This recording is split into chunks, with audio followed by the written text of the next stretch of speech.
Good morning, distinguished guests, global leaders, faculty members, researchers, students, and their delegates. Welcome to the day 2 of the 26th International Business Horizon INBUSH World Summit 2026. And we are moving towards the oceanic session where the prime theme is Pacific Pathways, People First Partnership for Prosperity and Planet between India and Oceania. At a time when the world is redefining cooperation, amid climate urgency, digital transformation, and geopolitical shift, India and Oceania stands united by a shared belief that progress must be people-centric and prosperity must be sustainable. This session reflects a partnership built not just on economies, but on education, innovation, climate responsibility, and deep people-to-people connect, where oceans connect, not divide us. Ladies and gentlemen, please put your hands together to welcome Professor Dr. Ethanil Vijayan, President, Society for Biotechnologies, India, Chairman, National Academy of Science, India. Please put your hand together to welcome Dr. Walia Hussain, Associate Dean, Global Engagement, University of Melbourne. Welcome Ms. Smriti Sharma, Director, Business Development, Future Skills, Australian Trade and Investment Commission. We welcome Professor Surinder Singh Chauhan, University of Melbourne. With us in the live presence is Professor Prem Chetri, Head of Department SCNL Management, RMIT, Australia. We also welcome Professor Musaad Mohammadin, Associate Professor of Information Technology, Computer Science, University of Canberra. And we welcome Mr. Stephen Manalik, blogger at Indo-India and consultant in Australia, Indian business. It's a great honor and welcome everybody to day 2 of Oceanic session. Without further ado, let me invite Professor Dr. Gurinder Singh, who is not only a Group Vice Chancellor of the university, but also a man who has built the internationalization of higher education. A man who believes on amalgamating the world together to bring to such wonderful session today. So without further thing, I would like to invite Sir to open today's theme and present you all to this great dialogue. Thank you, Kavita ma'am. Before Sir takes over the stage, I would like to inform that our Group Vice Chancellor, who has been very instrumental in organizing this event for the last 26 years, despite an injury in the hand and pain, he's taking over the stage. Okay, fine. When INBUSH is there, you should always organize it with passion, and good to see so many researchers today. There are 4 parallel sessions which are going on. There are thousands of researchers who are at MIT on behalf of our founder, Dr. Chauhan, who is watching you live. Our Honorable Chancellor, Dr. Atul Chauhan. We have got 12 Vice Chancellors, about 30 Director Generals, Deans, very senior people. Welcome all of you once again. Good to see so many friends virtually, also on the stage, and all of them, they are the who's who of the entire world. They have contributed so significantly in the area of research and bringing Indian academics, Australian academics, and New Zealand academics together. With each one of them, we have got a very, very strong relationship. Good to see our good friend, Mr. Stephen Malik, who is a former chairman and managing director of Australian Indian Business Council and right now blogger and into India. He's there. I think that is a most welcome, Mr. Stephens, a very close friend of ours. I think that whenever we are in Australia, and yeah, give a huge applause to him. Through Mr. Stephen, we have been able to organize many internships, great projects, and many students have got placements in Australia. Not only that, he is helping us to organize various events in Melbourne, in Sydney, and in other places. But whenever we organize any research conference, he gives us support. Thank you so very much for joining us. Also with us, we have got Professor Vijayan. Give a huge applause to this legend. He is the president of the Society for Biotechnologists of India, chairman of the National Academy of Science, India. And if you read his bio and if you Google him, you will find that he is one of the finest researchers who have contributed globally. The way he speaks, the way he interacts, but still with such humbleness. I was very impressed when I spoke to him, so I specially requested that please be a part of this conference, and we are really honored with your presence. Give a huge applause to him.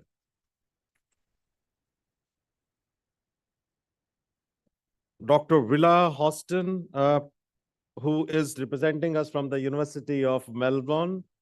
Good to see you in Punjabi suit, by the way. Melbourne, University of Melbourne and MIT, they are very good friends. We are developing one of the strongest partnerships in India in all the domains, especially in the area of engineering, management, biotechnology. And I think that almost every month we are organizing something or the other. We have been able to exchange students. We are developing our joint PhD program. We are developing our management programs. We are offering engineering programs together and looking at taking some very bold initiatives in the times to come. Give a huge applause to her.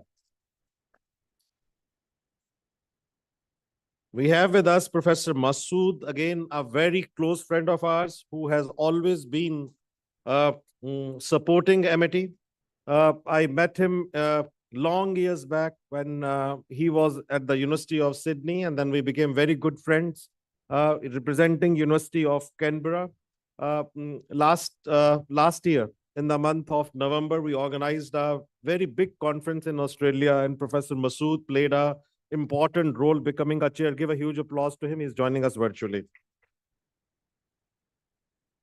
Good to see Professor Prem Chetri representing another Australian university, RMIT, with whom we have developed a study abroad program as an outcome of our relationship. And also their faculty has contributed quite a lot in our research journals. Professor Chetri, you are a household name, not a stranger, a good friend of MIT. Good, a huge applause to him.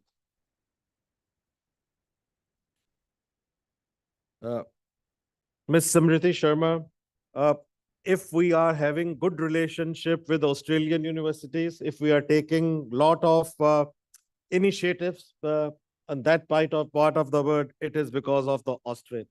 Thank you so very much for honoring us. The ambassador of yours and also the education minister of yours, they are very good friends. Please convey our thanks to them. But very happy to see you on the stage. Give a huge applause to Ms. Simriti Sharma. Again, the one who has always supported MIT as a Director of Business Development, Future Skills, Australian Trade and Investment Commission. We have with us Professor Surinder Singh Chauhan, another renowned scholar from the University of Melbourne. Great to see you. Give a huge applause to him. There are few people in this world on whom you feel so proud. As I was sharing yesterday, about 29% of the world leaders in the area of academics, they belong to our country, India. Whether it's Harvard and the Dean Professor Datar, or if it is Stanford or MIT. But when we look at the University of Melbourne, we see so many Indian academics doing so well. And Mr. Dr. Chauhan, we feel so proud on you. Give a huge applause to him.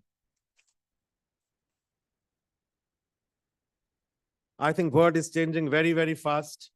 And MIT, which is a dream of our founder, Dr. Chauhan, who after spending 3 decades in Europe, came back to Asia to create universities which should have meaningful partnerships, research partnerships. We say that innovation and research is in the DNA of MIT.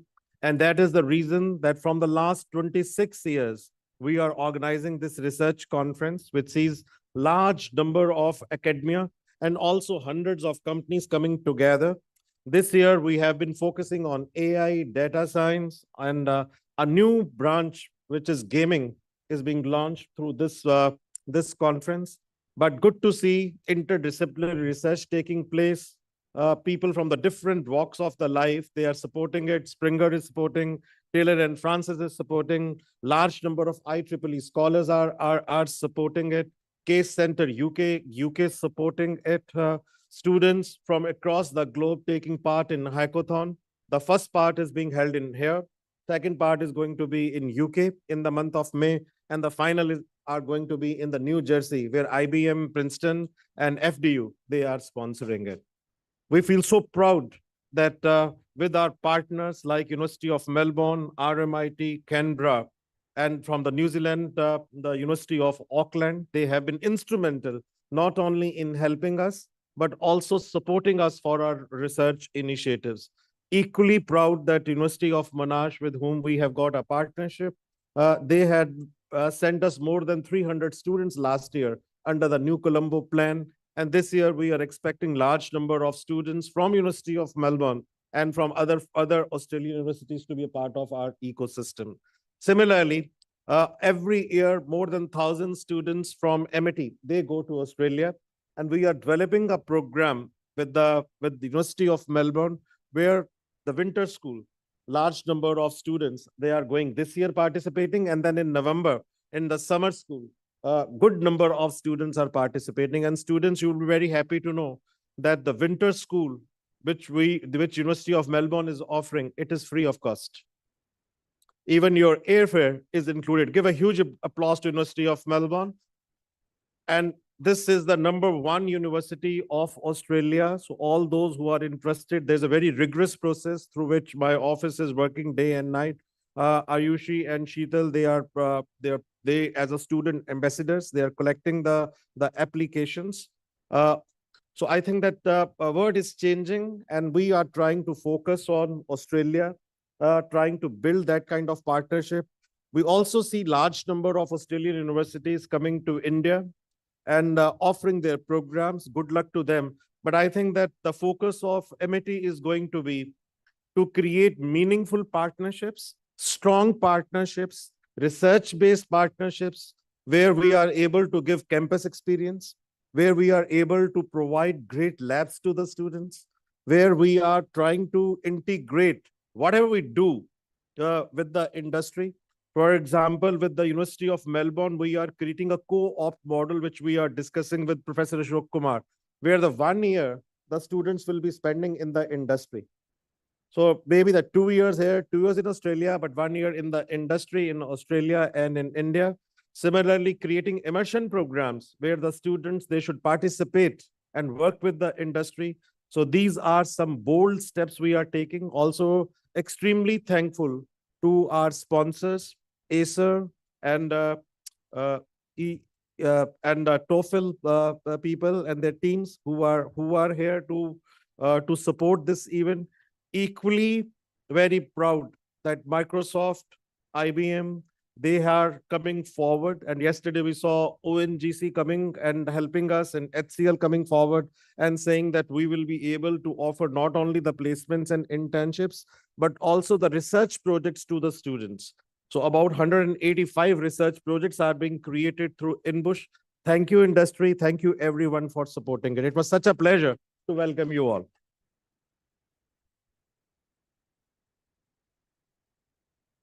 Thank you, Group Vice Chancellor, sir, for setting the tone for the day. Ladies and gentlemen, today's moderation is in the able hand of Dr. Villa Hutzren. Let me quickly take you all to her brief bio profile. She's a Global Engagement University of Melbourne, a very dynamic leader, plays a pivotal role in strengthening global academic partnership and international collaborations. Her work focuses on cross-border education, student mobility, and global institutional engagement, positioning the University of Melbourne as a leader in the international higher education. She reaches to the student, and today in the moderation, she will be covering all aspects between Australia and India and how higher education can make an impact for better tomorrow. Over to you. Thank you.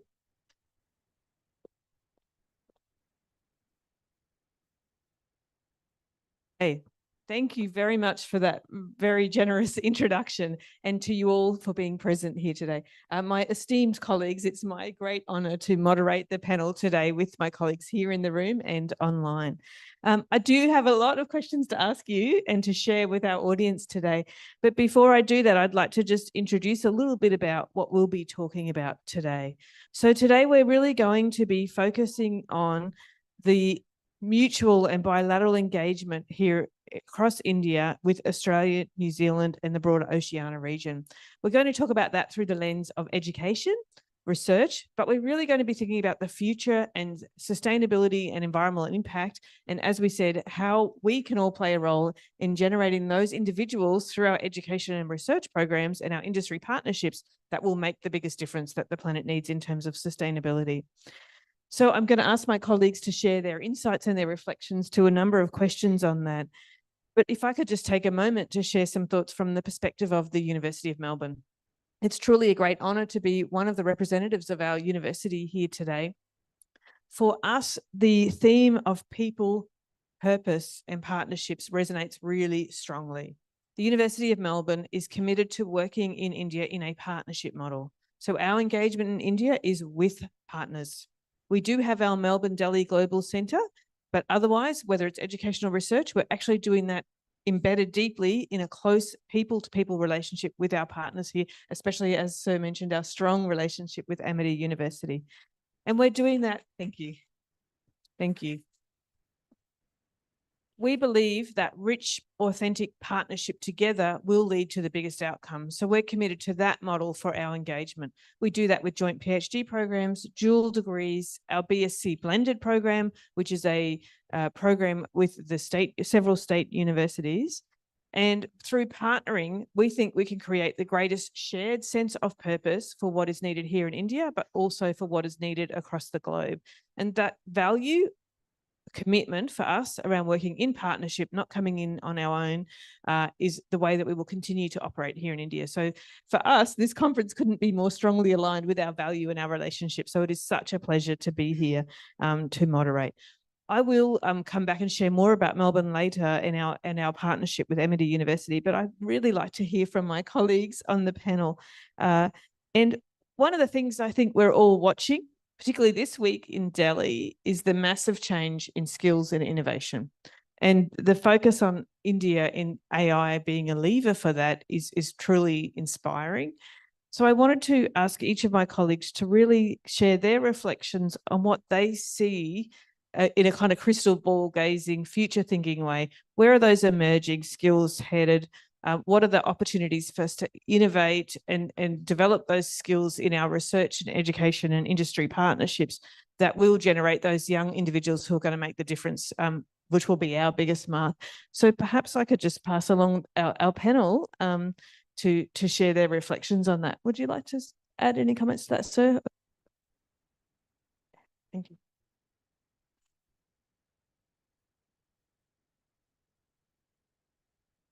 So thank you, Professor Vijay. Yeah, good morning to everyone. First, let me thank Amity University, Dr.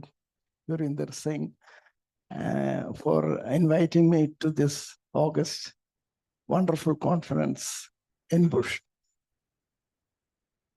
First, when I was invited, of course, we had a personal level talk during January when I visited here for the ICON. And I thank one of my biotechnology colleague, Dr. Banasri, for making me to visit Amity for the first time. And during that interaction with Dr. Singh was responsible or the reason for my presence here today. Now, being basically a neuroscientist, I was trained as a neuroscience person, spent all my life in research on brain. But then after my post-retirement, you have other activities, like one of the activities, actively I'm engaged in the National Academy of Sciences, India, where being a fellow of the academy, I had the privilege to be the chairman of the Kerala chapter. And the National Academy of Science have lot of programs directed towards students. Now, since all of you are business and management and this industry-oriented students, basically the role of science academies is to encourage and popularize science and technology in the country. So, but still, we have programs to encourage students from non-science streams to do the small research projects as part of their studies. So that is where the management students come into play. And I will later on, I will tell you about the details of that program. We call it Summer Research Fellowship meant for students. Since this occasion, I want to, being a panelist of the current, some of the what we can do now for the Oceania. This is we are covering. I just made a few points where we can, as a country, India stands and what we can do to our own students, and also that will lead to building relationship with the other institutions in the region. Now, one of the key words we all hear is what is called the sustainable economic use of ocean and resources. Now, what are these resources from ocean? Now, India has a strong coastline, a very big coastline, about 7,500 kilometers coastline. And we have 2.2 million square kilometers of exclusive economic zone, primarily in the ocean, this ocean related. Okay. Now, for India, it represents a crucial growth engine, boosting GDP through its coastline. About economic growth contributes about 4% to the GDP, with huge potential in fishing, aquaculture, and deep sea mining. Now, these are the area, especially the universities and research institutions in the country and the nations around Oceania with which India has strong relationship and strong bonding and taking over these kind of activities. Wonderful. And the huge potential in fishing, aquaculture, and deep sea mining. This our government of India has taken over that, put forward that as a very economically important area of to strengthen in association with the nations in the Oceania region, including New Zealand, Australia, Japan, and then the energy security. That's another, the offshore wind, tidal energy, and mineral resources in the seabed. That's one of the area which our country is going to exploit. The resources in the mining, the ocean bed mining is one of the priority area which is going to be.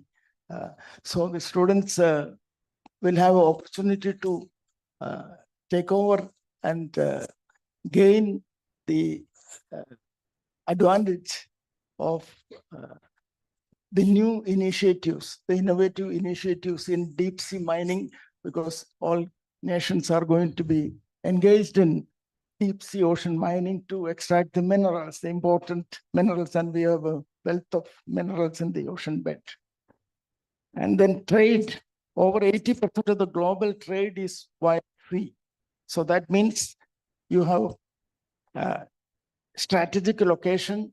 India's position in the Indian Ocean region allows maritime surveillance and trade routes of the trade routes. So the maritime surveillance of the trade route means it is immense potential for Indian, the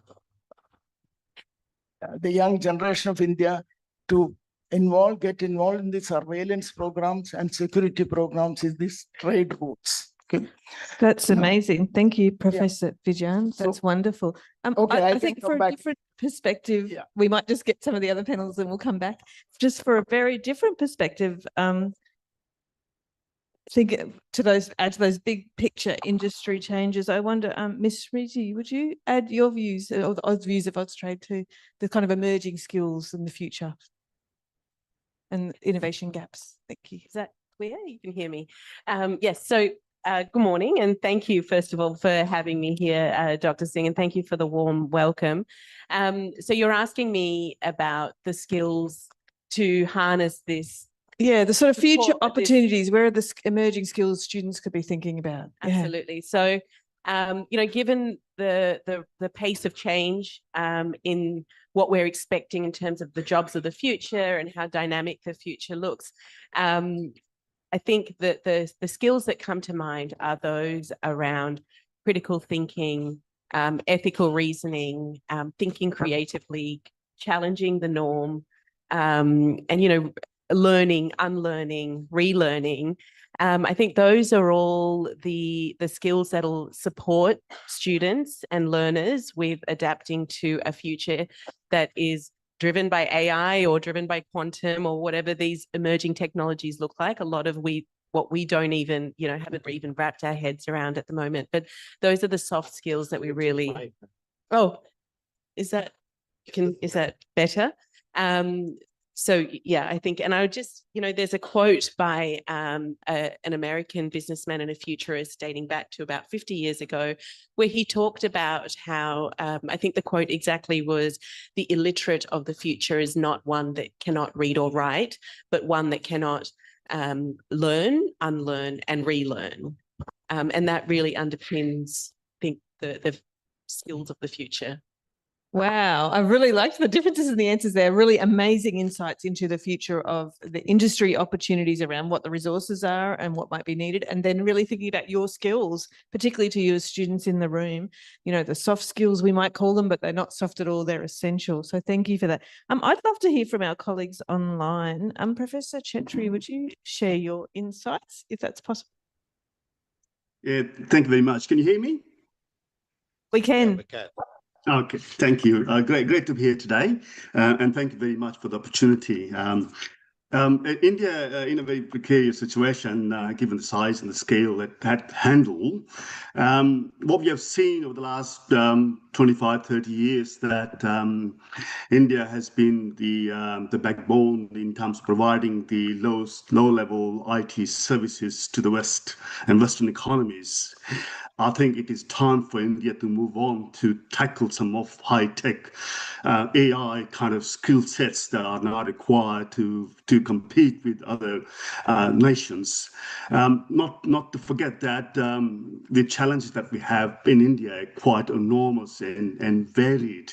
So in addition to the IT, AI type of skills, I strongly believe that India got a lot to offer in terms of the leadership skills, the communication skills that we are quite adapted to in many ways.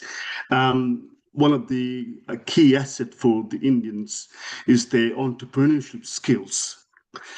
We've been a liberal democracy for a very long time by a semi-capitalist, socialist type of model that we've been running.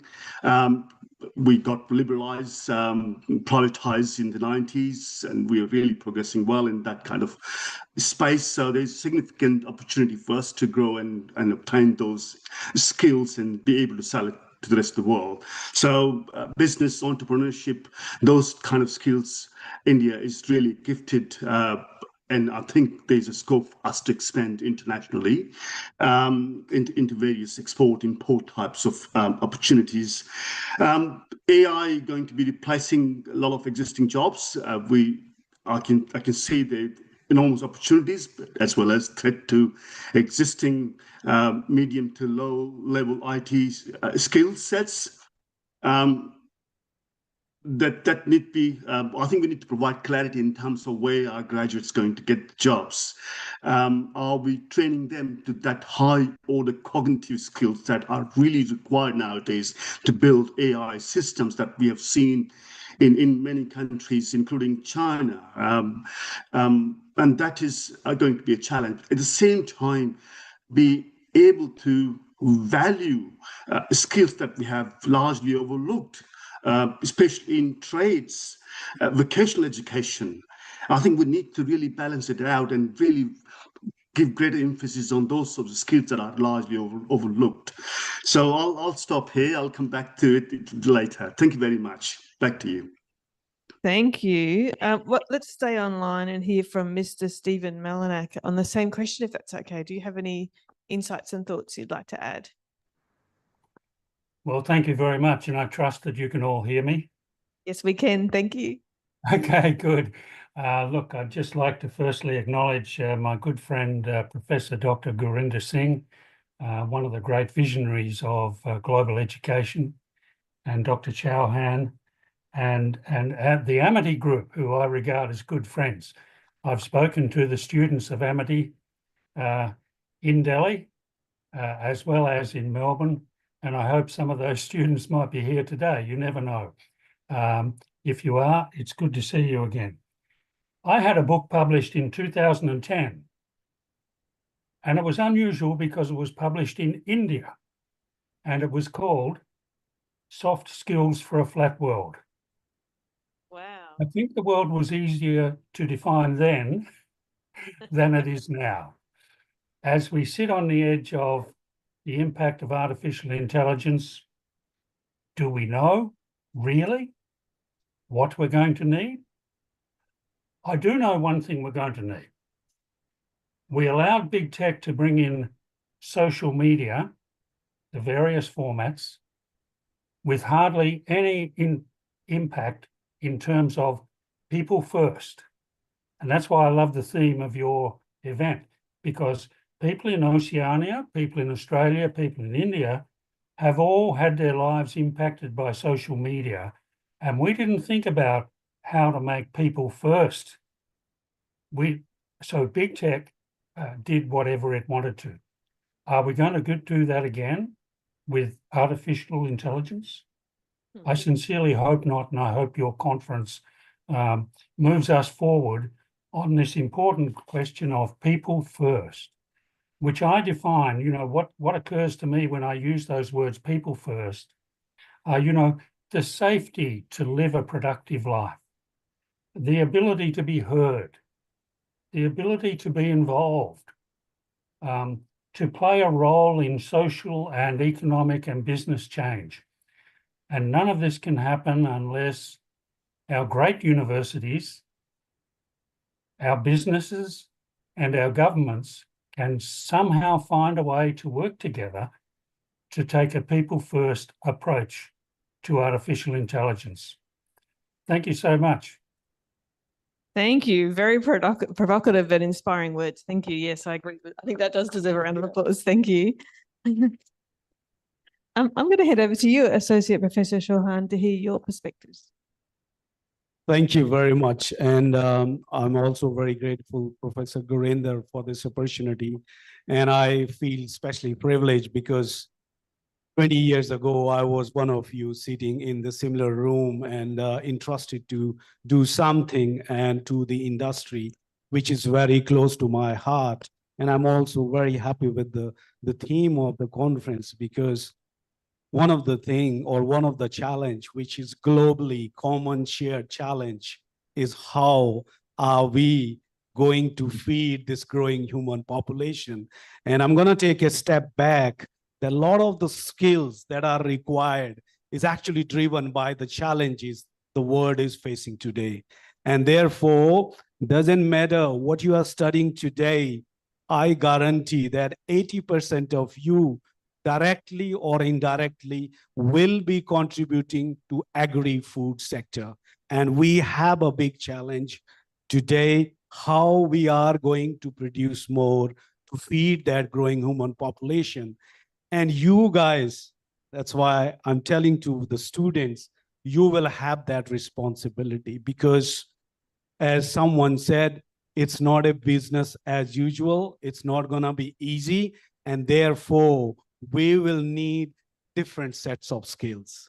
There's no doubt you will need the foundational knowledge, understanding the food, the farm system, the supply chains, technology, AI, data science. Everything is going to be important, but you have to make sure that we also protect the environment. So the skills, that's going to be really important, couldn't be said less. Technology is going to play a very important role. Data science is going to be a very important role. And of course, last but not the least, those soft skills, leadership skills, working with the teams, bringing people together, bringing different countries together, all these skills are going to be very important. And these are all transferable skills. You may be working in academia, you may go out to the industry. These skills are required everywhere. Thank you. Professor Gorinder, we'd love to hear from you. Thank you. Thank you, Dr. Vela, and thank you, Dr. Chauhan and Professor Vijayan and Ms. Simriti. I think that I'm taking the from where Professor Vijayan left, because I think that he used very important thing and he gave a reference that when we met. And I was very impressed when I met him last week, and thank you, Bansuri, for helping us. But when I met him and we were on a dining table together, we had a long conversation that what academics needs and what industry needs. And he was talking about the courses, about as a traditional scientist, he has spent his life in US, then comes back, serves India. So thank you so very much for serving. First of all, huge applause for him. One of the renowned scientists who has come back to India after serving there in US for long, and then is helping as a president of Society for Biotechnologists India and the chairman of National Academy for Science India. But if you look at some of the products which are being sold in the market, and some of the leading companies of the world, whether they are in the area of AI or whether they are in the area of FMCG or whether they are in the area of pharma, it requires multidisciplinary skills, as you were right working out. And I think University of Melbourne is working quite a lot on these ones. For example, I'll give you a few examples. One of the drugs which transformed the Indian pharma sector was Revital. Right, so do some research as students, and you will find that Revital actually gave a new definition to Ranbaxy and make it the most profitable drug. And the one who did the marketing for it required a special skill. Yeah, it was a business student. Similarly, Eli Lilly, which is one of the most profitable pharma companies, and which, by the way, which pays much more than Google and much more than IT companies.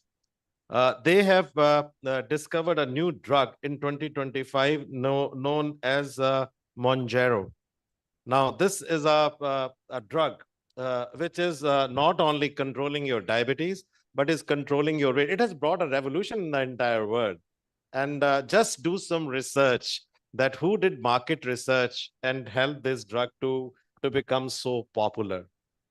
From MIT, we feel so proud, Professor Vijayan, that we are getting support from some of the leading companies like Eli Lilly, Biocon. I personally feel that Biocon is a great company.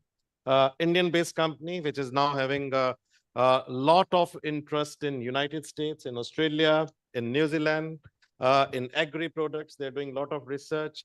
Cipla, which is taking large number of our students. Eli Lilly, which is bringing our students are working there. So for all students who are here, I think the time has come up to focus more on the multidisciplinary approach, hone your skills, do research which can give you a great career, I think that specializing only in one field is good, but multidisciplinary specialization using technology, but at the same time, using your fundamentals to create something better for the community is going to create new organizations. Thank you.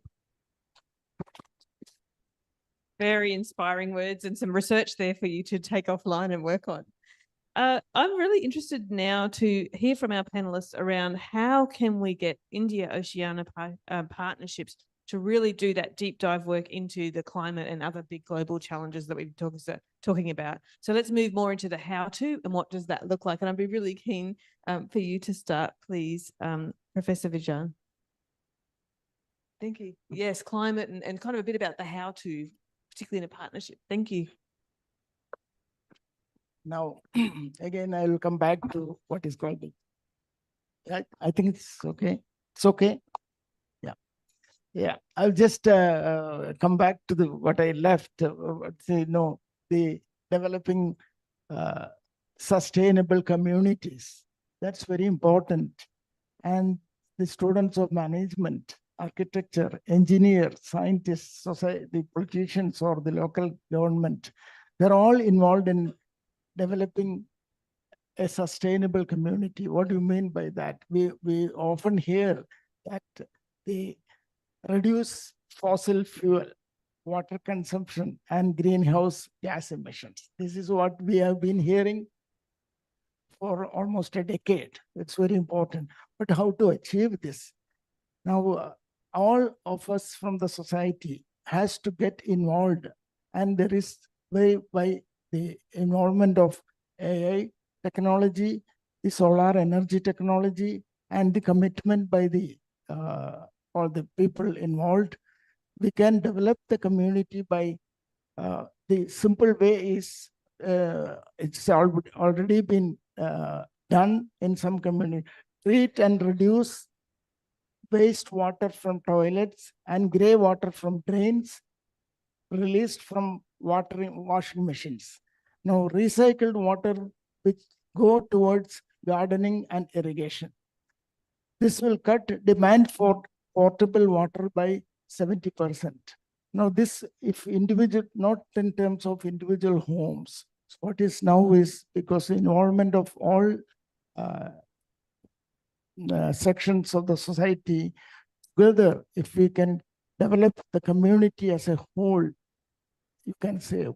And do I have time? The latest, one of the, I would like to, maybe you all know, one of the 25 Nobel laureate who has worked for 30 years. Now we have a technology now. One can take a glass and go out so that you can collect pure drinking water from the air. Now, what a wonderful technology it is. Now, the technology, the scientist has developed it. Now it has been handed over to the industry because they have to develop the vessels, the glass, because not simple glass. So the chemical engineer who did that got Nobel Prize last year. No, so the managerial, the marketing and the industry is refining how this vessel can be made cheap. Then only it can be marketed. We can go and buy from the supermarket and go to wherever you go.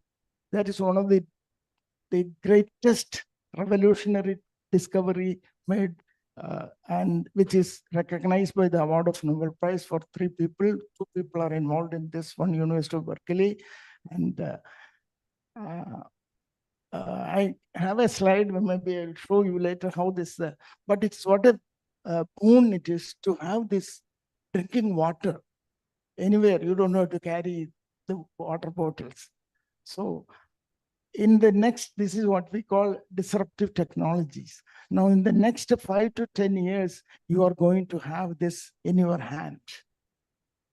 So what a wonderful, so that is involvement of not this physicist or chemist or biologist or management experts. We all have to come together and multidisciplinary or interdisciplinary and interactive approach will solve most of the problems. Thank you. Really like that theme there. Coming together, interdisciplinarity is really where we are going to need to go to solve problems. Thank you so much. Smriti, would you like to add some thoughts about partnership to solve global challenges around sustainability in the environment? Thank you. Thank you. I'm going to build on your points there, Professor Vijayan. You spoke about connecting to the community, but I'm going to take that a little bit further and talk about connecting globally.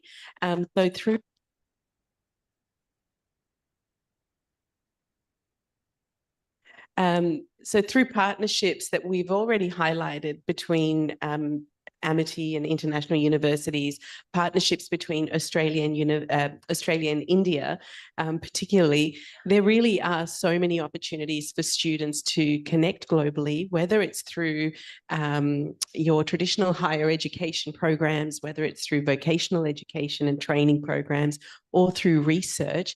There is so much being done. And I'd just like to highlight that from a research perspective, Australia really is punching above its weight. So Australia accounts for 0.3% of the world's population. But in terms of research, Australia contributes 3% to the world's research outputs. So it's pretty impressive. And I think that there are plenty of opportunities available to students to become global citizens and leverage these global partnerships. Wonderful. Thank you so much for sharing that. And I think we should acknowledge that that shared research passion is something that I think is really common between Australia and India. And there's certainly some out, even though we're much different in scale, there's some pretty amazing impact on research going on in India as well. But those numbers are fantastic. Thank you so much for sharing that. Why don't we go online now and let's hear from Professor Chetri on your views on the partnerships for addressing those big climate and global challenges. Yeah, sure. Thank you. I strongly believe that pathways between India and Oceania represents far more than student mobility or institutional agreements. They really signal a shift towards people-first partnerships, where universities act as bridges, connecting talent, knowledge, culture, and innovation in service of shared prosperity and planetary well-being. India and Oceania each can bring complementary strengths to this partnership. India offers scale, youthful talent, and digital capability, no doubt, and of course, expanding research ambitions. On the other hand, if you look at Australia, contributes globally, recognized expertise in sustainability, quality education, the way we engage with the community, take into account the planning, and of course, inclusive governance that we have here. Having said that, when universities work together across these strengths, I'm sure we can co-create solutions to some of the basic challenges that India confronts, basic sanitation, for example, looking to time-based climate resilience and clean energy transitions, and sustainable cities, and of course, equitable digital transformation. So these are really difficult issues that need to be managed in some ways. However, our people-first approach, the theme of this summit, also asks universities to measure success differently, not only through enrollment or ranking, but also community impact, graduate capability, and contribution to the sustainable future across Indo-Pacific. I'll pose, on the other hand, a few other questions for the panel. How can India-Oceania University Partnership evolve from mobility-driven models that we currently have to deep co-created education and research ecosystems that currently are missing? What new transnational learning and joint program models are needed to prepare students for climate, digital, and societal transition, just not having T&E type approach where we come and establish campuses and recruit students. It's going to go beyond that. How can university ensure that collaboration advances equity, inclusion, and access, particularly for underserved communities across the region? Very critical. Equity. When I was studying in India in the School of Economics in JNU, I really didn't pay a single cent. I received a scholarship back in those days. It was a fabulous experience. I didn't need to work at all. Today, students are working in the Pesha. They're studying hard. At the same time, they are working part-time, casuals.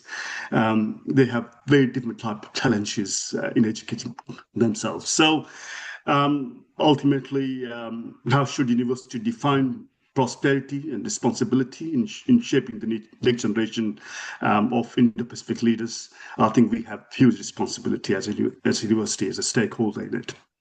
Back to you. Thank you.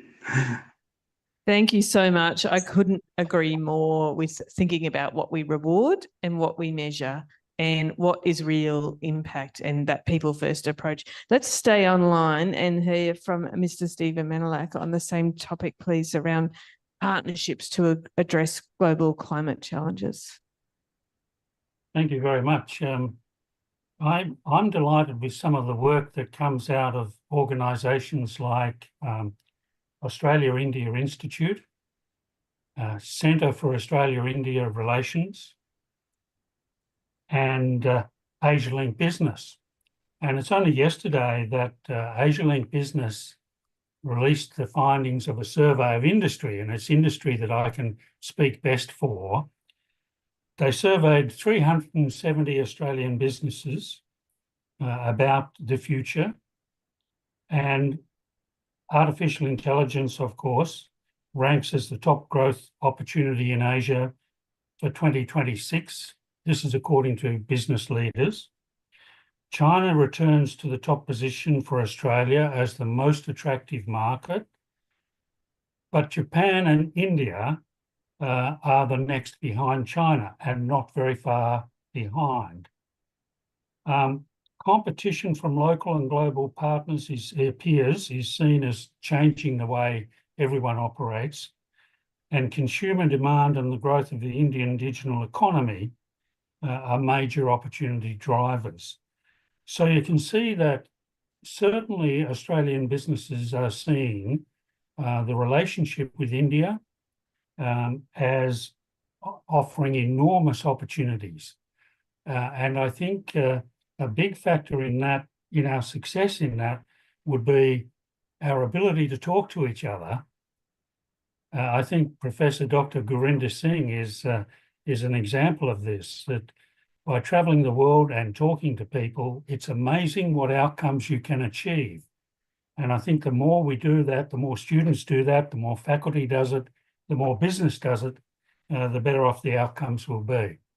Mind you, if India and Australia are concerned about climate change, you cannot imagine how concerned the islands of Oceania must be.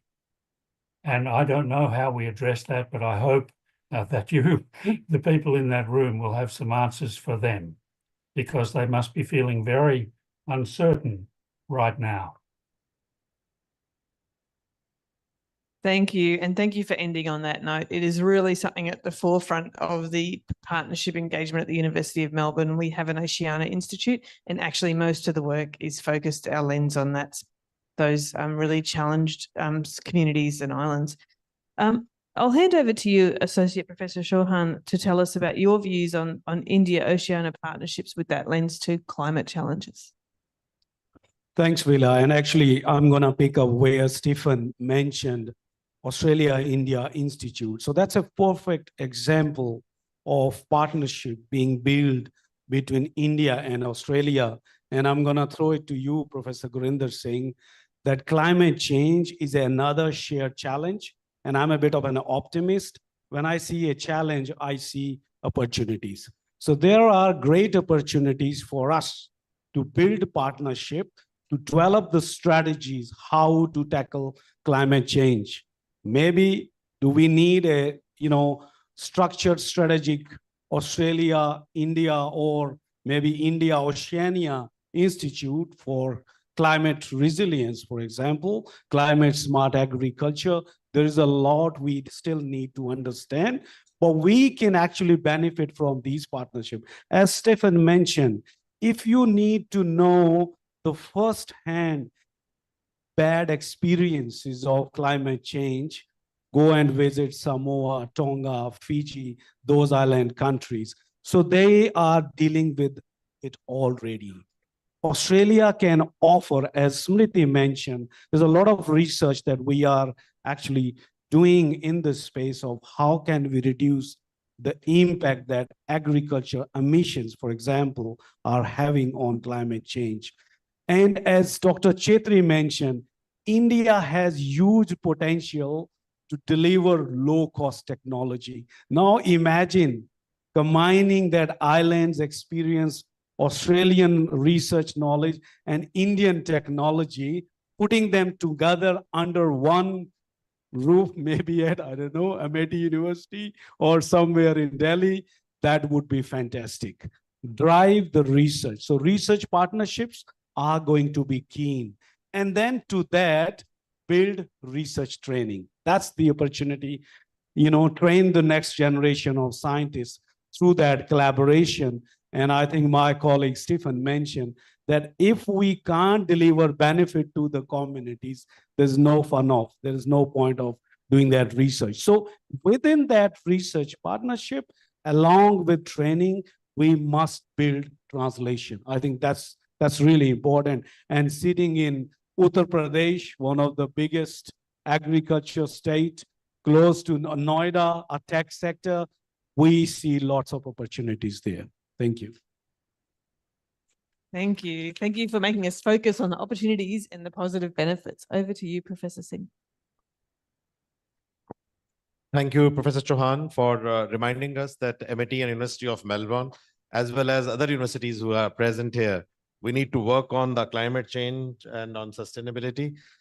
For those who are present, I think that with the University of Melbourne, we are already working on exploring that what we can do in the area of sustainability management. I think that those who don't know that MIT has got a school of sustainability in San Francisco. So this was earlier the Presidio Graduate School, which we acquired, and then we are running not only a few programs there, but also doing a lot of research that how we can contribute in this very strong area. But India needs scientists and collaboration in this area. And I think climate change, sustainability, environment, and green energy, these are the areas where we are focusing on. From the year 2026, we are offering a specialized program in the area of sustainability management from the business school where you are sitting. We are already offering these programs, but then I think that we like to work with you to create a systematic environment. As far as research is concerned, we are working on sustainability, but also on the open drainage system. So in Noida, where you are a part, I think that this is one of the fastest growing areas. World's largest airport is coming here.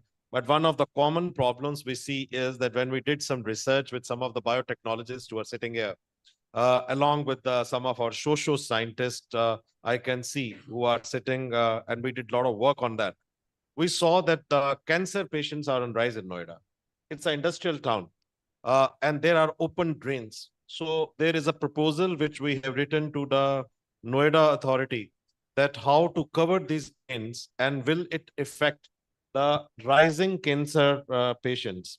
So this is what one of the projects we are doing. The other one which we did where our recommendations were taken, and maybe that Bansuri or someone will be able to brief you. It was on the biodiversity park, which has been opened in sector 92, 93. It's a 400 acres park, which has been created on the theme that how the things can green and how they can control the environment. So if you go towards this side and you go towards the biodiversity park, which goes from 92 to 137 sector, you will find that the temperature is almost 2.5 degrees down than the other places. and the air is very clean. But we want that through the initiatives which we are taking, where our students are working, we should be able to contribute. But we're very happy to create a center with the University of Melbourne, focusing on climate change, sustainability management, and green energy. We are also working with the infrastructure companies, some of with whom we are still at the elementary stage of discussing and having some negotiations. But I think that they can support both MIT and University of Melbourne and all other universities who are present here. And many thanks to Austrade, I think, for organizing many of the events. I know that next month, there is a delegation which is being sponsored by Ministry of Commerce and Industry. And Austrade is doing, there's one delegation already in Australia. But this is a very big delegation which is going from the Ministry of Commerce and Industry, which is focusing on these areas, especially on pharma, on sustainability, and on green energy. And I think that there are more than 100 companies which are contributing in it. And Professor Chauhan, you're talking about the agri-products. There are almost 15 farmers who are part of this delegation. So Indian government, Austrade, Ministry of Commerce and Industry, they're really working very hard. And I will invite some of the students that please do some research that how you can contribute, because the future depends upon you and how you address sustainability, how you address green energy issues. Thank you so very much. Thank you so much. That's very inspiring words. And the panel raised a whole lot of different themes there about really applied research, but also about what is it that we measure and what is it that we incentivize? Do we build a center to drive that focus, or do we measure metrics at the end? And many other really valuable thoughts around what those challenges are and innovative ideas. So thank you. I'm going to pose one last question in our remaining time, but I'd like to give it a little bit of breadth so our panel members can share their unique perspectives and insights. So coming back to the theme of the conference around people, purpose, and partnerships, I'm really interested in that kind of how to. So we've got some great ideas, we've got some approaches here. How can we make sure we foster these partnerships to stay focused on both being people-centric but still achieving those purposes? So if each of the panel members would like to share their views on that and any other thoughts they'd like to have about today's lively discussion, that would be really valued, I'm sure, by our audience. So Professor Vajan, do you like to start for me? Yeah, it's on keeping those partnerships people and purpose centric. So we keep to solve these problems. Yeah. Okay. Now, since we are already mentioned the agriculture sector, one of the area in which both Australia or the oceanic nations and India is currently engaged, and we are in India, it is the beginning, what is called the precision farming. No, the precision farming utilizing the AI technology saves so much, because the farmer today need not what is called this spray insecticide the whole area. We have the technology to isolate, pinpoint an individual rice plant or wheat plant, and we can we have the technology to, using the AI, treat that particular plant. So far, the farmers, what they have been doing is spray the whole area. So you waste manpower, you waste money, you waste damage to other plants also. So this is one of the area in the agriculture, what we call the precision farming. It is coming in a big way, and it's already, there are areas in India, we started employing this technology. So sustain that collaboration of research. And another thing, coming together to understand the cutting edge discoveries in molecular control of the cell cycle. You know, I'm just going back a little bit of molecular. We have, there is an international consortium of scientists working on to, I'm sure you all heard of the human genome mapping. that project was a multinational project. So now there is an international consortium of scientists working to map every cell in our body. We have trillions of cells. Once we map these cells and understand the topography of these cells, it becomes easier to target the organelles within the cell. That means we can target the individual cells, and that serves a lot of in terms of so this is one of the international area of approach in molecular biology or molecular biotechnology, and the consortium is already ahead of it may take another maybe 5 years or 10 years, but within that, once that is done, the treatment or diagnosis, it becomes at your fingertip. How exciting. It'll be amazing to see those innovations come forward in the future few years. Ms. Shridi? Yeah, thank you. I think this is such an important question because people really are at the core of these partnerships. And, it's all centered around students, and students really are, I think, that people-centric focus and student-centric focus is such a huge pillar for the Australian education system. So everything we do is around students. And when we're looking from this, partnership lens, Australian providers no longer see India as a market. There's a lens for with purpose. There's a shared purpose between our countries, and Australian providers come in to build long-term partnerships with Indian institutes, Indian government, and Indian industry. So I think that's a really big part of what we do. There is this approach and strategy to localize programs. India is huge, diverse, whether you're looking at it from a sectoral perspective, regions, language, digital integration. The diversity is very obvious. So Australian educators that come in look at that diversity and build their programs with this localized content and localized programs. So that's a really big part of what we do. And then there's also, in terms of inclusivity, that's a big part of keeping programs and partnerships people-centric. There's a lot of P's in there. But using digital models, right? So that really improves the accessibility, equalizes education, and keeps it inclusive. So that's another huge part of the work that we're doing. And if I could add a fourth P to the theme, and it's really around political vision. As I said, we have shared purpose, and the Indian and Australian governments share that purpose and have built policies that support long-term partnerships. And, if I'm to look at the free trade agreement between the original one, the AI ECTA between Australia and India, the upcoming, or the one that's still under negotiation, being the comprehensive agreement. Also, last year, or 2024, DFAT released the roadmap for Australia and India engagement. In all of those policies and strategies, education really is a strong pillar and a sector of focus for partnership between our countries. Wonderful. Thank you for sharing those words and for bringing in the triple helix to our conversation today, remembering that industry and university can't do it alone without government. So thank you for raising that. I know we're going to get some passionate words from Professor Chetri to add to this based on some of his comments earlier. So I'm looking forward to hearing your thoughts.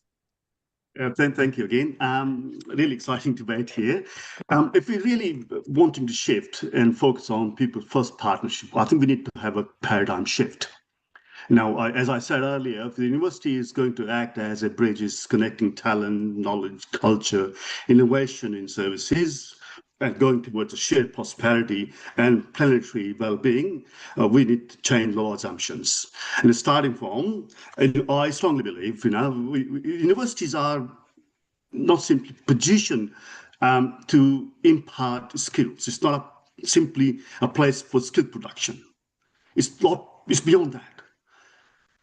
It's an expansion, it allows an expansion of the human capability, agencies and well-being. University become an institution that enable people to live sustainably, meaningfully, rather than simply contributing to the economic outputs.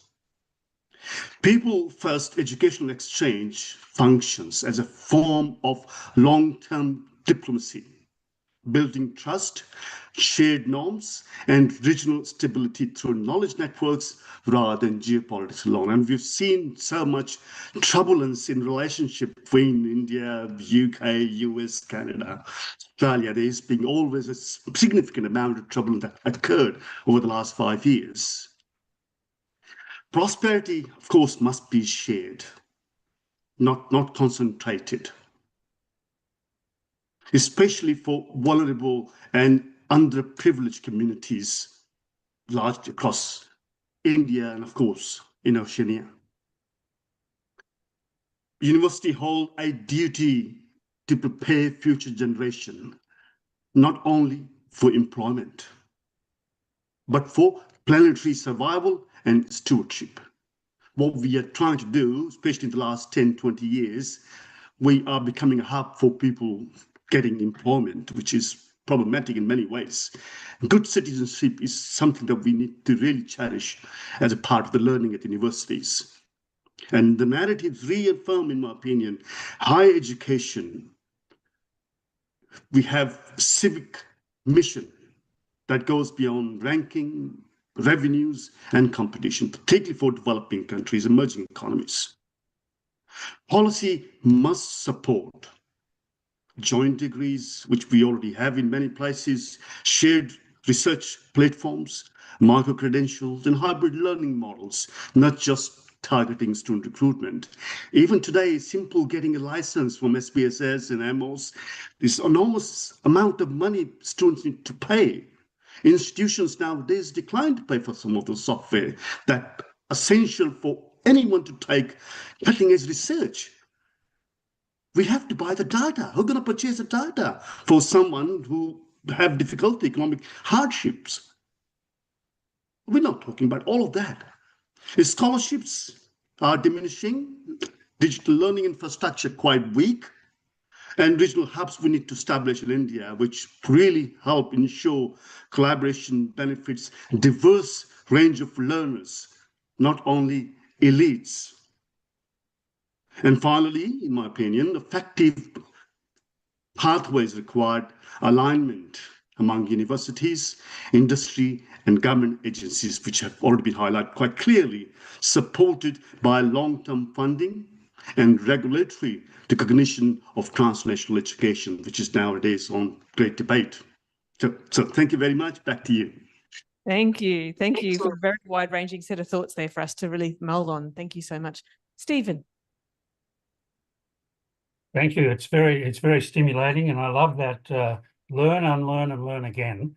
But I have to also acknowledge, and I think you would too, that while we look at that as say, isn't that an exciting opportunity?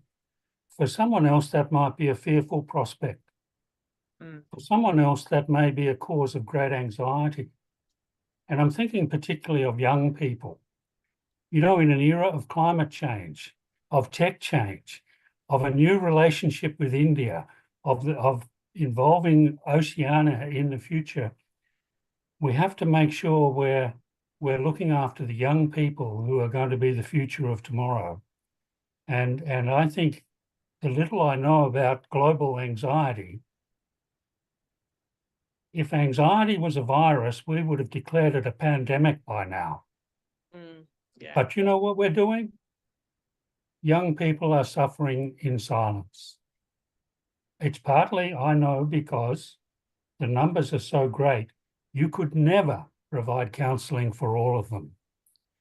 But we have to think of some solutions. And I'd love you, while you're working on these exciting projects and things that you're doing, I'd love you to be also working out how to bring these young people along with you so that they're ready for that future, they thrive in that future, and they achieve all the things that I've discussed with Professor Dr. Gurinder Singh and others at Amity. It is an exciting future, But I think let's acknowledge that for some people, it might be a fearful future. So how can we help them? I just put that question out there. I really like that question. Thank you. It's something for us all to reflect on. Associate Professor Chauhan. Thank you. How is a difficult one, but very important.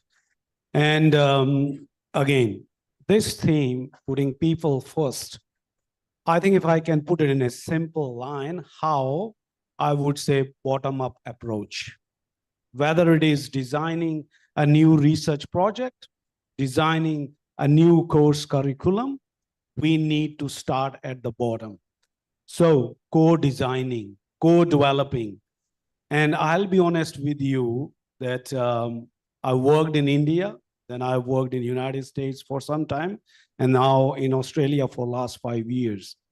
And I'll be honest that, and when I say this, that doesn't mean मैं अभी भी भारतीय हूँ, Australia में काम कर रहा हूँ. But I'll be honest that Australia is doing comparatively better in that bottom approach, because whenever we go for any research projects, the first thing comes, how do you know this is what the communities, we are talking about Pacific Island countries. My first project with Australia, there's the Australian Center for International Agriculture Research. And we said, we would like to do something in Samoa and Tonga, the Pacific Island countries. And the question was, how do you know? So that consultation is very, very important. So people first means what are their needs, how they are going to be benefited. So if we are talking about international student, internationalization of education, any new course curriculum, degree programs, let's talk to the students. What would you like to do? What are the needs there? So that's the bottom-up approach I'm talking about. Same way, another equally important, some of my colleagues mentioned equity.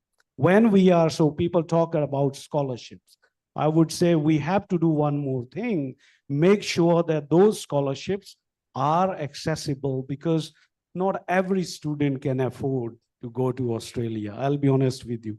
My parents would have never afforded, they could have never afforded to send me to Australia study. So thanks to Smriti and Australia Awards program, which used to be a scholarship for Indian students. That's how I went to Australia. But there was a responsibility that you will contribute to your country. So that's a very good program, that developing capacity, not dependency. So that's another thing. When we co-design, we must also build capacity building, so that when the program ends, when the project ends, people are independent, they are sustainable. So that's also equally important.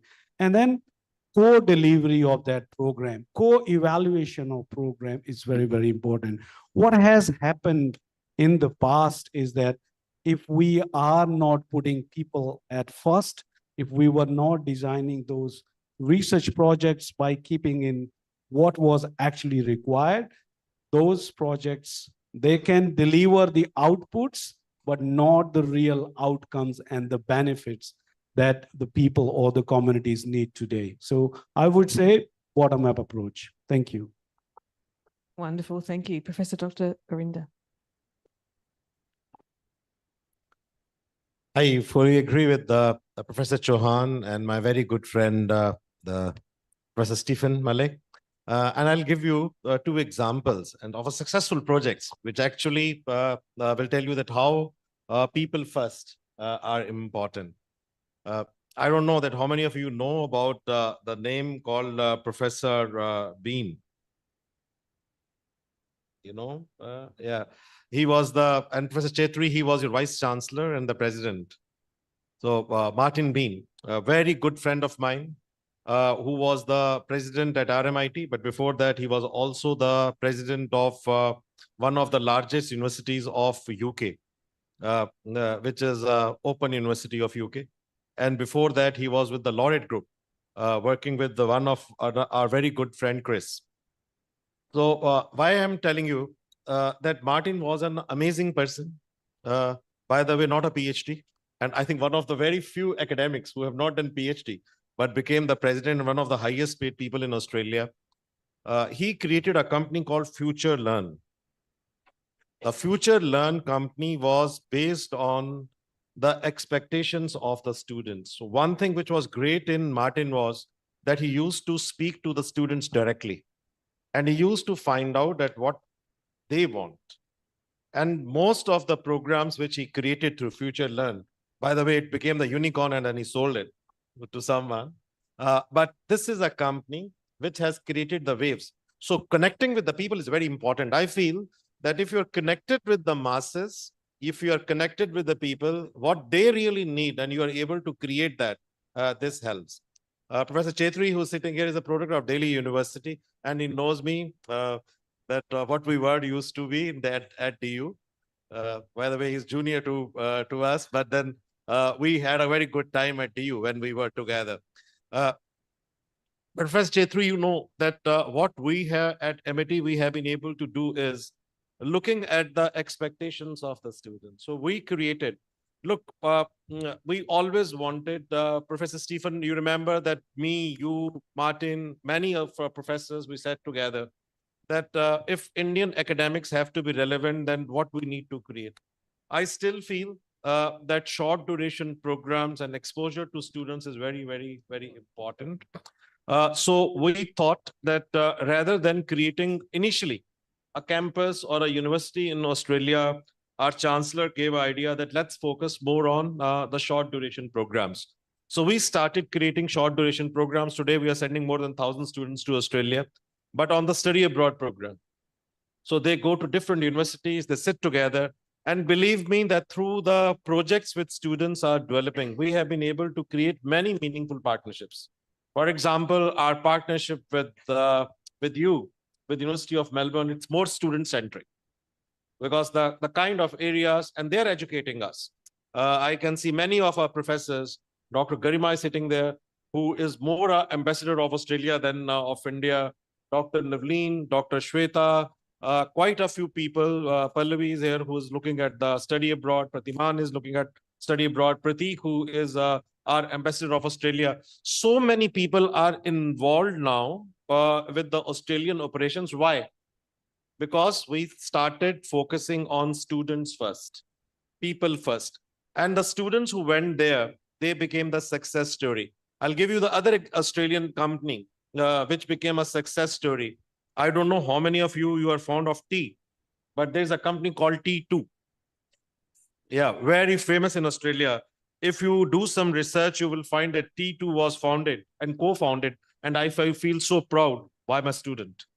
And she went on a study abroad program to Australia. She was from South India and had got no idea that how she should do business from a Coimbatore, where they were only manufacturing tea.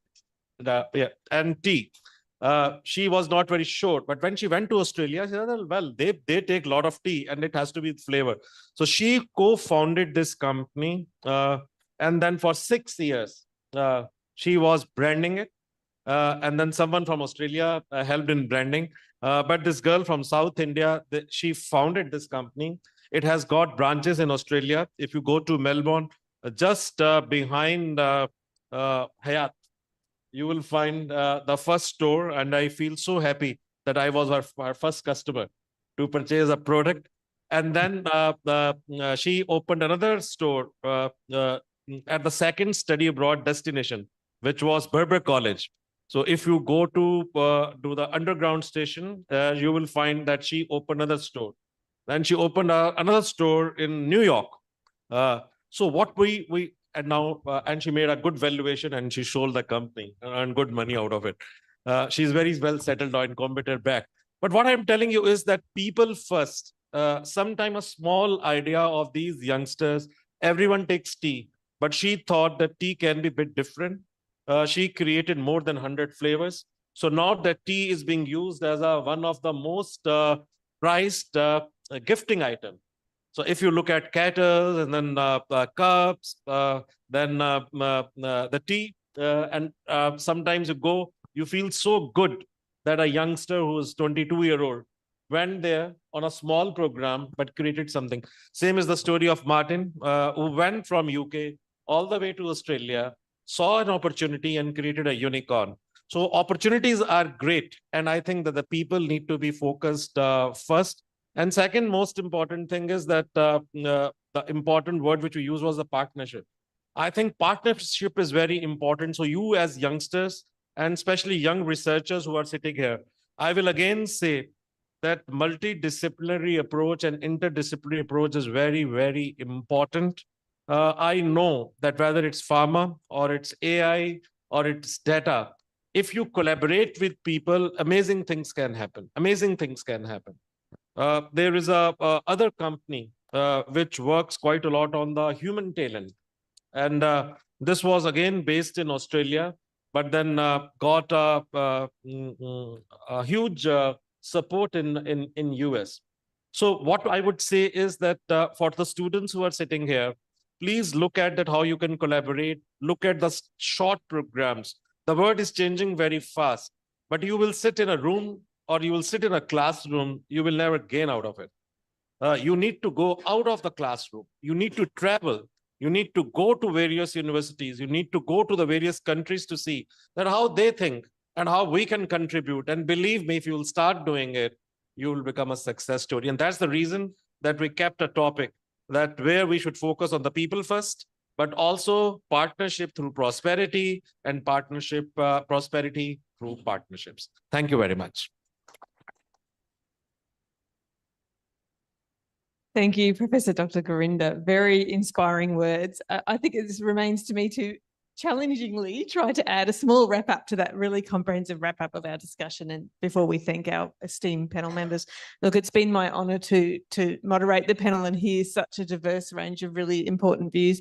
I'll just remind you that we really all shared some reflections there, but especially those last stories from Professor Dr. Gurinder on the transformative experience that even a study abroad can take for you. So to the students in the room, we acknowledge the challenges around the anxiety and the fear that we have for what the challenges are that face the planet ahead.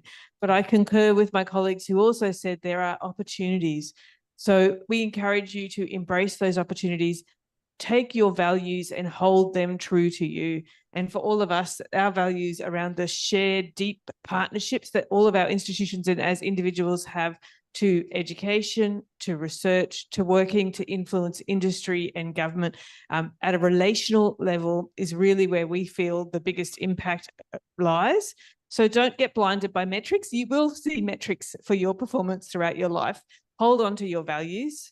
Take those opportunities that come to you, whether they are small or large, you'll never know where they take you, and focus your work on people, on deep, rich partnerships, and stay aligned to what your sense of purpose is. And we are very confident that the challenges ahead will be helpfully addressed by cohorts like you, including some of the amazing students who are benefiting from the education here at Amity, and indeed in many opportunities partnering with Oceania institutions as well. So it remains for me now just to acknowledge and thank the very valuable contributions from all of our panel members, Professor Dr. Gurinder, Professor Vajan, Ms. Smriti, Professor Chetri, Mr. Stephen, and Associate Professor Chauhan. Please put your hands together with me in thanking them for their valuable words.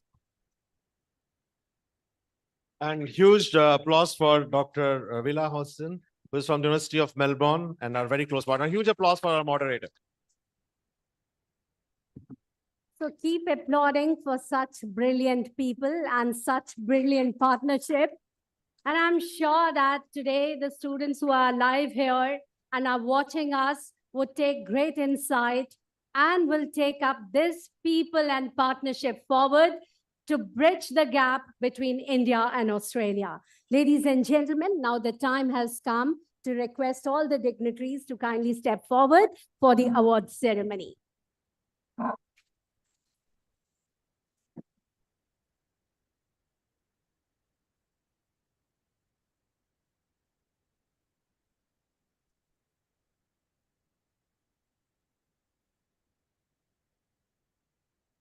Amity is proud to confer Amity Excellence Award in Biotechnology, Research and Academic Leadership to Professor Dr. Edatil Vijayan, President, Society for Biotechnologies, India, Chairman, National Academy of Science, India.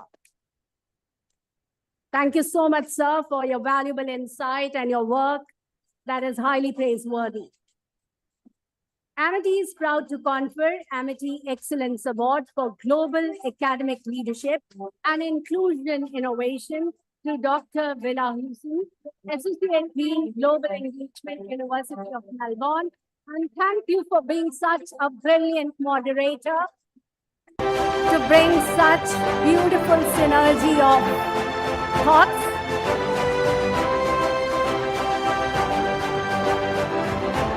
Amity is proud to confer Amity Excellence Award for Skills Development and International Partnership to Ms. Smriti Sharma, Director Business Development, Future Skills, Australian Trade and Investment Commission.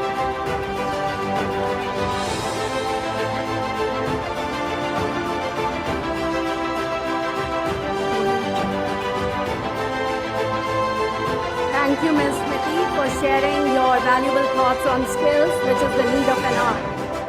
Amity is proud to confer Amity Excellence Award for Global Leadership in Livestock Production and Inventory Science to Professor Surinder Singh Chauhan, University of Melbourne.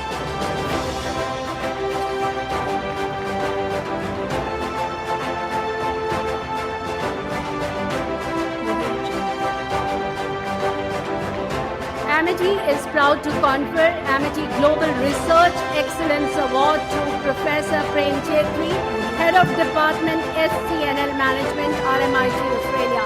Thank you so much, sir. Your live presence has added a new glow to this entire show.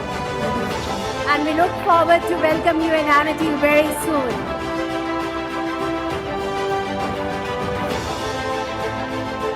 Amity is proud to confer Amity Excellence Award for Australia-India Business and Communication Engagement to Mr. Stephen Manaloff, blogger at INTO India and consultant in Australia-India Business.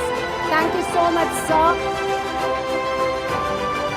Your presence have added a new charm to this great show today. And thank you for being with us in this great association. Looking forward to meet you in Amity soon. Ladies and gentlemen, with this, we come to the second day of INBUSH World Summit 2026. The great team, the great association. A big round to our founder president, Dr. Ashok K. Chauhan, our chancellor, Dr. Atul Chauhan, sir, to all the stalwarts, and to our group vice chancellor, Professor Dr. Gurinder Singh.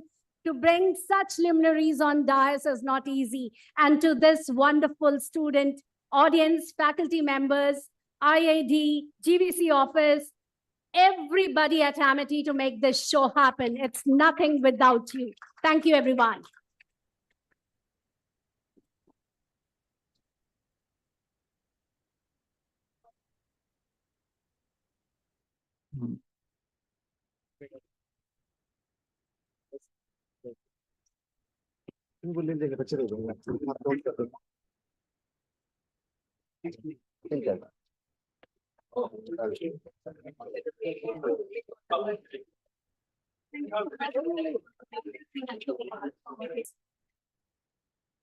Without your support, nothing is possible.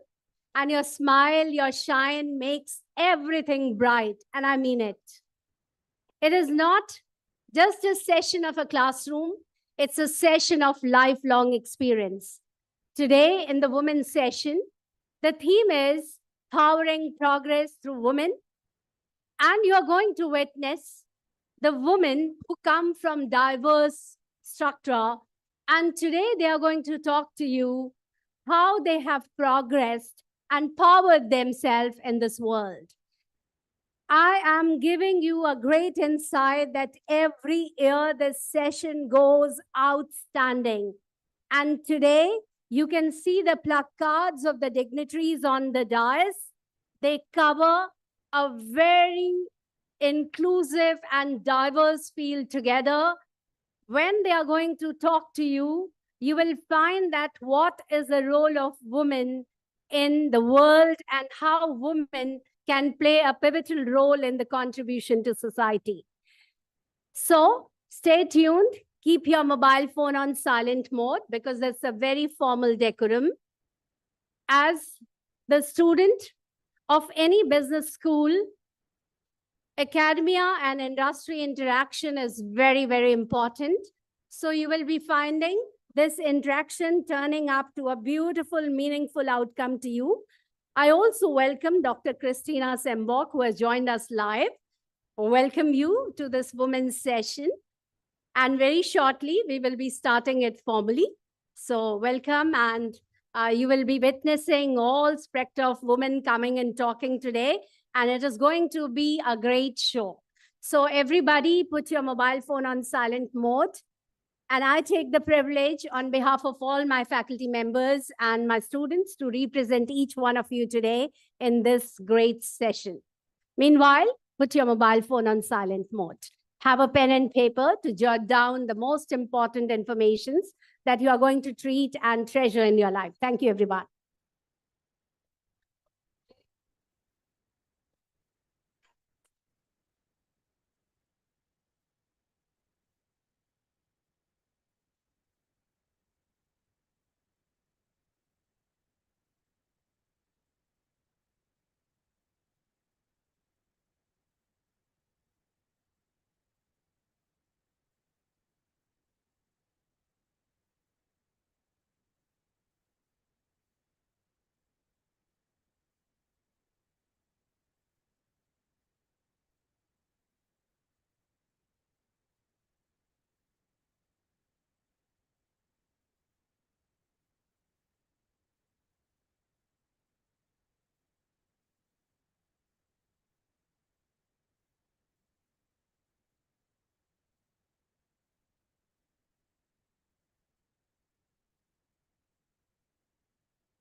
आज के बाद काम नहीं करूंगी कभी भी ठीक है मैं बोलना नहीं चाहती मेरे गाली निकालने का मन कर रहा है कुछ टू मच पागल की बच्ची सिंपल एक नंबर की है ये क्या टीम मेरे को ना कैसे कर रही है मुंह नहीं लगा रही समझ नहीं आ रहा मुंह नहीं लगा रही मेरे को समझते क्या है मैं आपको मुझे ऐसे कहते हैं दो टके के बने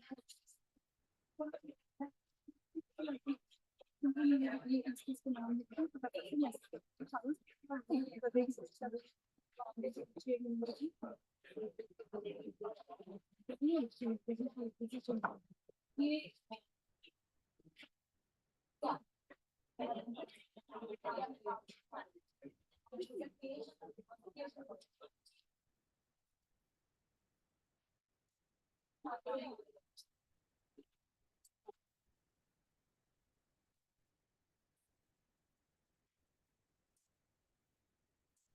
हटा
Good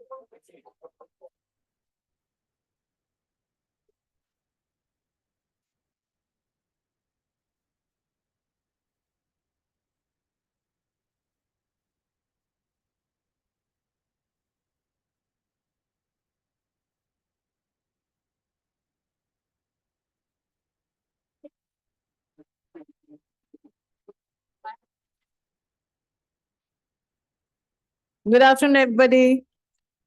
Good afternoon. Just a quick check because we need to take attendance also. How many semester 4 new age program students? Semester 4 new age program. When I say new age program, I mean BBA BIDA, BBA IBI, BBA AI, BBA IBI 3C. Would you mind standing up?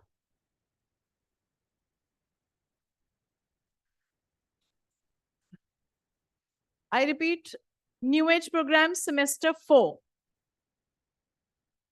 Okay.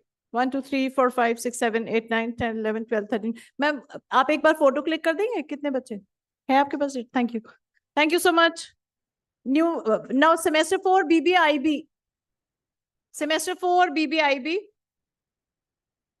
IBI, please sit down. Only BBIB. Okay, we'll collect it later on.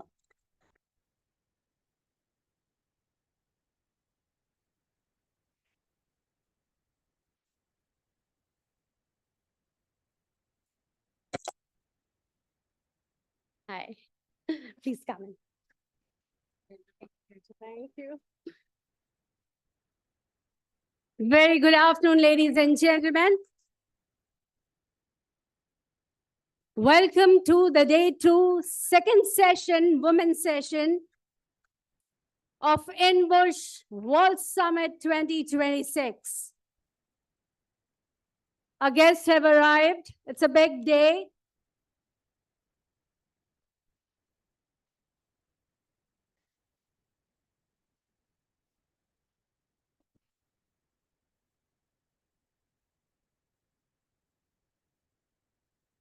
Everybody be seated.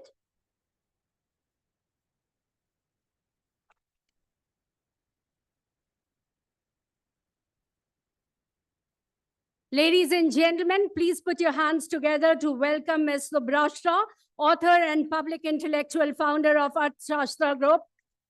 We welcome Ms. Aditi Anand Narayan, Director Brand and Communication at the US-India-British Council. We welcome Professor Dr. Pinky Anand, Senior Advocate, Supreme Court of India. We are proud by the presence of Mr. Sukesh Narayan, Chief Creative Officer, Oligvi India.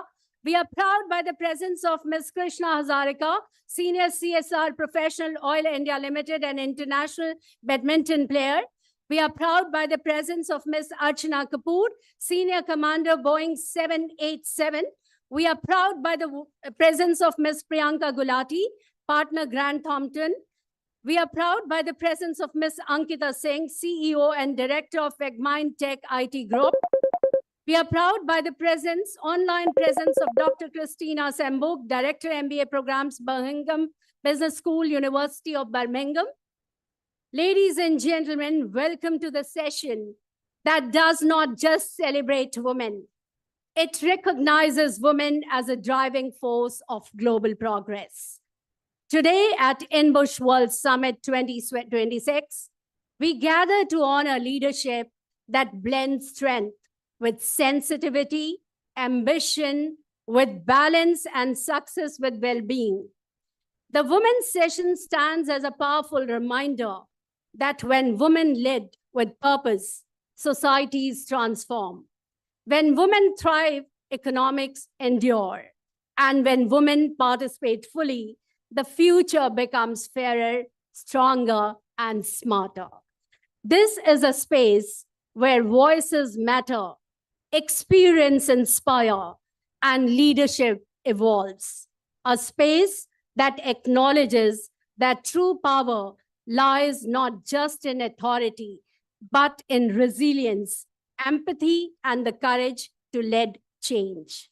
Ladies and gentlemen, this session is a very powerful session, and without further ado, let me take a privilege to invite Group Vice Chancellor, Professor Dr. Gurinder Singh, a respected academic leader and an institution builder whose vision has positions Amity University as a hub of excellence in higher education, research, and innovation. Known for integrating academic rigor with global relevance and ethical leadership, he has consistently championed inclusion growth, international collaboration, and a holistic development of future leaders. Over to you, sir. This is for the 26th time we are organizing this Word Summit INBUSH. And believe me, from the last 2.5 days, we have been organizing research papers, contests, hackathons, stock simulation, marketing and branding activities. Also, number of panel discussions where we have seen a number of experts from US, Australia, New Zealand, Europe, Africa coming and speaking. But the session which is closest to the heart of Amity family is a session where we are focusing on the women leaders. Give a huge applause to all of them, please. A huge one. They deserve much more. A huge one. Amity clap.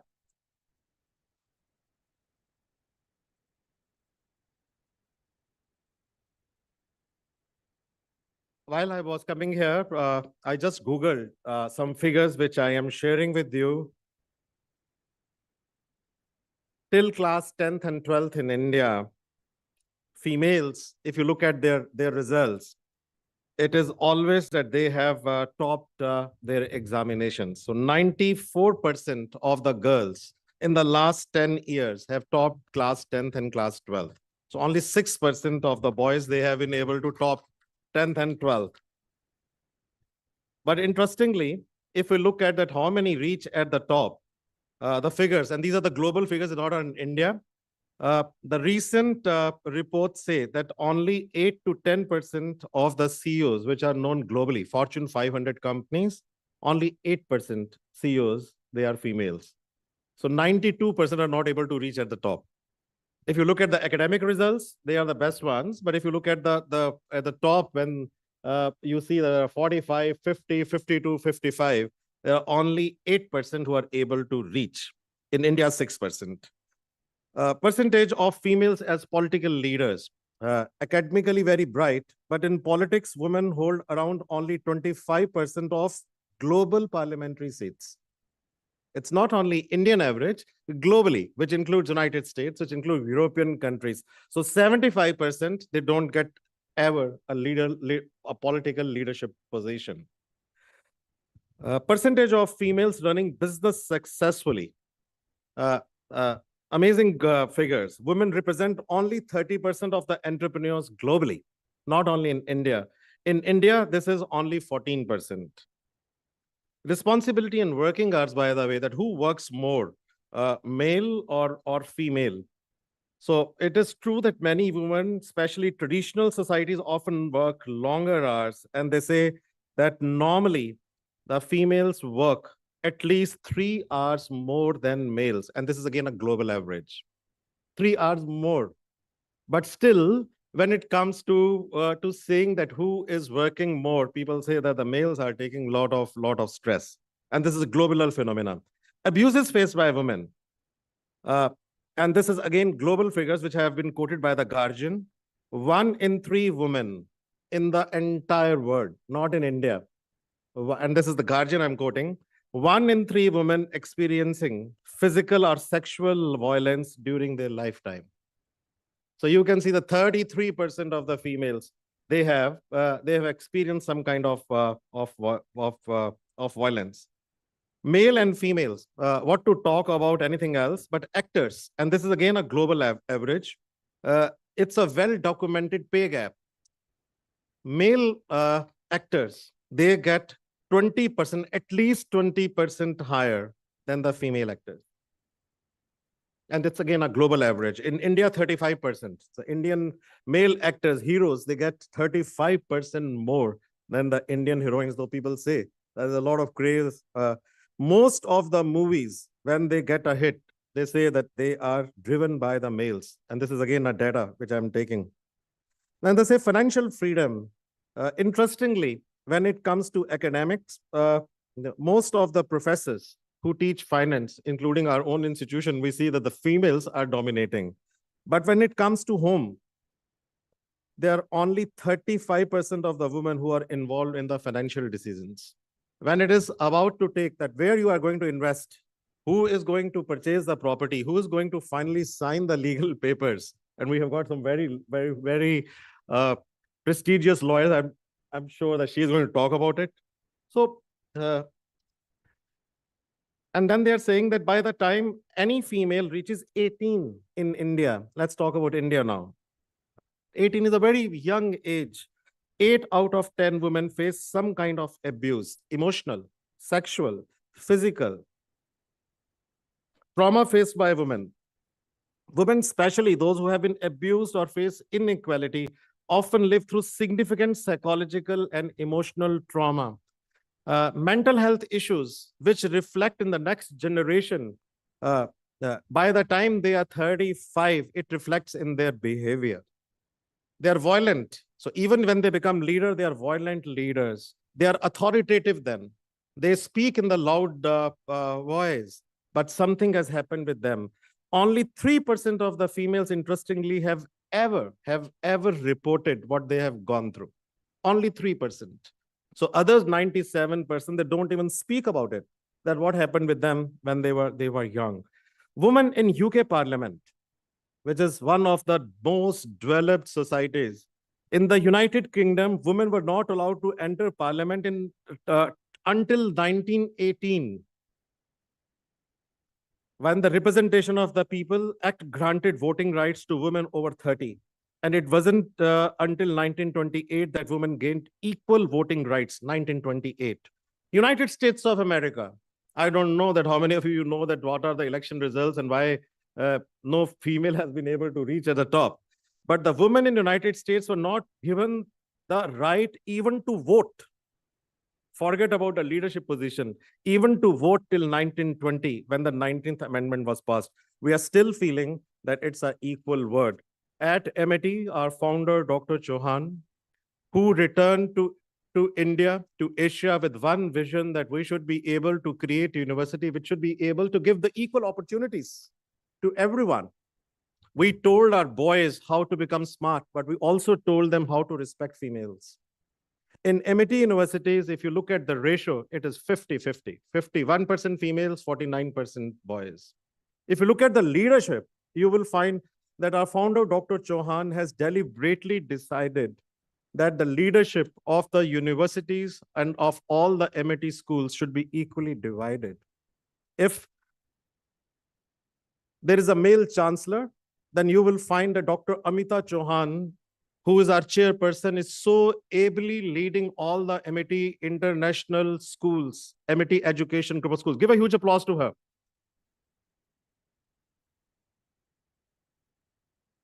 You will find Mrs. Pooja Chauhan, a young chartered accountant who is going to join, is a chairperson of the MIT Humanity Foundation and MIT School of Film and Drama, playing a very important role in finances. So you will find very few corporate houses which will give that kind of leadership in the area of finance. Mrs. Divya Chauhan is the chairperson of MIT Art Foundation and has held the position of a trustee of the MIT Education Foundation. Mrs. Sapna Chauhan is leading as a chairperson of all the MEN schools, Mrs. Jayashri Chauhan is leading as a leading vice president of the MIT Finishing Schools, and newly respected members of our family, Mrs. Mehtab Chauhan and Mrs. Rimdima Chauhan, they have joined as the assistant directors with the MIT Education Group. So the vision of our founder and our chancellors was that we should do whatever best is possible. The vice chancellor of this university is a female. If a group vice chancellor is a male, the vice chancellor is a female. You will find it's an equal distribution. Rather, I was just looking at the ratio which MIT has been able to give to the entire world. There are more female faculty members in MIT than the male faculty members. So we have tried our best to see that this is an equal word. But we would like to understand the challenges females have faced. But from the bottom of heart, on behalf of MIT family, on behalf of our founder, very warm welcome to these champions who are on the stage and off the stage. Give a huge applause to all of them. I was thinking that who has influenced me the most, my dad or my mom? Very difficult question, but people have often asked me. So I would say that maybe that my father told me that you need to study very hard and you need to be very good at academics. But the one who gave me the language to speak, who gave me the emotions, and who taught me that how to be a good human being, it was my mom.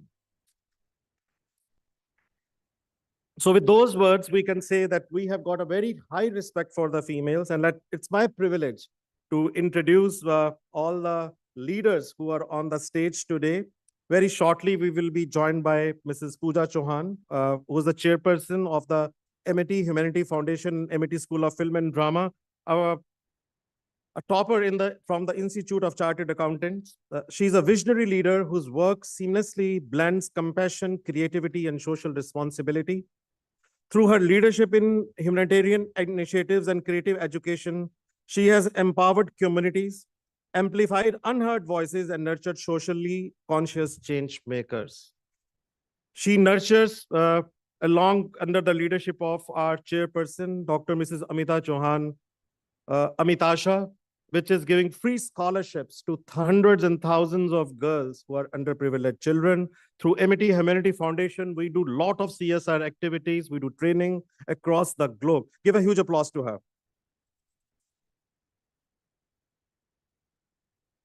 Very honored to introduce Ms. Padma Joshi, Managing Editor and Prime Time Anchor, NDTV 24/7. Ms. Padma Joshi is one of the India's most trusted and influential journalists. With decades of experience in political reporting, public policy discourse, and national storytelling, she has consistently upheld journalistic integrity and fearless inquiry. Her presence represents the strength of women, voices in the shaping informed public opinion and democratic dialogue. She is inspiration to every girl and to every female. Give a huge applause to her.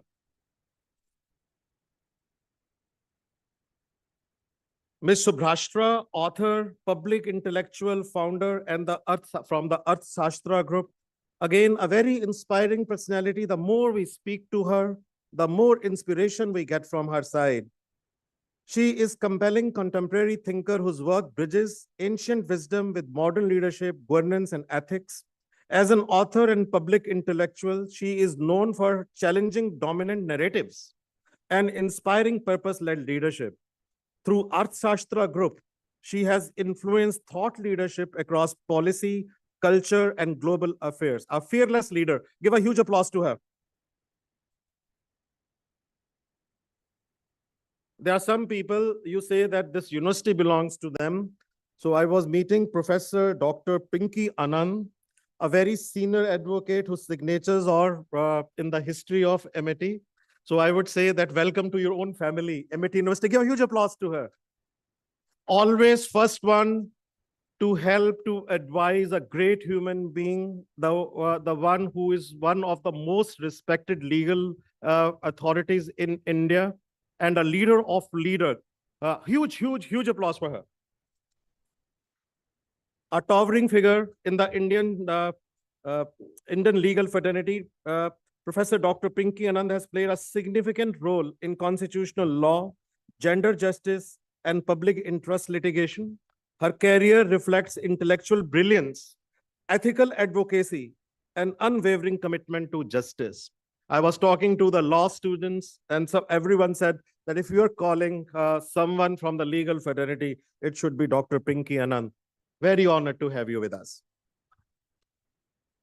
One police officer who will be joining us soon, for whom I have got the highest respect. When she will come, I will like to introduce her. Ms. Lakshmi Singh, IPS officer and police commissioner of Gautam Budh Nagar. We will introduce her, but I think that we have yet to come across a police officer of her stature who is a mechanical engineer and is leading the entire Noida with very firmness. Since she has joined, the crime rate has climbed down of the city. We have with us Ms. Aditi, Director of the Brand and Communication, US-India Business Council. Give a huge applause to her, a huge one. We are requesting her to be the session moderator also, so she is going to lead it together with her colleagues. And she brings a powerful blend of social leadership, global diplomacy, strategic communication, and narrative influence, ensuring a dialogue that is insightful, inclusive, and globally relevant. Huge, huge, huge applause for her.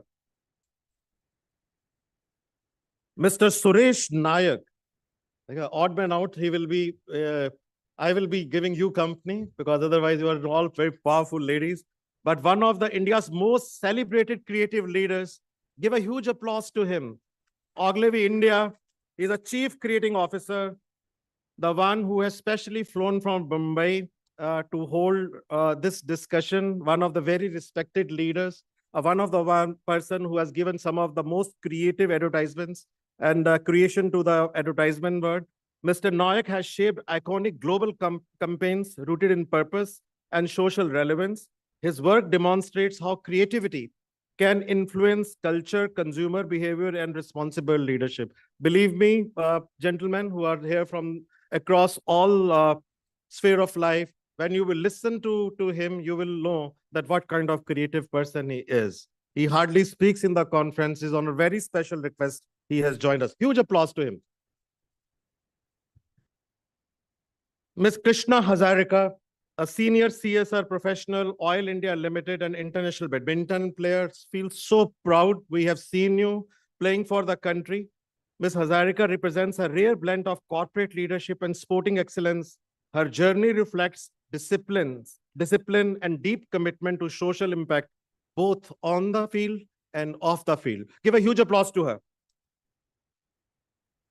Ms. Archana Kapoor, a senior commander, Boeing 787. I think here is a female leader whom everyone will look at.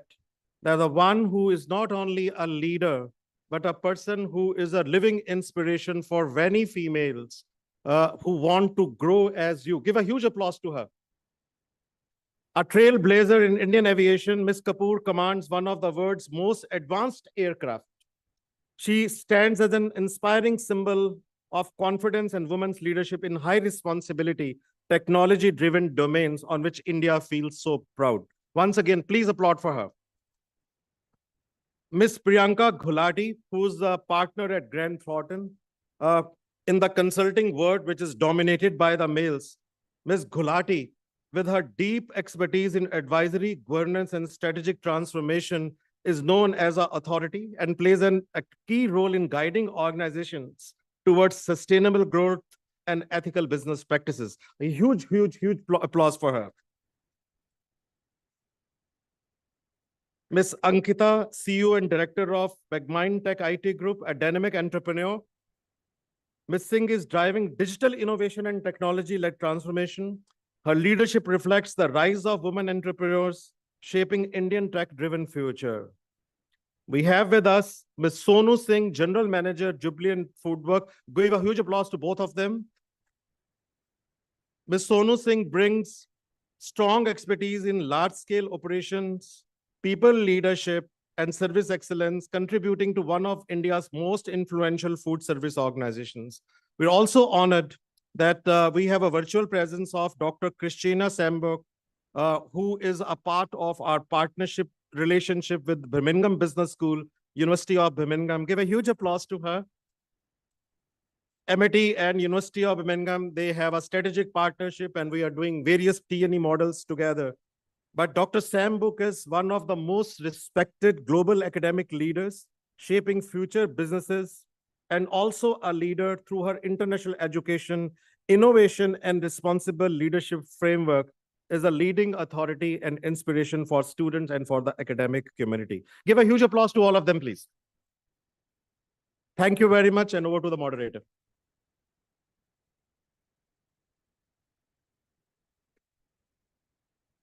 Thank you so much, sir. And indeed, everybody here plays a very pivotal role. Ladies and gentlemen, before the moderator, with your permission, sir, I would like to invite the keynote speaker, Ms. Subhrasha, author and public intellectual founder, the Art Shastra Group. Before I invite her, quickly, let me take you all to his brief bio sketch. Ms. Subhrashwa is a compelling contemporary thinker whose work bridges ancient wisdom with modern leadership, governance, and ethics. As an author and public intellectual, she is known for challenging dominant narratives and inspiring purpose-led leadership. Without further ado, as time is less and much to cover, I invite Subhrashwa to take over the stage.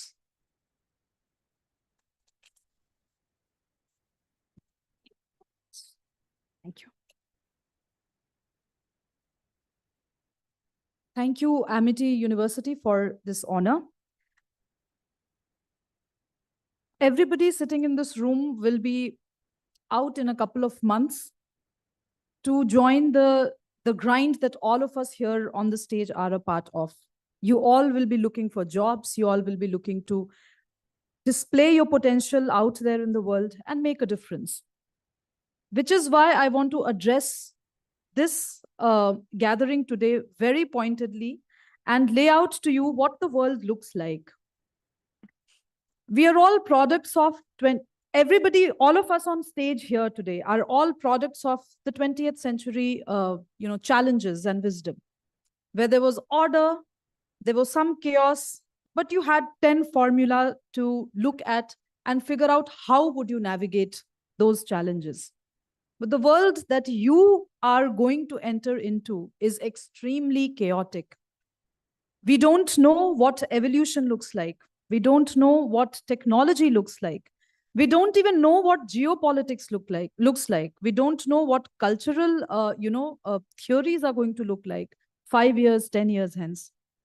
San Francisco consensus says the same.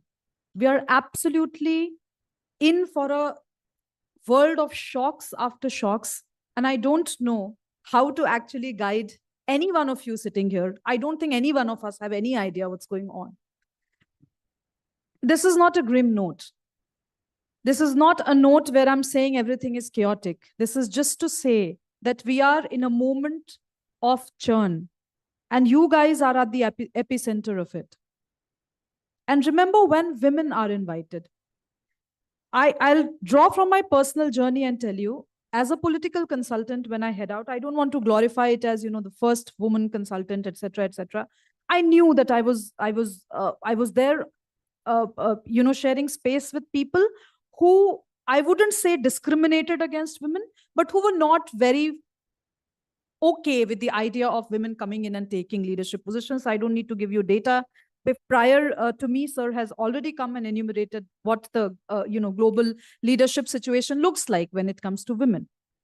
But interestingly, in political consulting, I noted that women were called on when there were moments of crisis, when everything is breaking down, when you need a new kind of a vocabulary and a new kind of a grammar to shape whatever it is that you want to sort.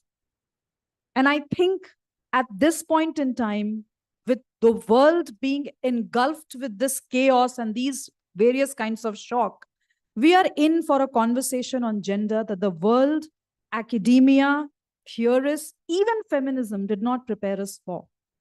So there's a huge opportunity out there. I'll give you examples of why I say what I say. All of us remember COVID-19, right? May I get some participation from the students out there? Do you all remember COVID-19? Do you remember the way in which various global leaders came together to have conversations? And what stood out? For me, who stood out was Jacinda Ardern. She ensured that leadership at that point in time, as a prime minister, as a leader of the state, leadership merged with the question of responsibility, care, and caution. That was a new grammar that all of us saw in our rooms because we were not allowed to, sort of move out and, look at the world the way we did. And that is perhaps the germane idea where I would like I would like the room to pause and have a look at. There are global studies across, multilateral fora, corporations, and I'm sure we have Sukeshji here, you can, Nayakji here, who can also, pontificate on that. When women lead at the top, when women lead institutions, when women lead certain verticals, there is a certain grammar and a certain angle to the leadership that male-dominated conversations do not bring to the table. It's a settled fact. My point is, in the age of artificial intelligence, when all these structures, the classrooms have already moved online. We have a Christina who is joining us from UK here. We all know the kind of coding that most of you guys are here doing. We're not coding with necessarily your classmates. You're coding with 15 other professionals who are settled, outside your nationality. So these conversations on nationalism, liberalism, feminism, all the 20th century isms are going to just go. So then what we are left with is, how does the leadership look in this century? And the leadership looks like this. It is extremely fragile. It is extremely fluid, not because systems are not tuned like that, but because systems are waiting to evolve. Because the energy in every corporation is moving from a physical state to a world of really artificial intelligence where everything is about sense making. So today we know, for example, in terms of warfare, we no longer should be talking about, gunpowder and missiles and all of that. There are going to be, robots on the border trying to, fight wars for us. So then in this situation, how do we move ahead? Look at some of the path-breaking innovations that have happened in the recent past. Look at healthcare, for instance. These are all examples that, of course, I have figured from, again, various engines like ChatGPT and Gemini and Perplexity. I don't need to give you examples because you can yourself search and figure out. But the moot point I'm trying to make is this: if that one cancer survivor did not come up with a healthcare plan in the policy room, we would not have the innovation that we have in terms of figuring out breast cancer at a very early stage. And it mattered because that woman was there at the policy table. For all these years, we have been given conversations about representation as a buy-all and end-all of women leadership. The question is not how many women are there in the room. The question is, what do they bring to the table? Are they changing the architecture of the table because postpartum women are not comfortable in the CEO chairs that are designed by various companies? Are you there at the conversation table? When it comes to questions of education, if there was no Regina Bargile, if there was no Maggie Johnson, then these assistive technologies for children with speech and learning delays would not have been framed. And she could do it because she raised children of her own. Let's come back home and talk about India. We all know how Anganwadi work centers operate, and most of these Anganwadi centers, in fact, more than 90% of them are all run by women. If these women are not invited on the policy table to deliberate on what India's educational policy looks like at primary and sub-primary level, what are we talking? 2 IAS officers, however decorated they might be, cannot decide India's policy. What I'm trying to say is this: get yourself in at the position where architectures are being made. Because it is very easy to fit, and we all have those tools, it is very easy to fit ourselves into conversations on victimhood and discrimination, and this was not done and that was not done. The conversation has to move beyond this to how exactly are you going to correct it. I would like to end on a note that today, conversation about progress, which is what the theme of this conversation that we are having today is about, progress through purpose and potential and productivity. All of this will become extremely, extremely irrelevant if we are not able to identify the challenges that we have in front of today. Of course, it's a chaotic world, but I'm sure anybody who is well versed with Indian, mythological frameworks, you all know that it's only in a world of chaos that Kali dominates She starts burning everything in the Shmashan, and Shmashan Kali gives way to Bhadra Kali the moment Shiva enters. Now is the time to identify the Bhadra Kalis in yourself. And that doesn't necessarily go for women, it goes for men at large. It's a question of quality. It is important that we root ourselves there, look at what is happening, be involved. Do not only depend on the syllabus and the curricula and the questions and the answers that you've been given in classrooms and the kind of trainings that you've had at various internships.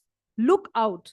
Figure out for yourself. And we're all there in the same boat. Nobody knows the answers, but it's important to ask the right questions. And as leaders, it's more important to understand what you refuse to do rather than what you want to move ahead with. Thank you. Thank you, Ms. Subrasha, for a wonderful insight. Ladies and gentlemen, put your hands together to welcome Mrs. Pooja Chauhan, Chairperson, Amity Humanity Foundation and Amity School of Film and Drama. We welcome you, ma'am. Now I hand over the podium, the mic to Ms. Aditi Anant Narayan, who is the moderator for today's session. So please take over.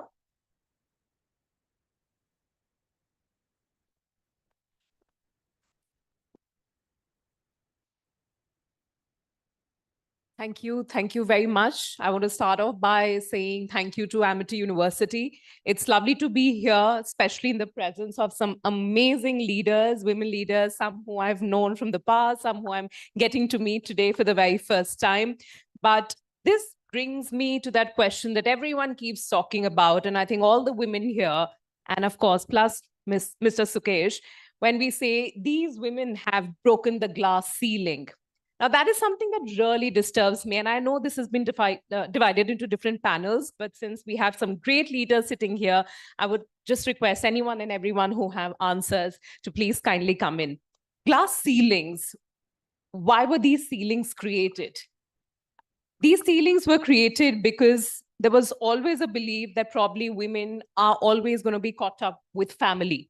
And probably profession or career could not be the first that they could prioritize. But that has changed. We have Padmaja Joshi here with us, an old friend of mine. We have worked together for years, and we have gone through our share of struggles being journalists. She continues to be one. So from the industry where I belong, journalism, it's not an easy industry for women to begin with, especially for young girls who come from very small towns. They are left to search for stories in the middle of the night. They are left to come up with exclusives. And trust me, it's not easy. And why it's not easy, not because women can't do it. When you don't have access to a basic washroom while you're out on field, where you're kept standing outside a politician's residence for hours together, you have no food, no access to washroom. I have seen young women, journalists, mothers, who have actually run to possibly the closest restroom or a women's press club only to pump milk so that they could transport it back to their homes. And that's the difficulty that I started realizing once I became a mother and a working mother, that it's not easy. It's not easy, but yes, women have accomplished it. Women have reached where they are. And that brings me to my first question. And I really want to start with Mr. Sukesh here, because I know I should let me bring you in first, because it's always interesting to see what we are seeing on the media, and not from the perspective of what we see, the editorial news, but how women are stereotyped, typecasted, or how that perception of women on screen is changing. And Sukesh, if you could just come in here and explain to us, you must be having a lot of women in your organization, a lot of women with new ideas, bright ideas, especially about how the perception of women needs to change on screen. Have you seen that change in the past years, in decade, 5 years, 2 years? How accelerated has that change really been? First, very nice to be here and in such a lovely company. So, hello everybody. Very interesting question, and I think you know how how you are brought up. Let's start there. And I would talk about my my mentor, my very beloved Piyush, who's no more. And he was brought up in a company of so many sisters. If you don't, and it's not about where you come from, or are you from a city, or are you from a small town, or wherever. What's the conversation at home? How you brought up? What's the discussion? How is your mother treated at home? How are your sisters given a voice? It all really matters. I feel that, and in the industry that I'm in, and I'm very fortunate, I must say that I really get to see so many kinds of, and like you rightly said, we have long hours. We have super long hours because you are there till very, very late, because you're working on projects that have very tight deadline, which means you have to build an ecosystem. And just what you said, and I think people like Piyush really helped encourage, build that ecosystem, which enable many, many, many bright people to grow in the system. And I'm very proud to say the person who took over from Piyush is Hepzibah, who's a chairperson today. And she's a hardcore Ogilvy girl. She grew up in the system, the same system that encouraged many such talent. And I must tell you another story, which when I was very young and how I learned it matters before I became a dad. I was young, I went for a meeting and there was a time given, and there was this lovely lady who lives in Miami now, and she was the office head. And this gentleman who had fixed the time didn't turn up. And we were all waiting like how we normally, because we don't value time. And I'm amazed at how time is not valued. So but we were too young to say anything. And there were a group of young people like us waiting, waiting, and waiting. And at 5:30, we waited for an hour. This lady gets up and says, you know what, let's pack up and let's leave. And she left a message for this gentleman of this organization saying that you gave a 4:30 time, we waited for an hour, and I have to go back home because I have kids back at home. So, and I was like, wow, you can do this too. Now you see what I'm trying to say, that it's the company that really matters in my experience. And now coming to your second question that you asked about, it's a job as a, let's say I'm a concept creator, I'm a writer, and my job is to put things out there that really inspire. And one campaign that comes to mind listening to all of you was a very interesting brief we got many years ago. And the line that we wrote as an agency for this client was, लड़के रोते नहीं. क्योंकि बचपन से हमें सिखाया जाता है कि लड़के रोते नहीं, इसीलिए वो बड़े होके रुलाते हैं. And I wish I could play the film here, and I wish someone could find the film. It is one of the most powerful pieces, because that's the problem. You see what I started the whole conversation with. If Piyush didn't grow up in the company of lovely sisters that we all know and we call them our family now, he wouldn't have been able to come and with his bravado and with his machismo, all that. See, nothing changes. You don't have to change yourself. You can laugh loud. You can, crack your jokes. But are you empathetic? Are you caring? Do you understand what it means to have that conversation that really gives space to people? So it's our job as a creator on any opportunity given, and my work is usually brand. I don't create free art commercial. I don't create free art. I create work for brands. And I must tell you, and you all be very happy to know that I have seen, it's 2 decades for me being in this amazing place that I run now. And there are so many clients today that I work with who are actually saying, let's do something that really moves and that really has an impact. Because if you are not at the cross-section of culture, your work will never fly. Your work will never get talked about. I'll give you another example. There's a beautiful piece that we did very recently for Unilever, which is Mass is Strong. Every mother, and that's a fact. I come from a family where we all were sent to boarding school, very young. My sister went, we went. But if I ask my mom, why do you do it? Because every mother wants, and I think mothers have a big favoritism to the daughters, and my sister will not agree, but I believe so. And it's a very simple, Mass is strong banna.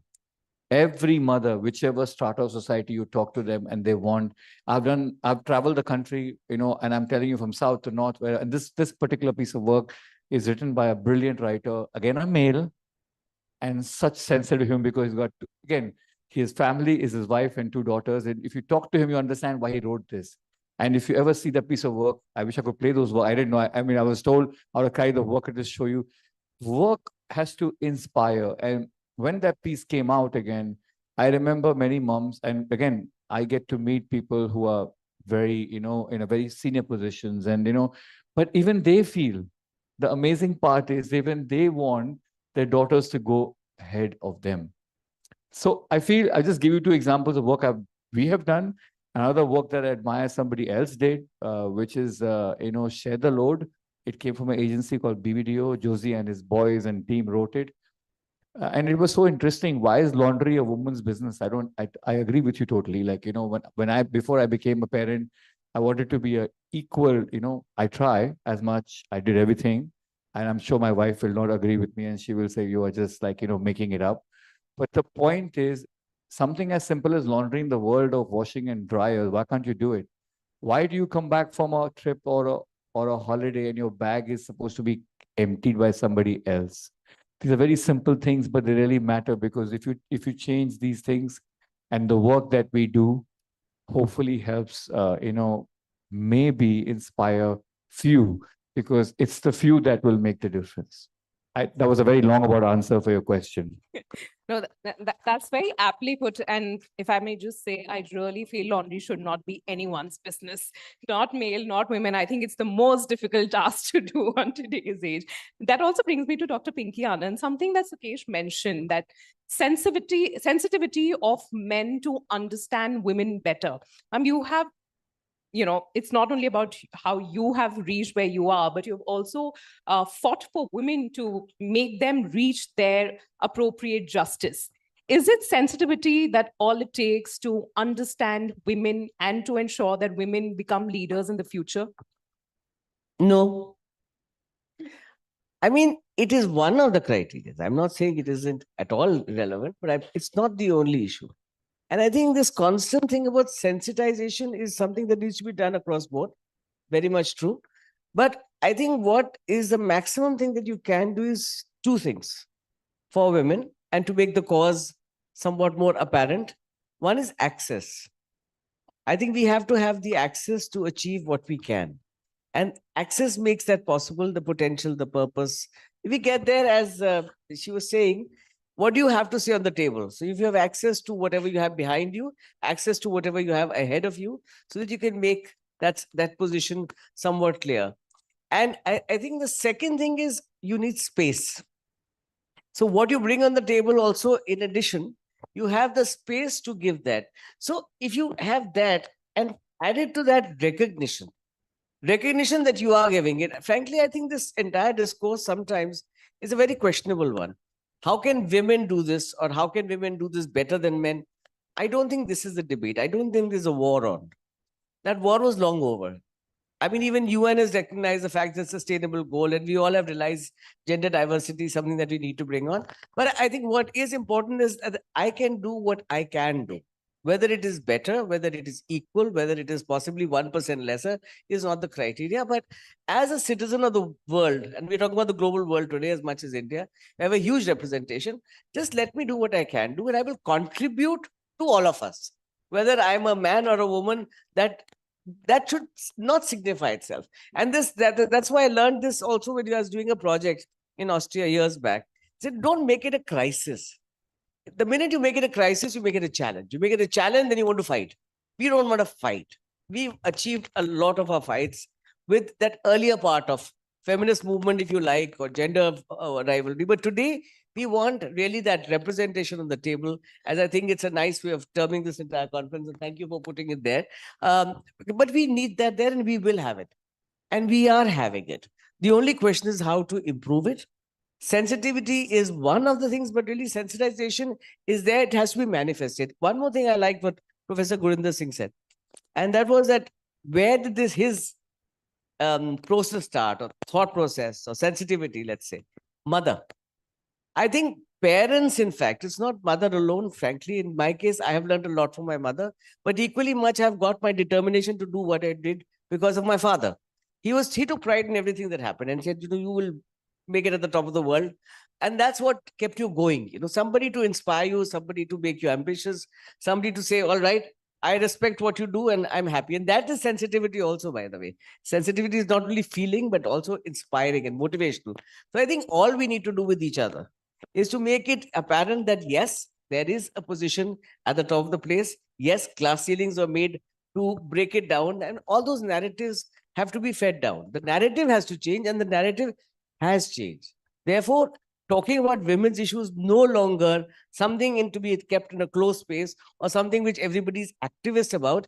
It is something that is an open conversation and saying, all right, here's a space. What do you have to say about it? And that's where I think Amity and Professor Gurinder Singh and Pooja, who's a very, very dear friend. And yes, I do feel partly own Amity. Or Amity owns me, whichever way the conversation goes. That's what I mean about partnership, and that's what I mean about association. And particularly, I believe collaboration is very important. So therefore, there's nothing to say that women will support women's causes. It's societal. I'll tell you, I went to Tihar jail. I was doing legal aid. That was years back. And there I found women were the women's worst enemies. So it all depends. There's factual situations going across board. As I said, the recognition is space. Give me access to health, give me access to security, give me access to education, give me access to grow, and I'll be there. Before I pass on the mic to Ms. Pooja Chauhan, I'll just take one question from Padmaja. A lot of perception is that being a news anchor is just very glamorous. You put on makeup, you do your hair, and you're standing, reading off the teleprompter. But I know how difficult it is to be a woman journalist, especially in a newsroom where you're struggling to make your mark. Padmaja, and there are a lot of youngsters here. So would you like to explain to them how the newsrooms have changed in the past years and how it is not so easy to be a news anchor in today's day and age? So a couple of things anyway for anyone who wants to become a news anchor. I think everyone at least in my generation has cut their teeth in reporting. So you start by reporting, you get that ease with the camera, because if you are going to think that immediately, you'll sit in a studio and life will be all song and dance from there, it doesn't work that way. You'll actually be setting yourself up for some real disappointment and almost putting yourself in a trap, because once you're in that studio, you're by yourself. And contrary to what people think, everything is not written and scripted and given to you on a teleprompter.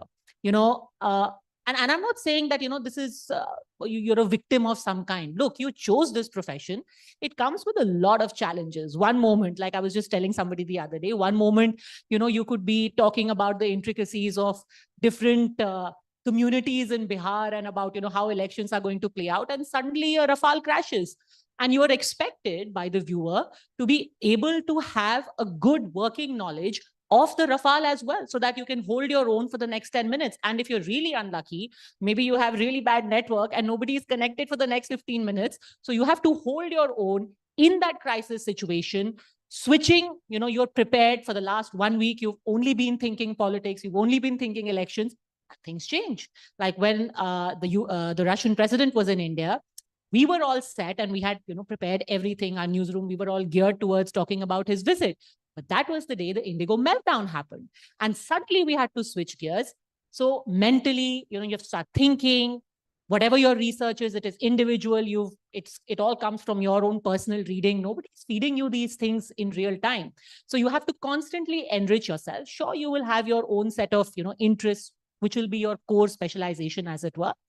And then you will be expected to have a good knowledge of everything else that you cover. That comes with the territory. So to sum it up, I think women have really excelled because in this particular space, not just because they are good looking, I think there are a number of good looking men in our country as well, but they just put in that legwork, right? You will, I have seen so many small town girls, and my real hope is actually small town girls who have come into my newsroom. They have the kind of burning hunger, they are like, this is my chance. This is my one chance, because if I don't make it, I will have to go back. I will have to go back. I will perhaps have to appear for UPSC. I will have to do what my parents want me to do. But this is my one breakout moment, and I will do everything it takes to make sure that this works.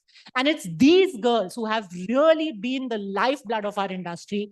You come and see. I mean, the hunger that drives them, it is inspirational.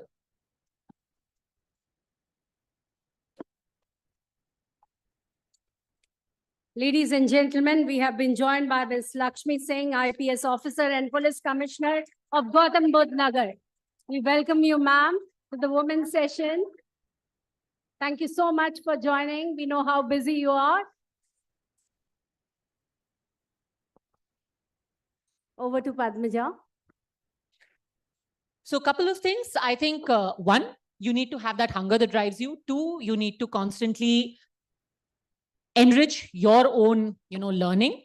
But I will not lie, there will still be challenges. Look, when you're in a public facing role, one, to break out of the stereotype, most people will think when they see you on TV, you are here purely because you look a certain way. Not because you worked hard, not because you have, put in those 12 hours, not because you constantly feel the need to prove yourself better.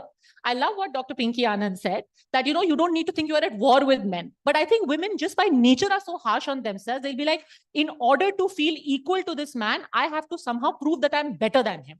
Only then will I be taken seriously, because the first instance, the first day you say, I think I'm a little unwell, can I take the, look, she's slacking off. I should have known before hiring her. Ye to yahi karegi. Isko to har cheez mein chutti chahiye. So you'll be like, nahi, even if I'm dying of stomachache, I will drag myself to office because nobody should fault me for being a woman.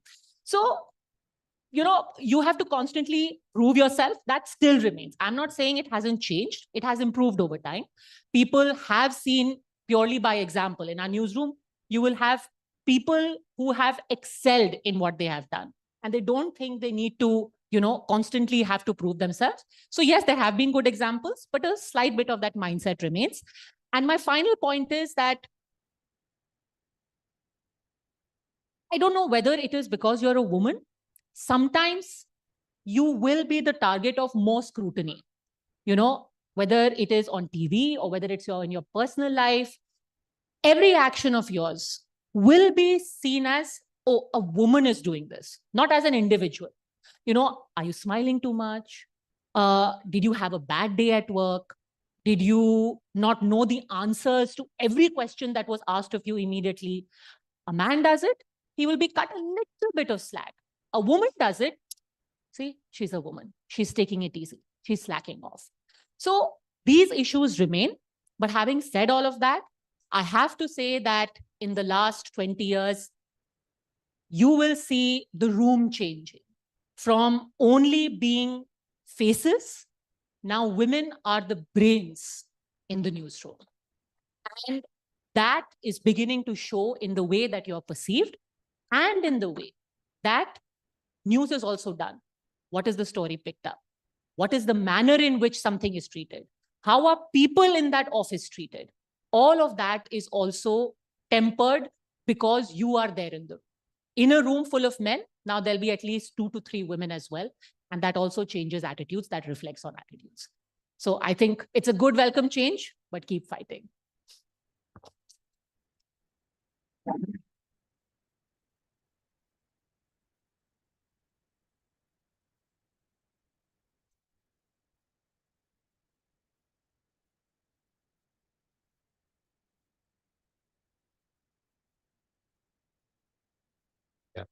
I think we will continue with the panel discussion, but we have got 2 leaders of the leaders in this house. Mrs. Pooja Chauhan, who is the chairperson of MIT Humanity Foundation and MIT Schools of Film and Drama. Give a huge applause to her. A very bright chartered accountant about which I was talking about. And then before another leader of leader, I would say the most inspiring figure, Lakshmi Singh ji, very senior IPS officer who is leading Noida. And I was telling you that since she has joined, the crime has come down like anything. But we deliberated that there are very few females who are given the financial rights. They're very successful otherwise, but there are very few who will lead the finance sector. So even at home, you will find that most of the decisions which are taken in property and those which are taken, which are later with the legal authority, they are taken by the females. But at MIT, our founder, Dr. Chauhan, thought it proper that we should be able to give that leadership to Mrs. Pooja Chauhan. Give a huge, huge, huge applause to her. A topper of Institute of Chartered Accountants, Mrs. Pooja Chauhan is so ably also leading the Humanity Foundation by heart. If you look at the kind of activities she is doing, I think there's no company where she is not training number of CSR activities she is taking. She's a visionary leader who has worked seamlessly, blends compassion, creativity, and social responsibility. You will find that in her institution, which she is leading, a school of film and drama, a lot of innovations have taken place. She has brought a lot of foreign collaborations. Once again, give a huge applause to her.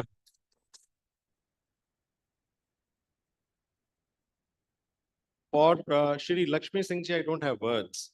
I would say that there are very few police commissioners, and those who know me, I always talk the people who they really deserve, and black is black and white in my dictionary.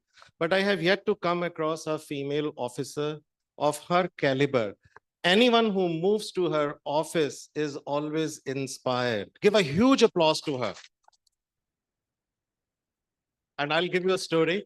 I was reading her bio, and I found that there are very few officers who will take mechanical engineering as an area of engineering. Normally, people say computer science, so girls will not take mechanical engineering. But she picked up mechanical engineering. So you can see that right from the very young age, she picked up a different field, which people say, no, no, boys will take mechanical engineering. Girls are not meant for that. But she picked up mechanical engineering, was in the labs, was in the field with some of the toughest projects, and then picked up IPS as a line. And I have got an opportunity to do a case study on you with our business school students. And they said that, ma'am, looks very soft, but when she takes her decisions, they are very hard. We feel so proud that we have got an officer of her caliber. Give a huge, huge, huge applause to her. In the morning, someone from the BBC was interviewing, and they said that why every year, and this is the 26th time, ma'am, we are having this word summit. It is one of the most prestigious events we hold. But every time, believe me, we hold a women's session, and we make it a point that Ms. Lakshmi Singh, who is a leader of leader, should come and should address the audience. Give a huge applause once again to her.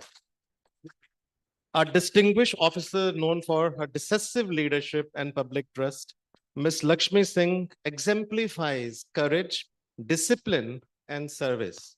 Her work in law enforcement highlights women growing leadership in governance, safety, and community engagement. We will request first Mrs. Pooja Chauhan to give a keynote, and then Ms. Lakshmi Singh to give a keynote.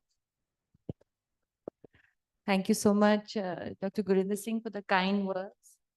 And if it's all right, then I think I'm more comfortable being amongst this very, very respected panel here, and I will avoid the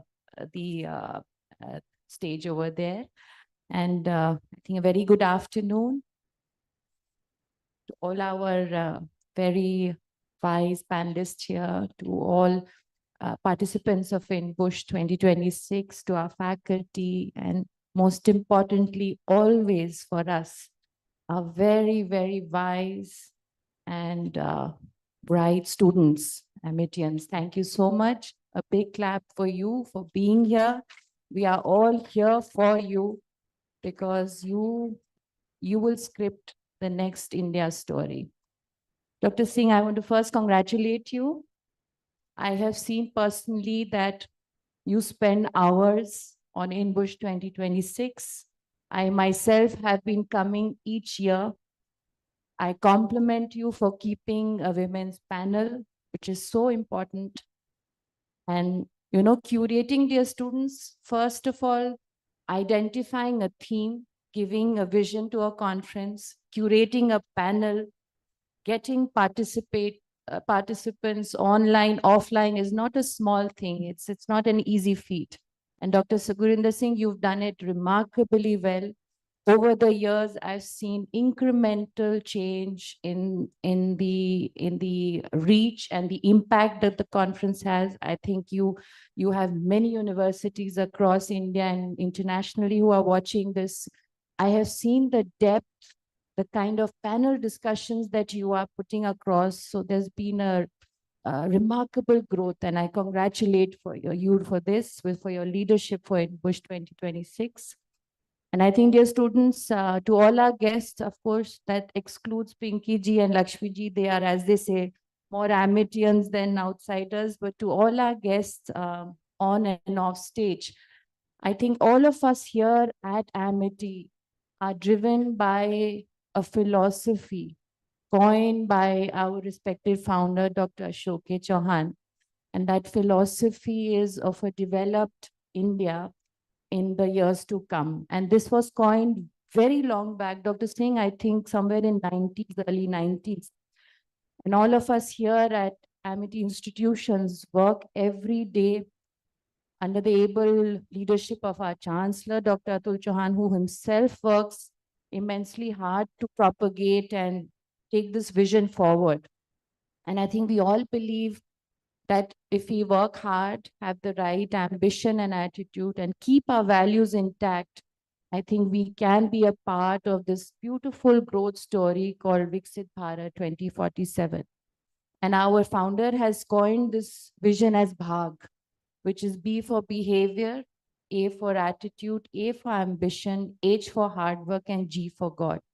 And another beautiful, Padmaja, you will know, our Honorable Prime Minister has coined Manav today at the AI Summit. So I think we are in a wonderful golden era. And I want to share something with all of you today, that I was sharing the dais with a very respected, very senior government official last week.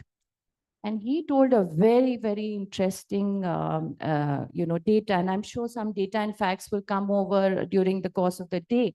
But he said that, Pooja, you will not believe how interesting times have come. It is the first time in the history of our country that more girls are enrolled in primary school, more girls are enrolled in the middle school, and more girls are enrolled in the higher secondary school. It is also very interesting to note, and these are his words, that it is the first time in Indian history, Pinky ji, that the bank accounts in urban India are being held by women more than men. And the private, that actually I clapped and cheered for this. This actually calls for a round of applause. And the private sector banking is actually actively looking at women, because they are the ones who are now the biggest growth story for banks also.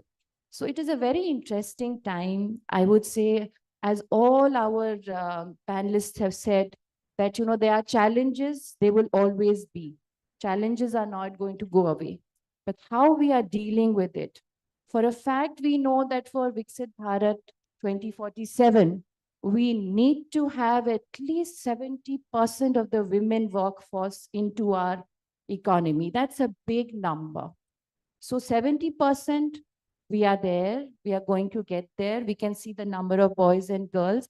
And I would really urge Dr. Singh from this platform that we talk about women, girls, but boys and men are equally regarded to be a part of that growth story, because if they have to work together, we have to be sensitive towards each other, towards the needs, and then only we can achieve this task of having women in the workforce.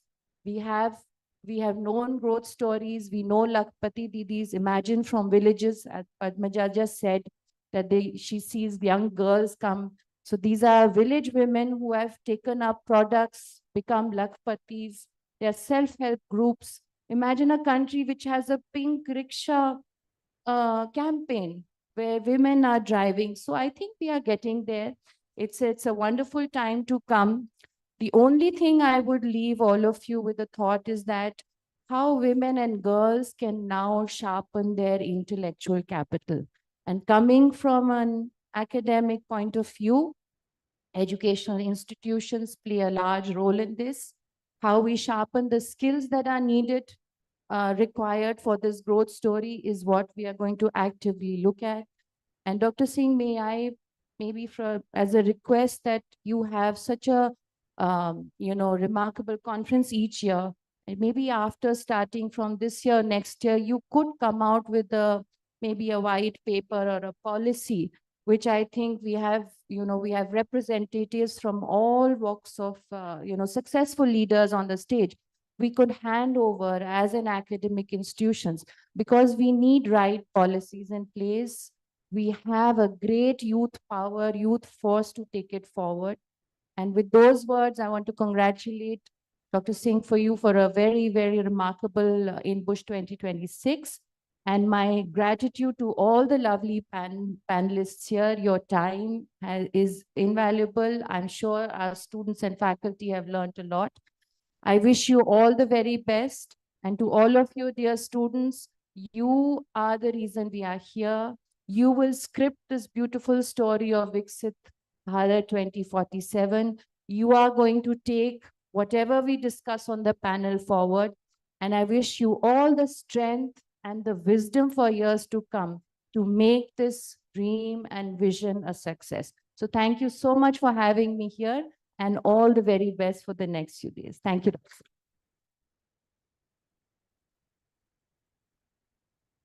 Can we request now Ms. Lakshmi Singh, IPS officer and police commissioner, Gautam Buddha Nagar. I feel honored to have this invitation from the Amity University for their women's session during the INBUSH 2026. I also feel honored to be a part of this huge Amity family and be called upon to come and speak to you on umpteen number of occasions. I feel this has got developed as a second home for me. Distinguished members of the panel on dais, distinguished members of the dais, staff members and faculty members of this great prestigious institution, young bright minds who are going to lead us during the next decade and onwards, METians, calling upon a police wala to come and speak with a panel having women who have distinguished themselves across all the field of life. I believe police services from Uttar Pradesh have gone a sea change of image to have been taken as coming from an intelligentsia class. And this is how we have progressed during the last 75 years of policing in Northern India, from a very, very decadent and inward-looking social milieu, the ethos and pathos of a typical North Indian community and society, of having emerged from a regressive police force to have been distinguished as the most progressive police force across India, and therefore having been invited to come and sit on this international forum.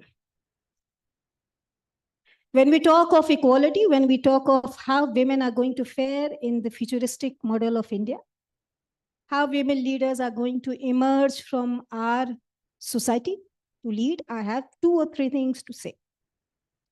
I was listening to what Mrs. Chauhan was just referring to.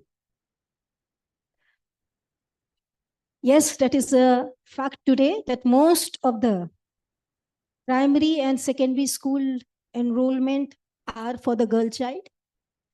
Yes, this is a fact today that most of the banking accounts held by, not only in the nationalized banking sector, but also the informal and non-banking financial institutions. Majority of the account holders coming from rural, semi-rural, semi-urban background are female. Most of the savings are being catered by the female clientele. And a silent revolution has grown during the last, I think, 10 years. people in India would not have envisaged a rapidly coming up of female population if we would have thrown this curveball at them, I think way back 2014, 2015, 2016. आधी आबादी को ऊपर लाके to have this women folk come up at par with the society and undergo the responsibilities which have been traditionally thrown upon their shoulders in a nice, progressive, and developed way was a dream we thought we would be able to achieve by 2070, 2075. But it has come as a surprise during the last decade. Why is that happening? Because of certain things that have grown over the governance, typical governance, and the bureaucratic setup of India. Mission Shakti of Uttar Pradesh program has been now enumerated umpteen number times across all developmental forums of Indian states. And how does this come about? I would like to announce over here that Uttar Pradesh is the single, until date, the only state to have enrolled rural women as BC Sakhi, banking correspondent Sakhi, to open up banking accounts for all population, majority of them are females. Financial literacy revolution has overswept Uttar Pradesh. Financial literacy along with educational programs have come up in a big way in the hinterlands of Uttar Pradesh. Today, we are proud to announce we have more than 25 lakhs of self-help groups. Gone are the days of Lakpati Didis. Now, Karodpati Didis are coming up. And from such institutionalized, non-institutionalized sectors where one wouldn't have even thought of dairy farming, agricultural-based production, agro farming, cottage industries, nobody would have thought that they would have a turnover of more than 1 crore within one single financial year. But this is the reality of emerging India. And this has brought forward Uttar Pradesh from being a Bimaru state to being one of the second. Now we are the second most thriving economy among the Indian states in India. UP has undergone a sea change. Up, second factor, what is there? How silent this has happened. Traditional Indian polity, especially in Hindi belt, was always dedicated to be of gentleman's affair. Panchayat Bhavan mein the panch were supposed to be gentlemen, sit there, have deliberation, arrive at a consensus and levy down in the society. Panchayat Bhavan was a taboo for female population. Mission Shakti conferences, Mission Shakti discussions, Mission Shakti's Bathak are all happening at Panchayat Bhavan. And women, what are they coming and talking about? Apart from their daily needs, they're talking about how the polity and society needs to cater now to the female demands, number one. How the polity and society and policy making needs to cater to what the growing rural economy is talking about. And let me tell you, all the multinational corporations who are catering to the fast-moving goods, consumer goods section, their biggest clientele now is rural India, and they're too women folk. So the majority of their profits are coming from rural hinterland and small towns. They are now not focusing on cosmopolitan and urban scenarios. This is how India has overgrown. This is how India has witnessed this silent revolution of empowering women and bringing about a sea change, not only in their life, but economy per se. Today, I see many of the law students over here as girls. And this is not only true for Amity, but otherwise also most of the national law schools are having almost more than 50% participation of girl students. Law, like policing, was considered once a difficult arena for women students. Number one, it was considered to be too focused on having physical hardships rather than mental hardships, and therefore was considered to be inappropriate for management students also, for law students also. Women are coming forward. We have Miss Pinky Anand as a leading example of all young aspiring lawyers across country. They have made a mark. They are arguing before the esteemed benches. They are creating a name for themselves without the issues of having a legal burden or a legacy issue. For to be a successful advocate, you don't need to have a identification which is relegated back to your father or to your husband. To be a successful bureaucrat, you do not need to have an identification in the name of your father or in your name of your brother or in the name of your husband. Why? Because merit dominates. If you do not have merit and if you do not have that zeal to sustain, that is very important. If you do not have that willpower to make your own mark, no amount of good backing can make you, lead you, or take you onwards, forward on a new path which you may have forced out for yourself. Chalking a path is important. Having that kind of perseverance to go ahead on that path is very difficult. And it's a continuous process. It cannot be said to be after 2 years, I'll be more comfortable. After 3 years, I'll be more comfortable. Why? Because society will always be throwing a curveball on all the emerging women leaders. Not only in India, but it's a global trend across the world. My kind of feminism, I often keep on talking about, is a separate kind of feminism. I never talk about equality. And this has been proven by my experience from having worked in every parts of UP. I have observed that life from very close quarters. I have worked with them, and going beyond the purview of my legal mandate, I have always tried to make a mark on their lives. And what have I come up with? The conclusions, the results. If we only talk about equality, you are going to seep into a quagmire. Many panelists may beg to differ from me, but I have my own opinion. When you keep on comparing yourself to what your counterpart is doing, Dr. Chadha is having my company over here, and he's sitting in a very august company. But sorry, Dr. Singh, Gurinder sir. But if I just keep on comparing myself with him, or for that matter, he is comparing himself to me, then the personal growth is supposed to be very redundant. Why? You will have no time to look within yourself and find out your own strength. You will be catering to the apprehensions of the society.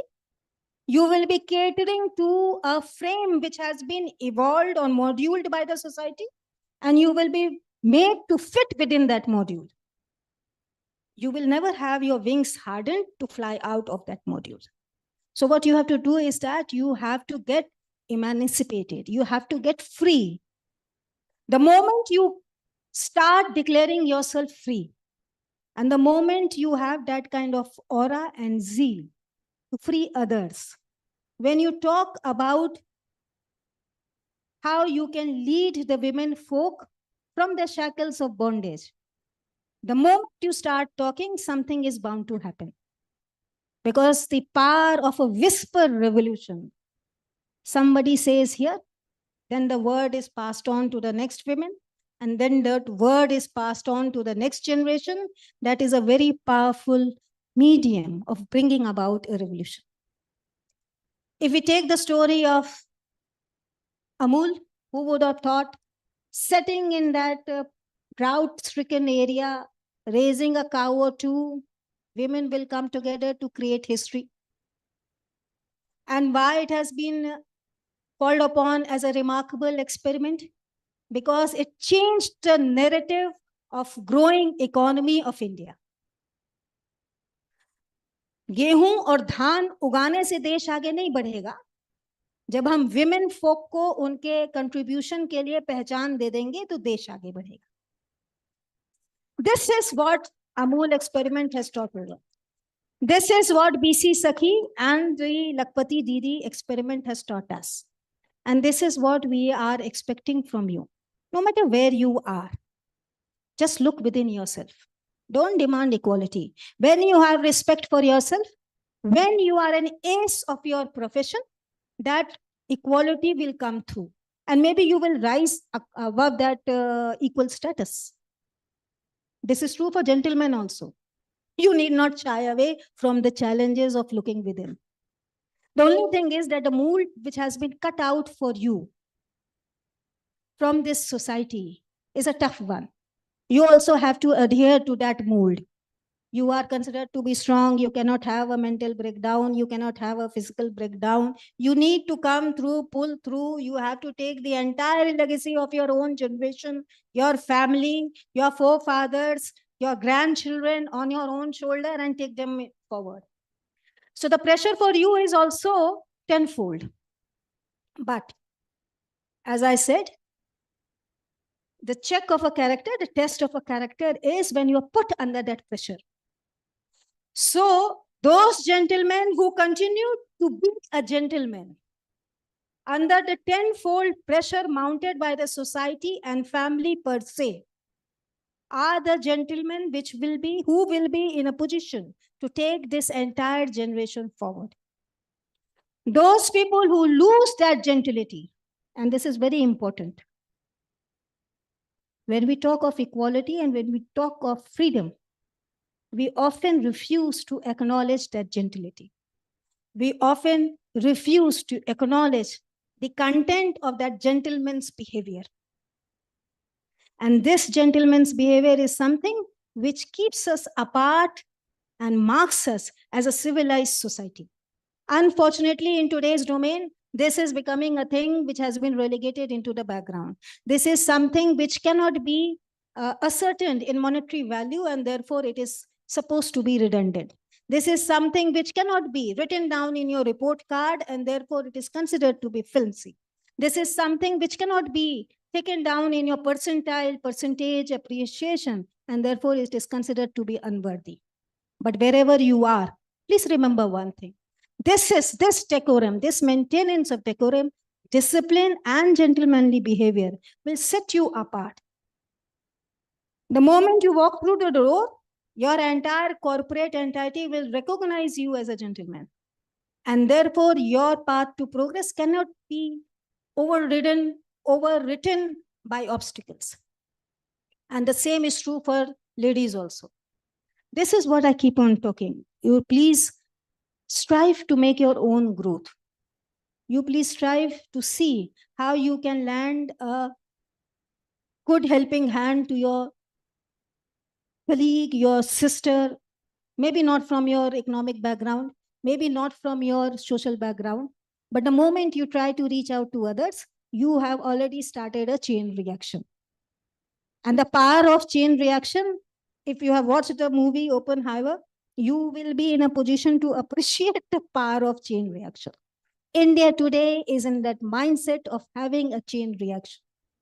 That is why so many forums are coming up to discuss how the 50% of our population is going to make a mark on changing the future of this. Viksit Bharat, if you go through the Government of India program and the priorities set for a Viksit Bharat by 2047, you will see 70% of the responsibilities have been catered down to the female population. Most of the programs are being run by females, are being targeted for the females, and are being dependent upon the result generated by the females. So therefore, ladies, I will also give you one mantra. Sometimes it is very good to be recognized as an idiot. Please don't take it personally. Having said that, I will just go through my own example. The moment I decided to take mechanical, I was branded an idiot. I had such a high ranking, so people thought कि computer sciences नहीं ले रही है, electronics नहीं ले रही है, she has gone mad. If you are within 100 and you do not take computer sciences, what are you going to make for your life? Number one. How are you going to be a floor manager and talk to the labor class after continuing the path of being a mechanical engineer? I had a very high All India rank, but still I chose for IPS. So again, I was branded an idiot.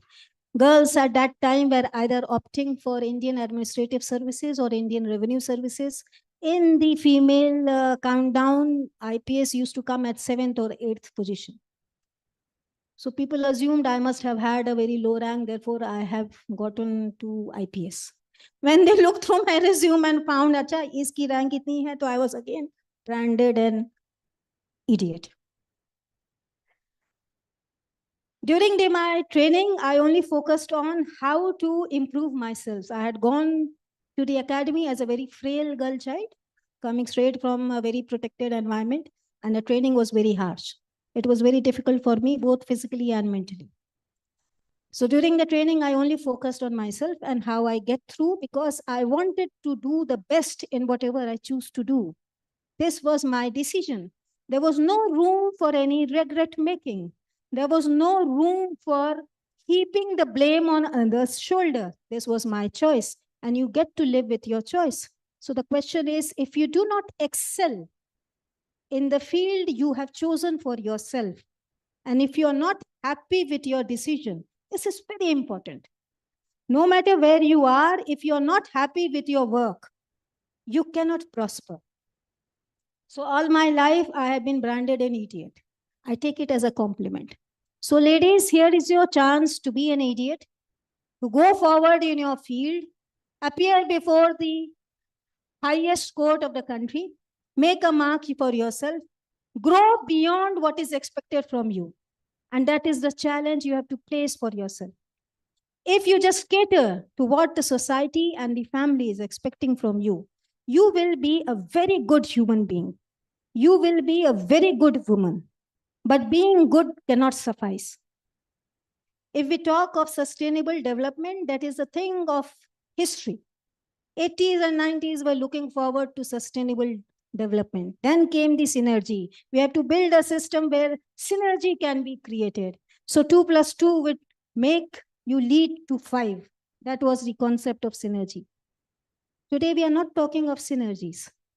Today, we are standing at the brink of an AI revolution. And if you as a human being cannot outstep the mold which has been set by the present day society, how are you going to rule the world with an AI component at your beck and call? So that is why mantra for you is step outside your own mold, become an idiot. It is often the idiots who lead the generation. And I believe all the panelists sitting here must have been at some or the other point of their life, have been termed as a rebel or an idiot or someone who does not listen to any advice. And everyone who gives a free advice always believes that they are in a position to give the best of the advice. So if you're not catering to the best of advice, you are already throwing down all the goodwill. But believe me, the moment you start earning the goodwill and gestures from the society per se, from your clientele, that goodwill from your peers and superiors will follow. The moment you start getting recognized for your contribution, whether as a lady, whether as a gentleman, the recognition from your superiors and peer will automatically follow. It is not always a downward process. वो हमें acknowledge करेंगे, then only I will be branded as a good lawyer or as a good citizen. No, sir. That recognition has to be well earned. That has to come from within you. And if you have that confidence, that aura of walking through all the trouble, today I have that kind of support from the masses. The moment I appear at any tricky situation in the field, people will get down and listen to me. If they have asked for a road blockage, they will automatically start removing that blockage and say that, okay, Didi has come, let's listen to what she has to say. Why? Because that recognition has come down from the masses. Once that recognition is there, your peers and your superiors will listen to your advice. You will be in a process and position to dispense of free advice. Whether it will be taken seriously or not, that is a matter of choice and future. But having said that, I will just say one more thing. Usually during the speeches, I crack a joke or two, but today I have refrained and restricted myself from cracking any joke. And Pinky ma'am will surely bear out with me, because the moment you crack a joke on lawyers, you are bound to be sued for defamation, number one. And then you will be defended by whom? Another lawyer. So you will be at a mercy of lawyers. I have my own added advantage. Police वालों पर तो वैसे ही कोई joke नहीं करता है. But having said that, please remember one thing. Your world of advocacy, as I was told on the thing, I have only 2 or 3 points to say upon that. Your world is also undergoing an equality revolution. More and more, your peers and your co-colleagues will be females. You will have to learn to survive with them. You will have to learn to compete with them and come up with high colors. However, please remember one thing. Once we give a woman a dream to aspire for, once we give a woman wings to fly off, and once we give them an equitable platform to shine, they are bound to outshine you, because they have come through umpteen number of struggles, umpteen number of challenges, umpteen number of social stereotypes to have reached that position from where you are starting as zero. So they have always come through 100 points and reached that status, equal status. Isliye I'm telling, my brand of feminism is not about equality. It is about being free. Lakshmi Free to ma'am, make a thank you choice. so much. Thank you so much. And I'm Thank you now so winding, much. and thank you for inviting me. Thank you so much for your valuable insight. Due to the paucity of time, ladies and gentlemen, Ms. Aditi Adan Narayan, Director, Brand and Communication at the US-India Business Council, she has to leave. So we will request Dr. Singh and Pooja ma'am to kindly step forward to felicitate Aditi. Amity is proud to confer Amity Excellence Award for Strategic Communication and Public Diplomacy Leader to Ms. Aditi Anant Narayan, Director, Brand and Communication at the US-India Business Council. Thank you, Aditi. Aditi has a very important engagement at Bharat Mandapam, where she has to interview a very senior politician. So thank you, Aditi, for joining us.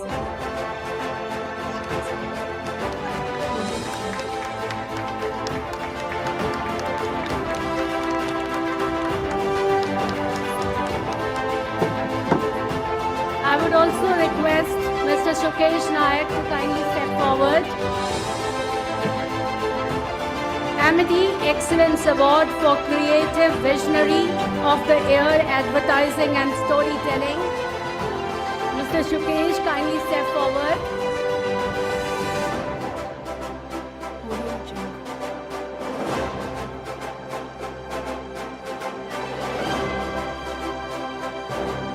It's a proud moment. Amity Excellence Award for Creativity Visionary of the Year, Advertising and Storytelling.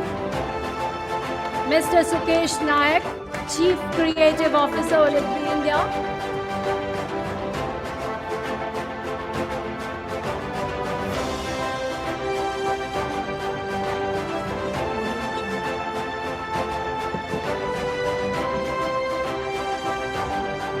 I request all the dignitaries to be seated, please.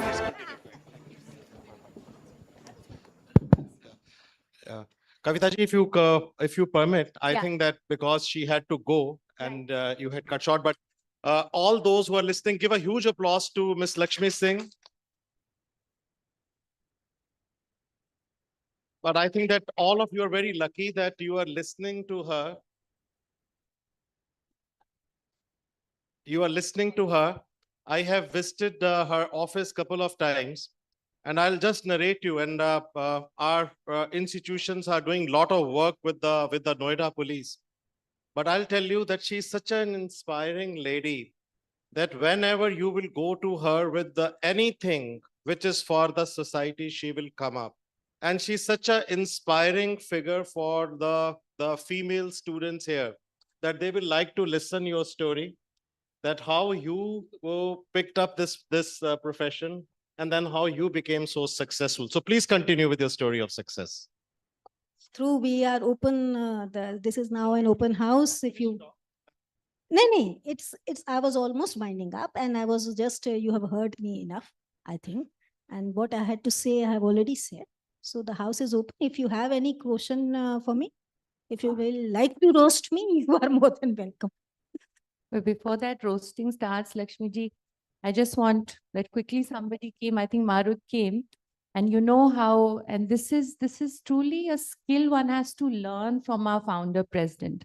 So he's watching, Dr. Singh, he's watching online. Can we have a huge round of applause for our founder? He has so many engagements. And Lakshmi ji, when he heard you speak, of course, he was listening to Pinky ji and Padmaja, everyone. And when he heard, he was so inspired by your story. So he's sending all his best wishes and a big thank you for all of you for being here.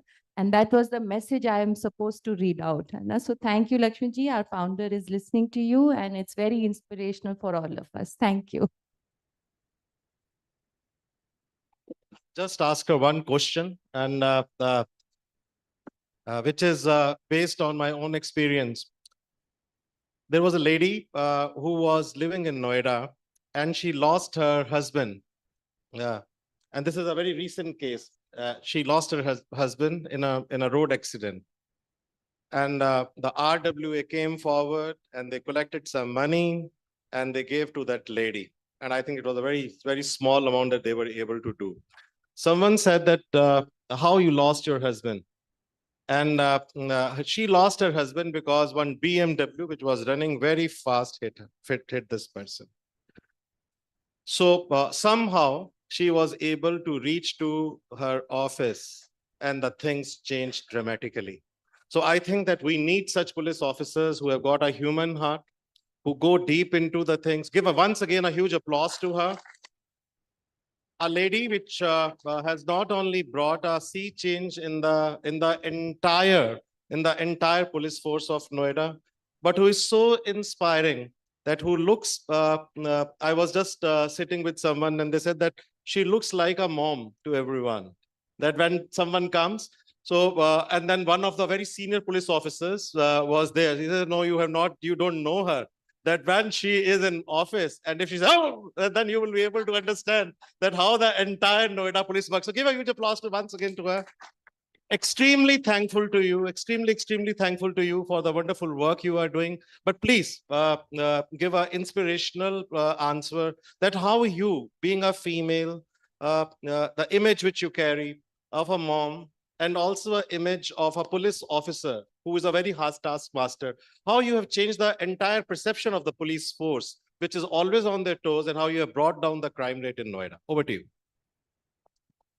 See, being a mom or being a lady is part and parcel of your life. You just cannot leave that behind, number one.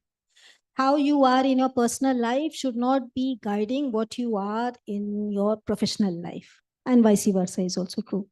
However, I bring my own sensibilities, I bring my own EQ to my job, because that is what makes a change for what kind of officer I am. I always go beyond the mandate is. For a police officer, investigation of a crime, registration of the crime, having a good investigation, filing a charge sheet or a final report is considered to be a job well done. I have a different perspective, how that crime is going to make an impact of the society. How are we going to prevent the recurrence of that crime? And how are we going to address to the trauma of the victim of that crime? are three criteria on which I have tried to build my policing. And that is how a sea change of the temperament and working of Noida police has come about. I'm very proud to say in Noida, now we are having a trauma-centric and a victim-centric approach to law enforcement, number one, which is a global trend as of now. The international police community is focusing more on victim-centric approach, trauma-centric approach, whereas in India, it has been a traditional reactive kind of policing. We just address to the incident. So it is an incident-centric policing. And that is why there has been a huge gap between the law enforcement entities and the society per se. That is why there has been a huge mistrust between the two, number one. Number two, when you are trying to bring a transparency into the system, you have to acknowledge the use of technology and incorporate it into your day-to-day policing. This is what we have achieved at Noida. We have aimed for training. We have aimed for training of behavioral aspects also. We have got for soft skills training. We have done with international agencies and the district level agencies. We have also tried to create umpteen number of modems through which the society and police can come on a single platform and deliberate about what the kind of solution which we are looking at. Sometimes the police solution may not be the best. Society's aspirations, what they are trying to get from us may be altogether on a different plane, but we are not able to understand. Having a constant dialogue, that is the third thing. Having a constant dialogue with the stakeholders is something which has made our policing more participative and more democratic. Thank you so very much. There is a couplet which says that the religion is what you do. And if you've got a passion towards your profession, you will be able to create waves.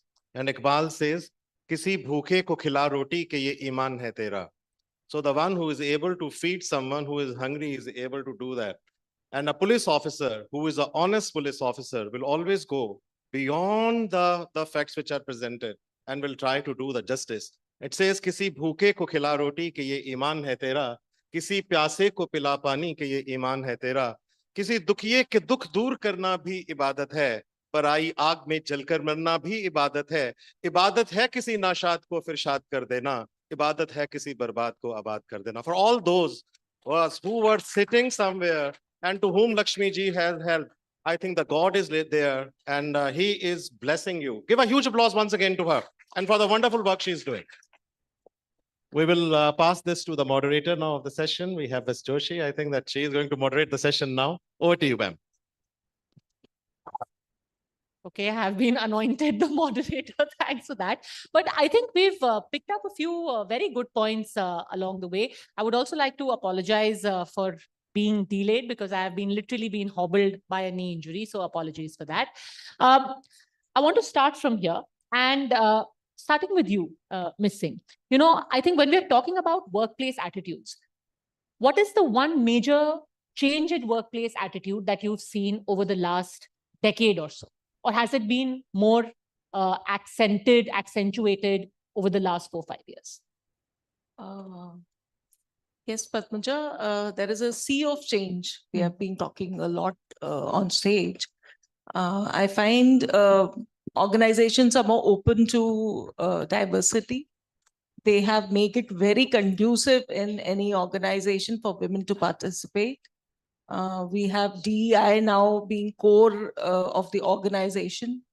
We are regularly working on unconscious biasness which people carry.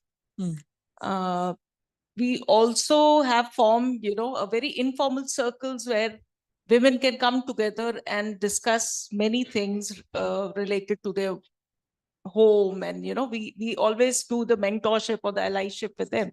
So you have a mentor who takes them all through. There's a tremendous change, and it is a welcoming change, which I find even the leadership now understands that, you know, that diversity word is equally responsible for growth of the organization. When your customers are women, then you want equal partnership from them. So, I want this to also to be a conversation. So anyone wants to jump in, please feel free to jump in. Very important word that you use there is diversity. Now, if you remember in the recent past, DEI, the whole idea of diversity, it almost became a bad word, especially when we're looking at the elections in America.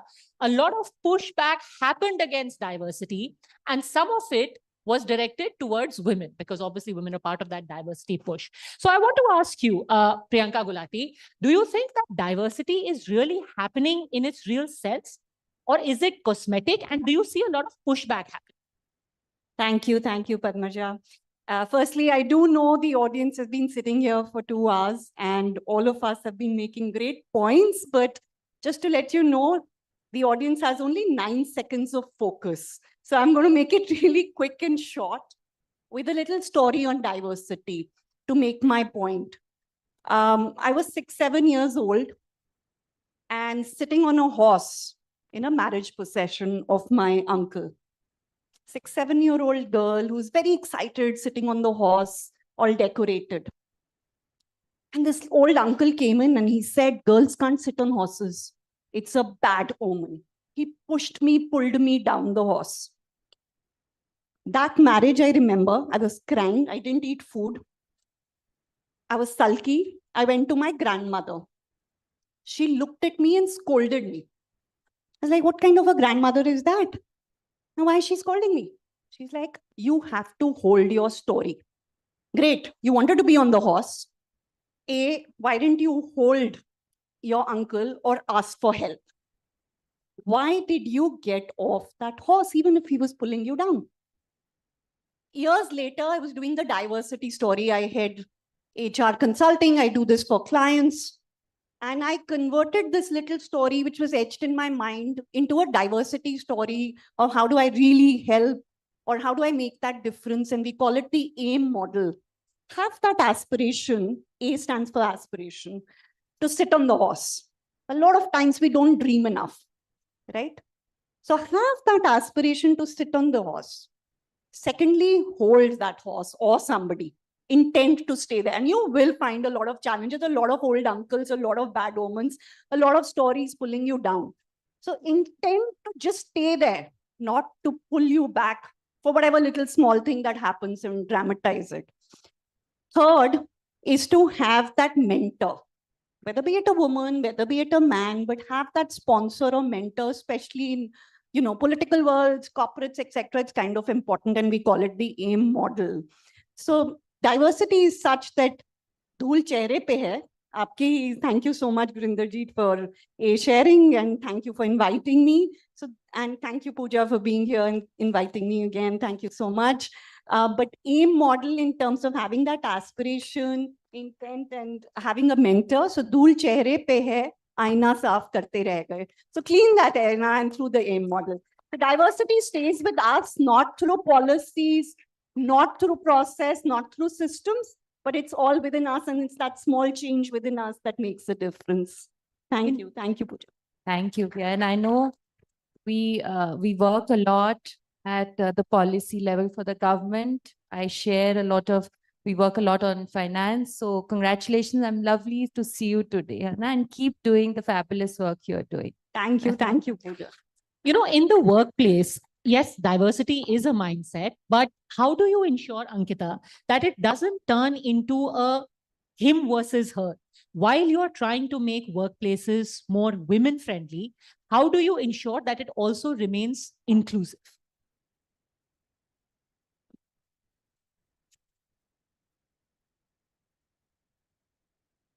Can I have a question once again? Sorry for that. Yes, my question was that while you are trying to make the workplace women-friendly, how do you ensure that it doesn't become a him versus her, right? Like often, like Lakshmiji was also saying, that it is perceived as a battle, that, this whole concept of feminism when it started was this, men are the enemy. And I have to say this, by the way, to all the men who are sitting in the audience, some of the most,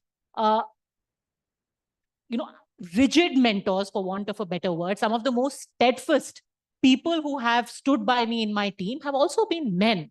So this is never about a battle. Yes, there has been a historic imbalance of power. So you will constantly try and get more and more women. You will try and give them that ladder, but that in no way means that you want to disempower or disincentivize the men. You are there as allies, and you have as much of a responsibility to push women up so that they are there with you. I mean, imagine you don't have to shoulder all the historic burden. You will have a very able woman to share that workload with you. But how do you then ensure that this feeling of, oh, I am being pushed back? Because that also happens. Men feel, these women are getting 6 months of paid pregnancy leave. Now these women are also getting menstrual leave. Look at us. We also fall ill. Why are there no such incentives for us? How do you ensure that that doesn't happen? Thank you so much for the question. And I would, maybe my answer sabke liye definitely sabke different points. So actually, I'm a CEO and director of WebMindTech IT. And my journey, I'm not very good in speech, but I'll definitely mention my real journey, right? I just started my journey from India, right? And few years ago, I shifted South Africa, right? I just started my career exactly from South Africa. Now I'm based in Dubai, UAE, and India. Okay, and as of now, I'm working with all the maybe multiple Indian Army projects, right? एक बार मैं India I, I just और किसी ने मेरी meeting fix की, right? एक colonel के साथ मैं वहां पे गई और उनका फर्स्ट क्वेश्चन था कि are you a CEO of WebMindTech IT? I said yes. Then he started, अपने प्रोजेक्ट के बारे में उन्होंने मुझे बताना स्टार्ट किया. फिर मैंने उनके प्रोजेक्ट को समझा, है ना? फिर मैंने अपने पॉइंट्स वहां पे कुछ मेंशन किए and I got the project, right? You know what I have realized that day? India में क्या है कि विमेंस को as comparison to men, women को बहुत ज्यादा आगे बढ़ने के लिए नहीं दिया जाता है, राइट? उनको लगता है कि अगर विमेन है तो वो ज्यादा छुट्टी लेगी, लीव लेगी, है ना? वो बच्चे को देखेगी, फैमिली को देखेगी, ऐसी सारी चीजें होती है. And one more, I would like to share one more experience. As of now I am working with the country call Congo. Okay, उसके भी मैं गवर्नमेंट प्रोजेक्ट के साथ का काम कर रही हूँ. मैंने एक फैमिली से, यू वॉन्ट बिलीव, हस्बैंड और वाइफ दोनों को इंटरव्यू किया, राइट? एंड वाइफ, हस्बैंड से ज्यादा जो वाइफ थी वो उसने मल्टीपल सर्टिफिकेशन किए थे and she was more skilled, right? But when I got to know about her salary and her package, right, उसको अपने हस्बैंड से जस्ट 50% यहाँ इंडियन मार्केट में मिल रहा था. तो मैंने ये रियलाइज किया कि हमारी सोसाइटी में, not in India, even in south Africa, even in UAE, women's को बहुत ज्यादा इस चीज पे पीछे किया जाता है या पीछे रखा जाता है कि ये विमेन है, ये बहुत सारा लीव लेगी, इसके फैमिली इश्यूज होंगे and multiple thing, right? So that's the thing, I guess. मुझे लगता है कि विमेन्स को ज्यादा से ज्यादा स्किल होना चाहिए, ज्यादा से ज्यादा डिजिटल चीजों के बारे में नॉलेज होना चाहिए, ताकि वो अपने स्किल्स को, है ना, वो प्रमोट करे और वो आगे बढ़े. और थैंक यू सो मच. और अपनी वर्क प्लेस में I think consciously everyone has to keep pushing towards this pay parity as well. Padmaja, I'd like to take over from Yes, Ankita. We were talking about how do you not have the men folk within an organization feel that they are being victimized, and the woman is being pushed up, and that's the real thing. And I think in all of this conversation, I think we are very well placed as a country. I come from the services fold. I was in the Indian Air Force, first batch of women pilots. So I worked at the military And then I worked in the civil airline fold also over the last good about 20 or 23 years. There is a fact. So there needs to be hand-holding for the men, which we don't talk about. And I fly with a lot of young boys these days, and I tell them just one thing. My father, who just sitting here, he made me change the tires of the car, over and over, rotate them for 1 month before he let me touch the wheel of the car for the first time. He's a Fauji himself. I think that's where it comes from. He said, I hate that damsel in distress standing. Is he here in the audience? He just, I think, walked out. Yeah, he just walked in. Okay. Maybe. Otherwise, when he does walk in, we'll please have everyone applaud him because 3 cheers for such fathers. Right. So here we are. Wherever we are, I think all of us will say that. And I think Padmaja said it. And Mrs. Lakshmi also said it. That gentle behavior. And when it comes from the men, and that's where we are here. Right? Somebody did hand-holding who was above at that point of time. And as luck would have it, socially, it was the men. So for me, my starting point was at home, where my father said, Tum kisi se kam nahi ho. I do not expect. Yeah, there he is. That's my father. Okay, also a retired military man. Sir, can you please stand up? You are being applauded and you are the hero in this room because you ensured that before your daughter drove a car, she knew exactly how to get it done. Please, yes. Round of applause for sir. Right. So he was the one who kept challenging me. He was the one, and then I had an instructor, again a man, an ace fighter pilot from the Indian Air Force, had number of, kills to his name during various wars with Pakistan. And he was the one who said exactly what, Priyanka said, don't stop dreaming. He said, Hathi wale hathi dega. He said, when you fly this well in a group of 50 boys and girls to be the best amongst them, why should the country not get to, use your talent or skill or whatever else? He was the one who pushed us and he said, write more, write in. And I was talking to Mrs. Pinky Anand and she's, the lawyers. He said, go meet lawyers, push your case, get women into the Air Force. It was my dream, and then a dream that was nurtured, and hand-holding was done by men, gentlemanly men. Okay, we need more gentlemen. So for the boys, right? This is a message, and I've worked around men for 33 years. It's been primarily men. When I got commissioned into the Air Force, I had 1,600 men on station, and I was the only woman officer there, right? I used to do night guard checks, and I did not have a single woman. So safety, who ensured my safety? Yeah. Who made me feel safe? All men, gentlemen. So let's shift this conversation. It takes two to tango, they say, right? We need to change. We are very well set in this country. I say we have, I'm very proud to say I'm an airline pilot and I have 26% women pilots. We are the largest in the number of women pilots in the world. Okay, we walk anywhere. I was just telling my parents, there are so many. We'll be at least 2 women crew in a wide body aircraft. They see 4 stripes on me. I'm the senior crew, senior most in the set of crew.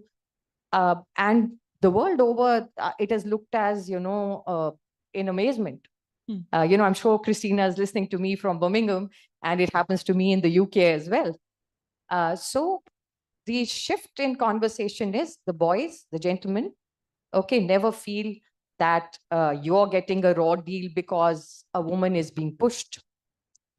You feel that you are facilitating an environment which provides freedom, which provides safety, which provides equality.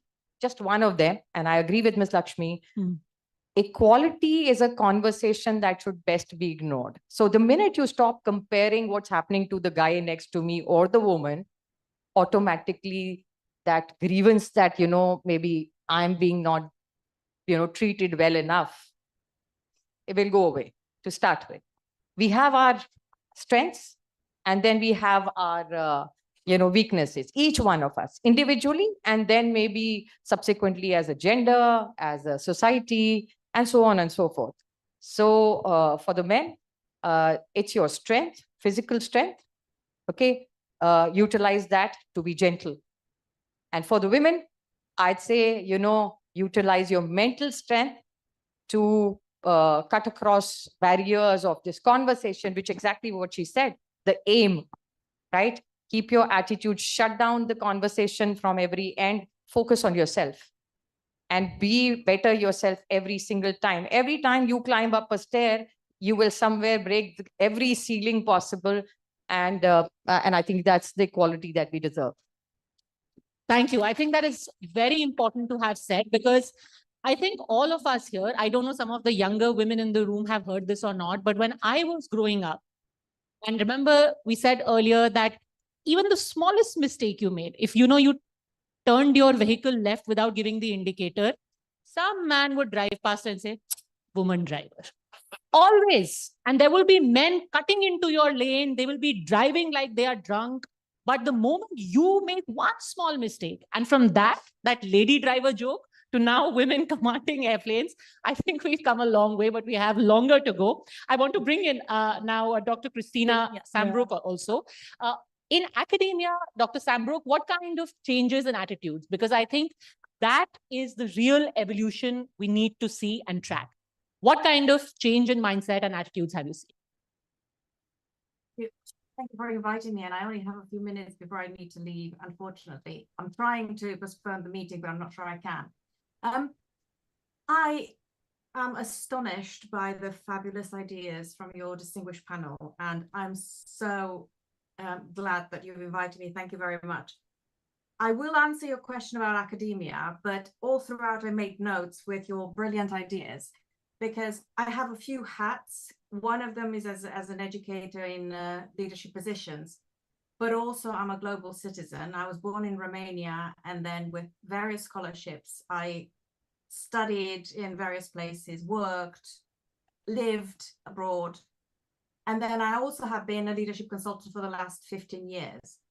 And listening to your stories, I thought I have to tell my story because it matches so much with some of your thoughts. I was born in a family of engineers. Aren't engineers great? They are. My mom was both of them electromechanical engineers. And at the time my mom studied, there were 2 girls in a group of 81 boys. And I was raised in a non-gendered family, in the sense that I was told I can do anything, not because I'm a woman or because I'm a man, but because I was gifted by nature. Then I didn't realize there was such a thing as a glass ceiling until I moved to the UK or I traveled to the US. So glass ceiling didn't exist in communist era. Also, why do men need to deal with finance?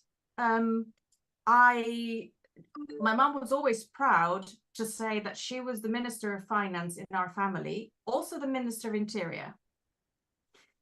So putting all of these together and realizing that we have self-limiting beliefs that come from various sources, and unfortunately the family is the one of the main ones, but also our work environment, our educational environment. So what we need to do as educators, and there is progress in that respect, what we need to do as educators is bring down those walls and self-limiting beliefs. To give you an example of one, I talked to women engineers in the UK who said the belief was always that girls are worse at maths and STEM topics than the boys. Therefore, girls should not do STEM, they should do arts. The belief in Romania was the opposite, that it was always the girls who were the best in class at maths. So I never thought that I couldn't do something because I was a girl. This is what I'm doing to my clients. This is what I'm doing to my students, and say, let's, very much like the other speaker said, it's not a war. I have a son. I am teaching him that he's not guilty of the sins of our fathers and insecurities and inequality that exists, but he should do his best to be the best version of himself. So I tried my hardest not to build walls in his mind and have those kind of insecurities. And that's exactly the way that I treat the students, my clients, and figuring out where these self-limiting beliefs come from. And going back to academia, I behave like I'm a good human being. I never thought I couldn't do things because I'm a woman. And other people, other women who thought they would say no because they're a woman to a project or a challenge suffered. So where does it start? Because no men will tell me that I'm less than them in terms of what I can do in an area that I know I'm good at. Did I answer a little bit in terms of what's happening in academia? Progress is happening, but not happening quick enough. Maybe we can speed it up with this kind of attitude. If there is one change that you would like to see happen in the next couple of years, what would it be? I would get all of the students and all of my colleagues going through some coaching sessions to figure out what on earth is happening in their heads. And the students should have the same. So the students should have part of our curriculum to try and figure out what limits them and this generation. And I'm sorry to say, you know, in my time, we were more resilient. This generation suffers with a lot of input from the outside that diminish their beliefs in themselves. And this is what we have to unpack in universities, because most families won't do it.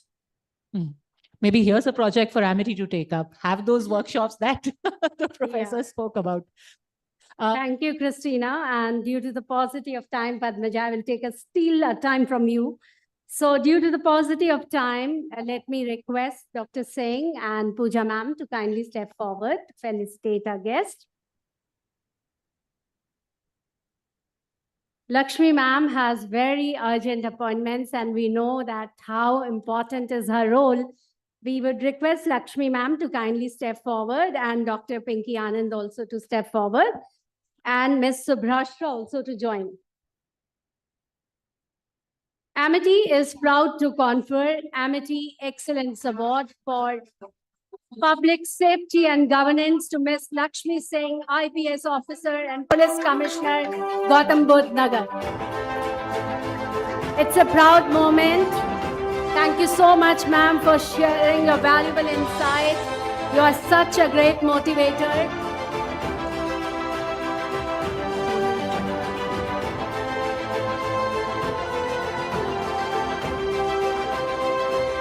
Amity is proud to confer Amity Global Eminence Award in Law, Justice and International Arbitration to Professor Dr. Pinky Anand, Senior Advocate, Supreme Court of India.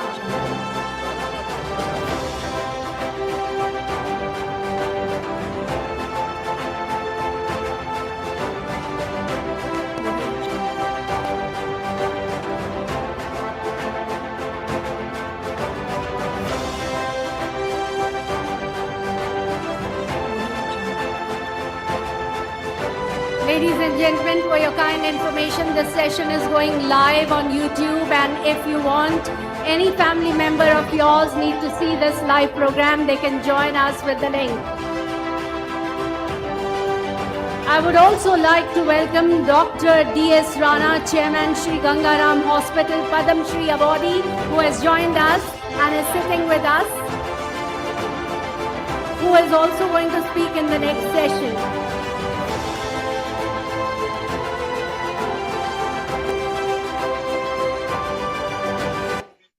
I would request the dignitaries to kindly shuffle the seats and chairs and can be more closer.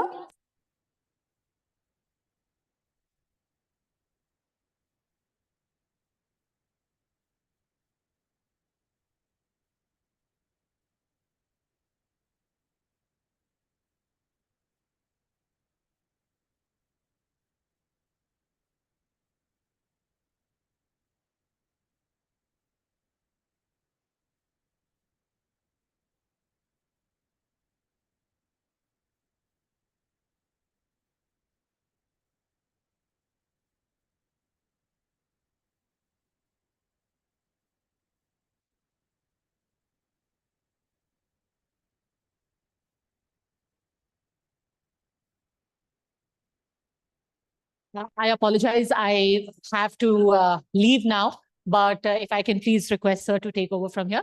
Thank you.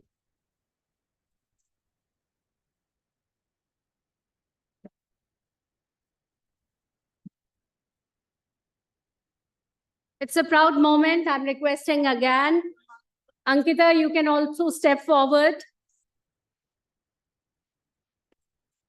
Amity is proud to confer Amity Excellence Award for Excellence in Ethical Primetime Journalism to Ms. Padmaja Joshi, Managing Editor and Primetime Anchor at NDTV 24/7.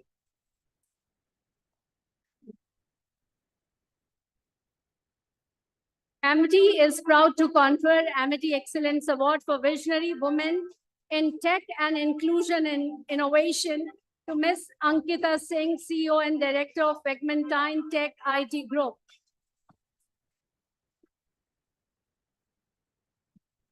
Thank you, Padmaja. We know how important is your session at NDTV. Thank you so much for coming.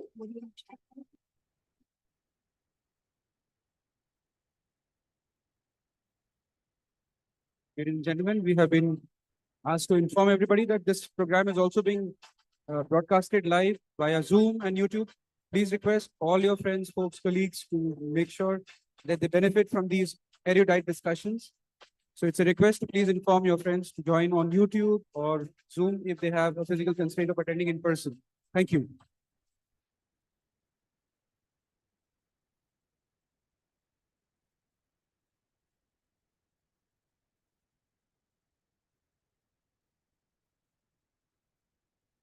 The moderation is in the able hand of our Group Vice Chancellor, Professor Dr. Gurinder Singh, sir. I would request the dignitaries to kindly take a little chair ahead.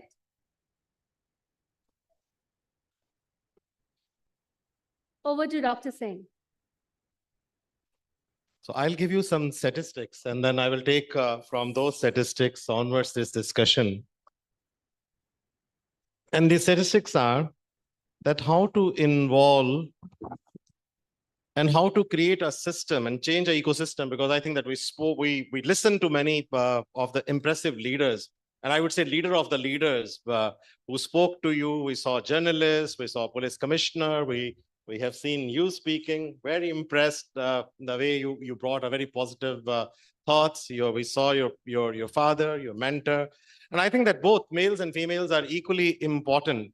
And they are playing a very important role. But the fact remains that if you look at the global figures, only 10% of the females are reached at the top. So what do you see?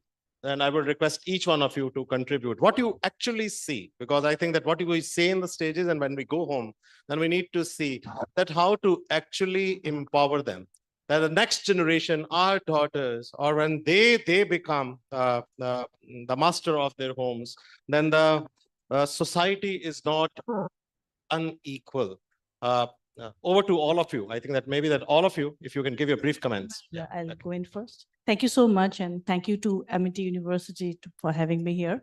I am from the petroleum industry. And there, actually, when I had joined, we could see that only few women were there in the drilling platforms, or it was mostly a male-dominated industry. But of course, the narrative has changed over the years. Now, at least in my company in Oil India, I can see that many women engineers are willing to go for night shifts to the drill sites. And those areas are very difficult.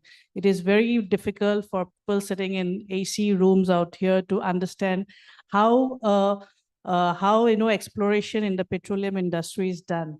So saying that, yes, there has been a sea change, but when we are talking to different levels, the norms has to be changed, the mindsets has to be changed. There's quite a lot to be done.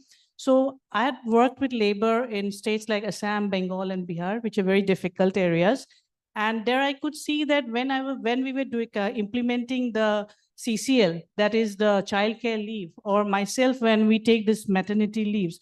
So there's always a feeling of guilt that I am not there in the space. And when the time for promotion comes or the things comes, there's always, the woman take the beating, or like we we feel a bit guilty, whereas again, the men might feel that, we had been there and she takes the cake. So when I was reading some of the statistics, as you mentioned, sir, regarding Scandinavian countries or Norway, where they have this paternal leave of nearly similar, more than 400 days plus. And when it comes to Japan, for that matter, because of their low birth rates, they have this paternal leaves also. So I think we in India need to have some very strong policies to change the system, because the systems and policies can only in the long run change the mindset. And maybe if we have a level playing field for the men and the women of the paternity leave being increased, like the CCL. So because it's a responsibility of the father and the mother to bring up the child in the society, similar, and in that way, maybe if we can think, or since you're saying about a white paper, if we can do a study, how it affects the society, that will be of big help. Thank you. Thank you. Will you like to add?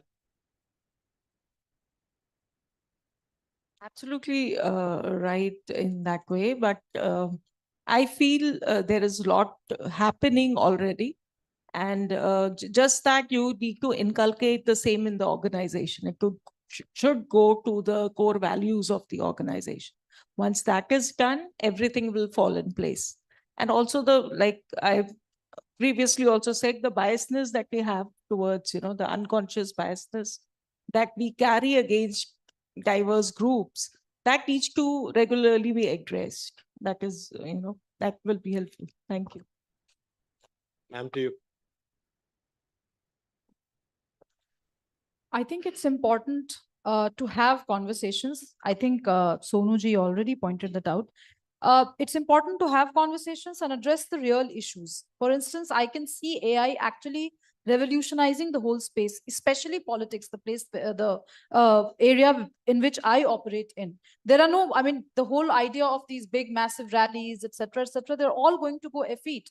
So how do we as leaders, forget about women or men, how do we address that challenge? And when it comes to the gender question, I also think that most of the gender conversations that we are having here right now are absolutely going to go, because much of the care industry will be automated in the past. The problem is beyond automation. Where are women there at the architecture of these designed elements? What happened at OpenAI, the way that, the woman leader was actually pushed out of the organization for raising claims to, within the organization with respect to ethics, etc. These are issues where I think women need to be at the forefront. Thank you so much. I think my solution is more intrinsic at a micro level. Some very good facts by everybody, but I think, see, when I was growing up, I had a very strong mother. She taught me very, very strong values, that how I need to carry myself as a girl, as a woman, a daughter, daughter-in-law, mother. So she instilled those values. Now I have a mother-in-law, Dr. Mrs. Amita Chan, who's the chairperson, 25 plus schools of Amity schools. So I have somebody whom I look up to, at how one manages a family as well as so much of work, how to keep everything balanced. So I think more importantly for young girls, or for my daughter, I would say, pick the right role model who's right next to you. And for each of us, all of us, even the girls, the faculty members, we have such wonderful men and women. I think we all are very resourceful. That is why we are here. So I think even if we can mentor 1 or 2 girls or women, I think let us have a strong mentor-mentee relationship. That small thing, I think, can take us places. So that would be my input today. Absolutely. I think that mentoring can play a very important role, and not only that we need to mentor girls, we need to mentor our boys. And I was very impressed when you said that gentlemen. Yeah, the gentlemen have a role to play. And we want at MIT especially that our boys, they should turn into a very fine gentleman. So all the fine gentlemen who are sitting here, give a huge applause to all of them. When you grow up, give equal importance and more importance to your colleagues. And we hope that you are going to do that. Give once again a huge applause to all the gentlemen sitting here. Good. Great. What do you? I'd say conversations like this, right? Because we become exactly what we think. And that's where the problem is. For boys, the conversation which is dominant is you don't need to get up, you don't need to do anything, you just relax, eat, sleep, go study, you know. So what happens is, obviously, you're tailoring yourselves according to the dominant conversation, which is the mold we were talking about. And for the girls, this constant conversation, I've been through it myself when I was growing up, a dadi or a mother who's, while my father was saying that you're second to none, here was my mother who was saying, okay, hold your horses. You know, there is work to be done, and you need to be like Pooja ji said, a good mother, wife, and all that will make you all of that too. So what I'm saying is that there needs to be balance in conversations. This, what we are doing today, will be a big contributor, at least to you. And then what Lakshmi ji, before she left, said, or even Pooja ji said, that, you know, you mentor one person, pass it down to one more person that you meet. Don't get boxed into what you're hearing. Be your own people, have your own ideas, grow yourself, take one step forward, you know, better yourself every day till you are the best version of yourself. And that goes for men and women alike. So this is how, when we change the conversation for girls, when we change the ideas around you and you change your thinking, some of us have that ability to change our thinking, even though what everybody around us saying, like Lakshmi ji said, you're an idiot, but you have the conviction to say, I'm happy to be an idiot, right? That's what's going to make the change, according to me. Absolutely. Very right. Give a huge applause to her, please. So I'm going to ask you a question. How many of you think, what's the percentage of Kisan in our country today, who are men versus women? Anybody? Any loud guess? We did this little research in institutes, you know, agricultural institutes and through corporates who were in FMCG. Mostly people said 5 to 10% women Kisans must be there.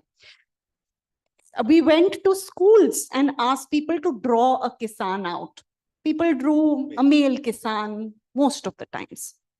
Whereas today we have 49% women Kisan in our own country. That's the data. Absolutely. But, let me pause with a but, and that's why I'll come to your point. But most of the financial discussion, you know, decisions are taken by the male Kisan.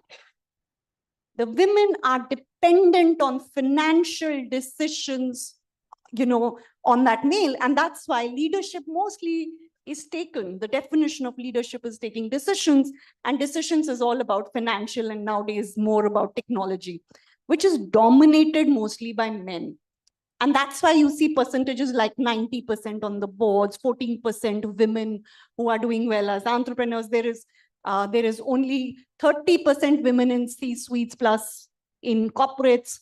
That's why the percentages are low. So I think institutes like these, where initially itself you embed technology and finance in women and men, which you do, and the percentage goes higher, and the ability to take decisions. It's not just about knowing finance. Women would know their finance, yet not take the decision. And that's the difference. Though the institutes are embedding them with all the P&L accounts and, you know, teaching them ratios and everything. But, you know, when you have to take a decision, you want to be 100% sure, and therefore they don't take that decision. So that behavioral change of taking a decision with being 80-90% there, I think has to be embedded. And that's when I think leaders will come out, and not just for finance, even now AI and technology much more. Absolutely. Let's give a huge applause to her. And she's 100% right.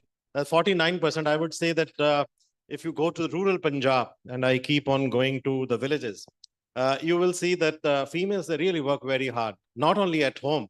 So they will do all the homework. That when they come back, they are cooking. But at the same time, they will also, as early, they will start their day at 4 o'clock. There's other research which says that in India, most of the females, they get up very early. So they start their day as early as 5. And most of the men, they start on an average their day as late as 7. This is the average, and this is available. So I think that there is a disparity, and we need to look at that, how we should be able to bring that kind of change in our ecosystem. Not all, but I'm talking about the averages. And I think that it's a point which should take back, that we need to mentor, as Pooja ma'am was saying, that you need to look at, when you go back, mentor your boys, so that, and I'm so happy that you said that boys need to be turned out as a very fine gentleman, because these gentlemen are needed in the society, which can make a change. Last question, and then we will finish with this discussion, and anyone can give their comments. And this is again on the statistics, and which is abuse by and faced by the women. They say that 1 in 3 women experiences physical or sexual violence during their lifetime. And then there is a other statistics which is there, that about 7.8. So you can say about 80% of the women faces some form of abuse. It can be mental, it can be physical, it can be emotional also by the time they reach 18. We know that Dr. Rana is sitting as the chairman of the Gangaram hospitals. And you will find that many of the females, they go to the psychiatrist, they go to the psychologist because of the kind of trauma they face when they are young. So all of you are, many of you have been mentoring, many of you are mothers. What is your message, that how these young girls who face this, and again the statistics is less than 5% of them, they even tell their parents that they are going through it. They will not tell anyone. But years later, when they are 40, 45, 35, there is a psychological feeling, and Dr. Rana, you will substantiate that mental health experts, they say that they don't speak, and somewhere at the back of their mind, it is always there. So what is your message, that how to make our daughters, our next generation safe, and how to teach them that they should be coming out if they face discrimination or if they face that kind of violence? Over to all of you, anyone can. Thank you, Gurindaji. Thank you for that question. I think it's very important, to have these training sessions not limited to kids alone. It's very important to start talking about boundaries and good touch and bad touch, all of that very early on. But it's also important to have these conversations with parents, because all of us, we grew up in an environment where conversations about good touch and bad touch were not that, not that rife. So sometimes it is very easy to blur the boundaries, because even as adults, we don't know. So I think the conversation has to be two-way. And secondly, I think there has to be a no tolerance policy at all when it comes to issues like, when it comes to identified issues like these at any level, right from school to, of course, higher ups. It's also important perhaps also to understand that gender equations, it's not just about men and women anymore. It's across all the genders. So to assume that it's women who are more vulnerable, girls who are more vulnerable, is also to to ignore the possibility that young boys also are at an equal risk. So so that's from my end. Gurinderji, thank you so much for having me. Unfortunately, I'll have to leave because I have another commitment waiting. So we are closing down with any last remarks from quick comment from me, that POSH policy has kind of helped, at least in corporates, something similar which it can be emulated in the society at large. That's one. Secondly, if you think it's wrong, it's wrong. So you don't have to look at policy and regulation. Is the training we need to give people. And I think that's important. One last point that I'd make. Everything, I think all of this conversation about women boils down to the gentlemen. And the more gentler we raise our boys to understand, to be more compassionate, one is their contribution to society automatically increases. The environment around them becomes healthier, safer, both at home, working place, on the roads, right? Time to raise more compassionate people to begin with, become a more gender agnostic society. My capability as a human being is not restricted by my gender, and I learned it from my father. So there you are. And even in the military, every single time, and I take pride in that, There were men who used to open doors when I joined the armed forces, and right till I retired from the armed forces, and they still do it. And I absolutely love them for that. Okay, I give them the respect and regard that they give me, and I accept their respect and regard and their gentlemanly behavior with complete grace. So absolutely true what Pooja ji says. We will always exist together. This is a vehicle which has at least two wheels to work. One wheel can't be driving faster and the other literally getting stuck in the ground. Then we are just going to be going around in circles. And that's a lesson that I think India is at the brink. If we learn it, we'll be the best country in the world. Thank you very much. And I would request to Pooja ma'am to give their concluding remarks and then over to the Master of Ceremony. Thank you, Dr. Singh. I think we've had a very insightful deliberation. A lot of good points have come out, and across the room, on the stage, all of us agree that it's the right moment. The conversation is not merely about women and men, boys and girls. I think it's together collectively as a society, as Indians, as Bharatiya, what we need to do. Firstly, we need to understand what our goal is. Very right, to have the right mentor, the right role model to understand, are we on the right track? And as everyone said, a belief in yourself, look more inwards, forget the noise outside, but certain values which have been passed on from generations in our Indian culture and value system and sanskars, I think that will hold us strong. And hopefully with all of us together, when we work, we will have and we will achieve a developed India soon. So thank you so much. And thank you, Dr. Singh, for a wonderful session. Thank you. Thank you, Pooja ma'am, for your great, valuable insight. My role is very tough, but I take it. I would request all the dignitaries to kindly step forward for the award facilitation ceremony. Our next session is also lined up. Requesting everybody, all the dignitaries, to kindly step forward. Ladies and gentlemen, it's a proud moment to confer Amity Excellence Award for Public Discourse and Leadership to Ms. Subhrashtra, author and public intellectual, founder, the Arthashastra Group. Thank you, Subhrashtra, for being here and sharing your valuable insight.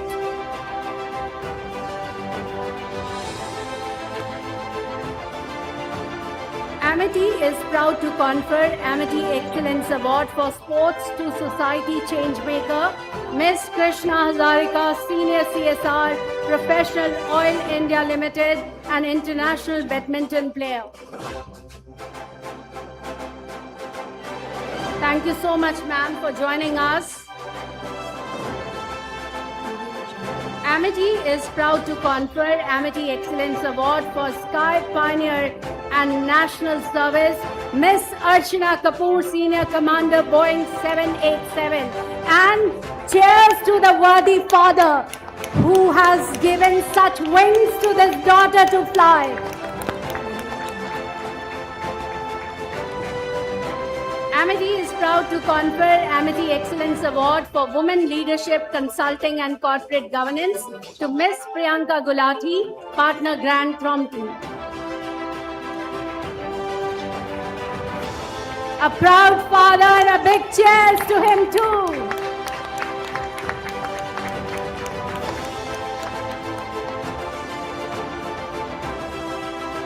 Amity is proud to confer Amity Excellence Award for Women Leadership, Consulting and Corporate Governance to Ms. Priyanka Gulati, Partner Grant Thornton.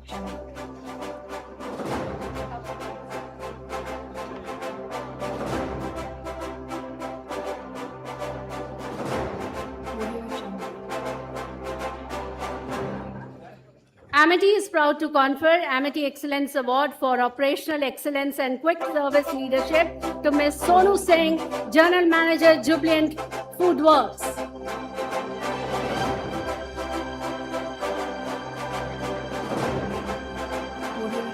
Ladies and gentlemen, give a big round of applause to our Pooja ma'am for being such a motivational mentor to all of us. We feel so honored having her here and giving us the lessons of life.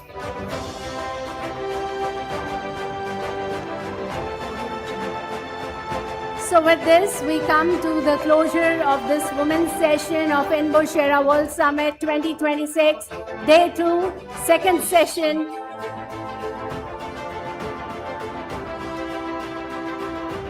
Students and faculty members are requested to be seated.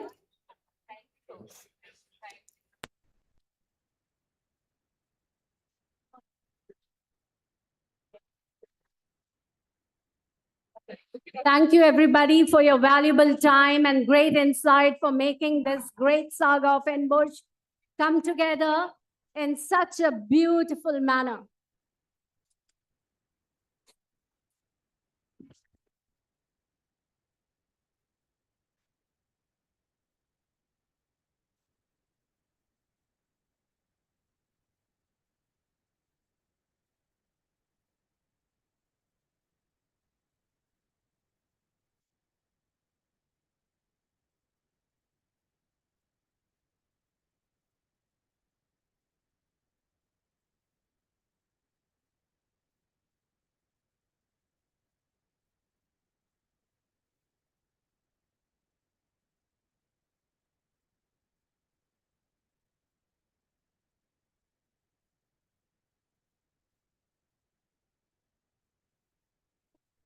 Very good afternoon, ladies and gentlemen. We are back with another very important session. The session is on Europe.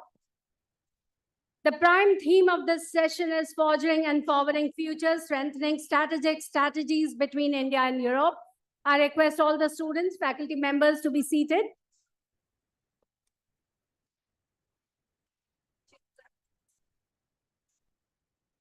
All students, the disciplinary team kindly take over. Faculty members are requested to take the charge, please.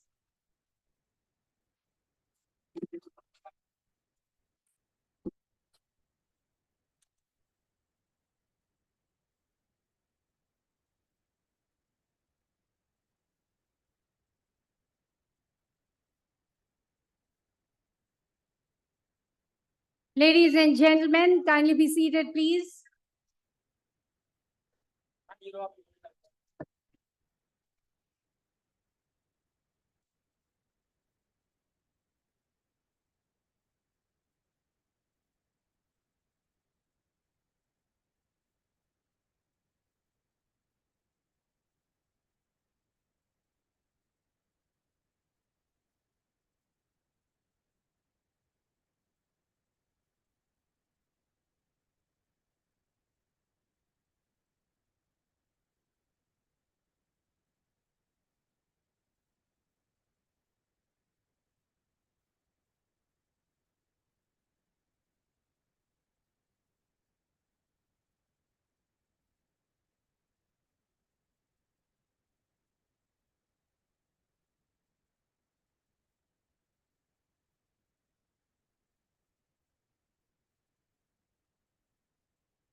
Dear students, follow the instructions of your program leaders.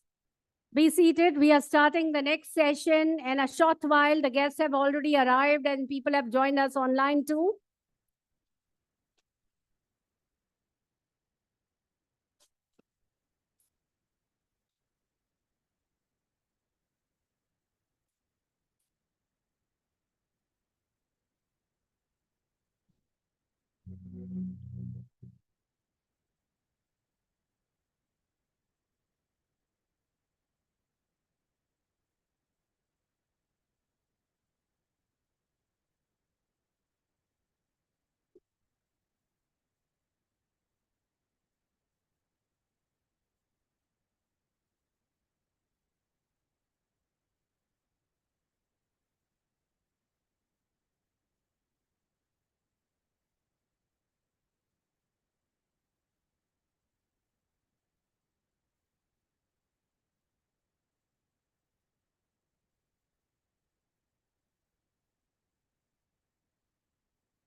Dear students, you are the biggest power of Amity. I know you have lot many things, but my pride, you know that this session is important and without you, nothing is there. So squeeze yourself a little while and we will be sending you. And there are a lot of other arrangements we are doing for you. So please be seated, hold the round tables. This hard work is done for all of you. And without you, it's nothing possible.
Hello, everyone.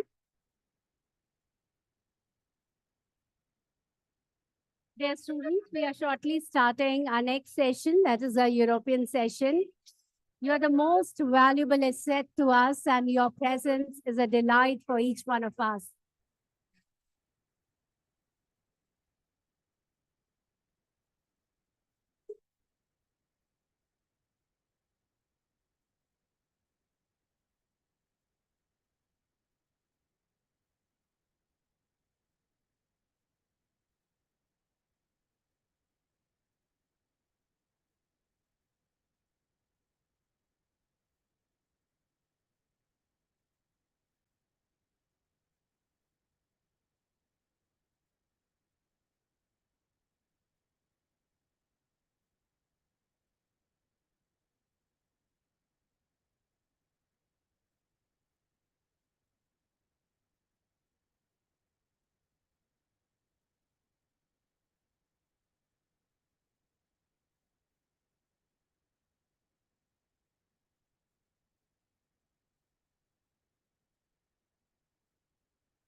Requesting everybody to take the round tables, please.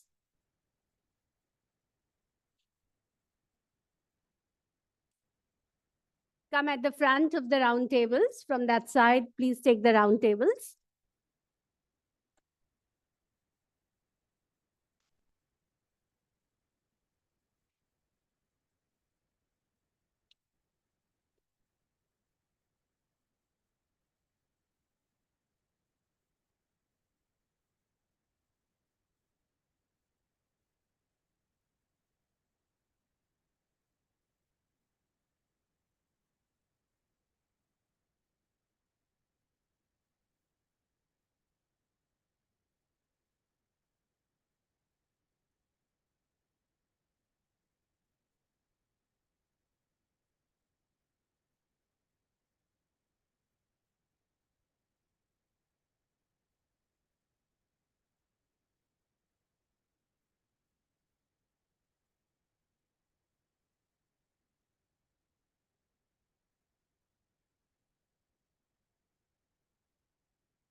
Dear students, kindly take up the round tables.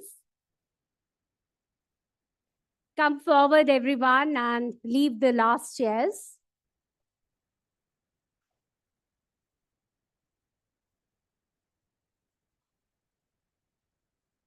The European session theme is Forging a Forward Future, Strengthening Strategic Synergies between India and Europe.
Really bow to all of you for your time and patience, because the biggest strength is the strength which is live with me right now.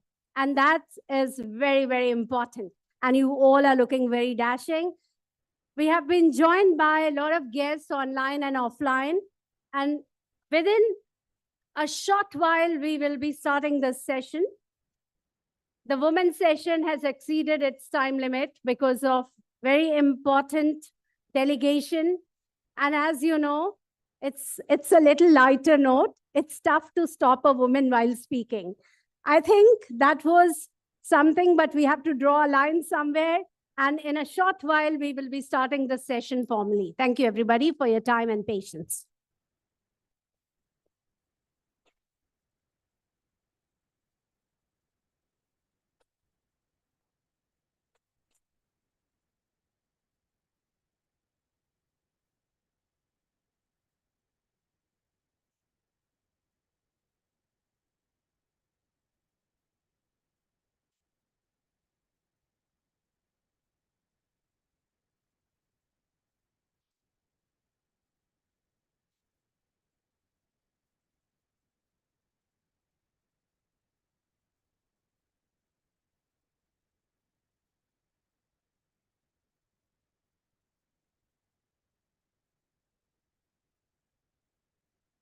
Very good evening, ladies and gentlemen.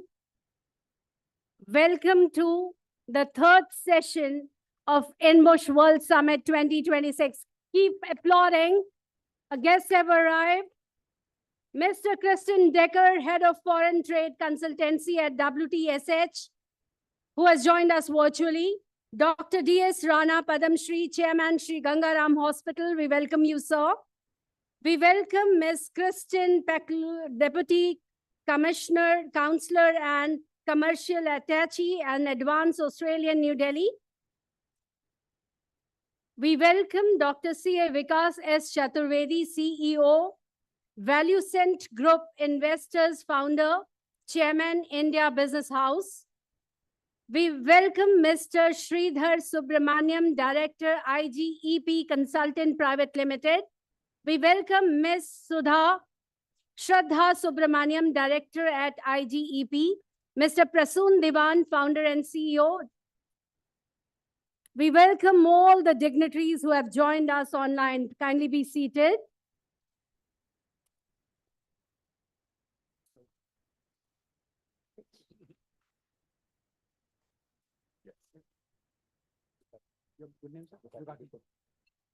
We also welcome Mr. Vipul Chandra, Managing Director, Ducati India. We welcome you, sir.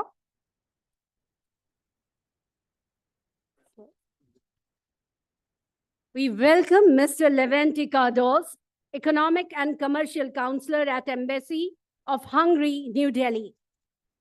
Distinguished leaders, respected policymakers, global industry captains, eminent academicians, innovators, and value delegates from across the world, a warm welcome to the European session of INBUSH World Summit 2026.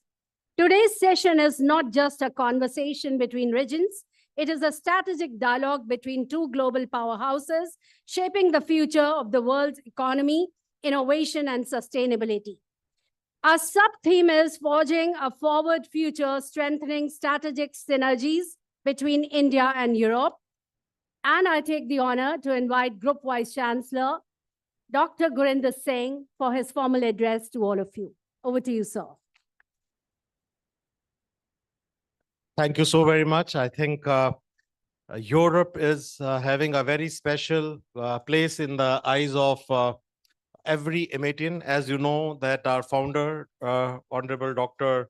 Ashok K. Chauhan, he started his career from Europe, and after spending 3 decades in Europe, he came back to India with one vision, with one aim, that we need to create education institutions, universities worldwide, which can make a difference into the life of the people. So whatever you see in India or abroad, you can see that there is a philosophy and there is a overall strategy which he has brought from Europe and has implemented in India. On behalf of MET family, on behalf of our founder, our chancellor, on my own behalf, we have got now 13 vice chancellors, about 50 director generals, very senior deans who are watching you live. A very warm welcome to each one of you. Give a huge applause to everyone. I'm also very thankful to our sponsors. I can see the TOEFL representing us from Europe. I can see people from Acer who are participating here. Thank you so very much for helping us up. Very warm welcome, and I think that I'll leave it to our moderator and the chair, Dr. Vikas Chaturvedi. Those who don't know Dr. Vikas is one of the very famous chartered accountants and also an academic scholar who is a CEO of Lucent Group, who has helped many companies to open their companies worldwide. So not only in Europe, but I think that he has very recently expanded in Dubai, a new office, an Indian house in Europe. But we will leave it to you that how you want to chair this. But very warm welcome on behalf of MET family to Mr. Oscar Esteban, President of Indo-Spanish Chamber of Commerce. Give a huge applause to him.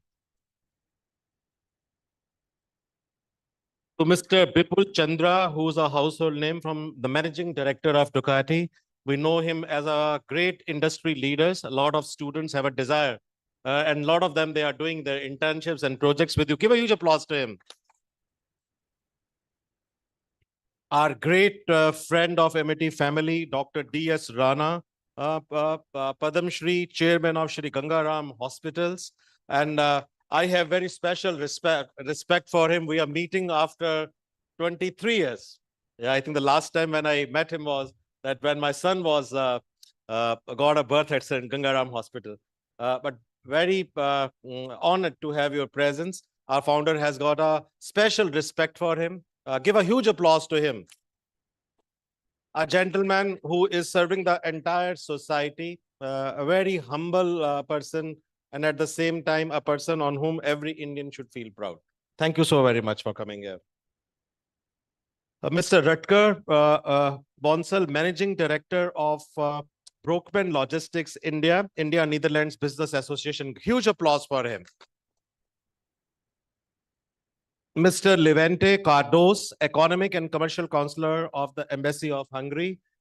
We have done a lot of projects in Hungary. One of our faculty member has been very recently on the Erasmus project, and we can see our colleagues. If you can just stand up. Huge thank you for flying from Hungary. And this is a very special respect we have. One delegation has come, then you have come, and then I think that we are expected again to come here. But we really want to create a study abroad program and also try to create an immersion program where the students from Hungary can come to India, and Indian students, they can go to Hungary. But thank you so very much. We are really honored with your presence. Equally very happy to see Miss Christine, Deputy Commercial Counselor and Commercial Attaché at Austria, New Delhi. A huge applause to her.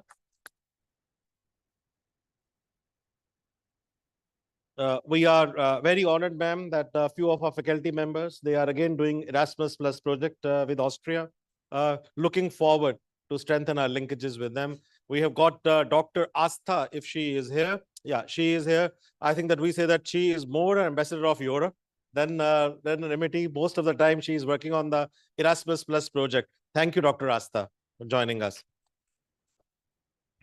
A very good friend, Dr. Prasun Diwan, founder and CEO of Divesh Aerium Private Limited, and also chairman of Indo-Icelandic Business Association, a world-class leader, and I would say a good friend, and who has always helped us. We are discussing on creating various projects with him. Give a huge applause to him. A good friend of MIT who has given a number of opportunities to the students to be working in Europe. Very honored. I saw some of the exhibitions which he has organized. Mind-boggling jewelry, diamonds and whatnot. Very affordable also. Yeah. But very good designs. Thank you. We have with us Mr. Sridhar, Director of IGB Consulting. Thank you so very much for coming. And also Dr. Sharda Subramaniam, the Director at IGP. Both of them very good friends of MIT. And I think that number of projects they have suggested, we want to develop these projects with you. We want that study abroad program, and then bringing some good universities to us, and then taking us to Europe. Give a huge applause to both of them. And Mr. Omar, Global General Manager of TOEFL ETS, who is joining us virtually, and Dr. Christian Decker, Head of the Foreign Trade Consultancy at WTS, who is also joining us virtually. Give a huge applause to both of them.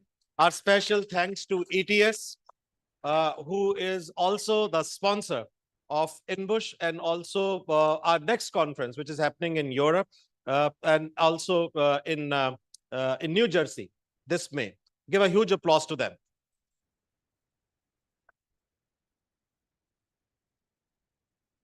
Over to our moderator, Dr. Vikas Chaturvedi, a very able friend, very knowledgeable, and also the one who has brought not only the European companies to India, but has also taken a lot of Indian companies to Europe. Over to you, Vikas. Thank you so much, sir. So friends, very warm welcome to the Europe session of INBUSH.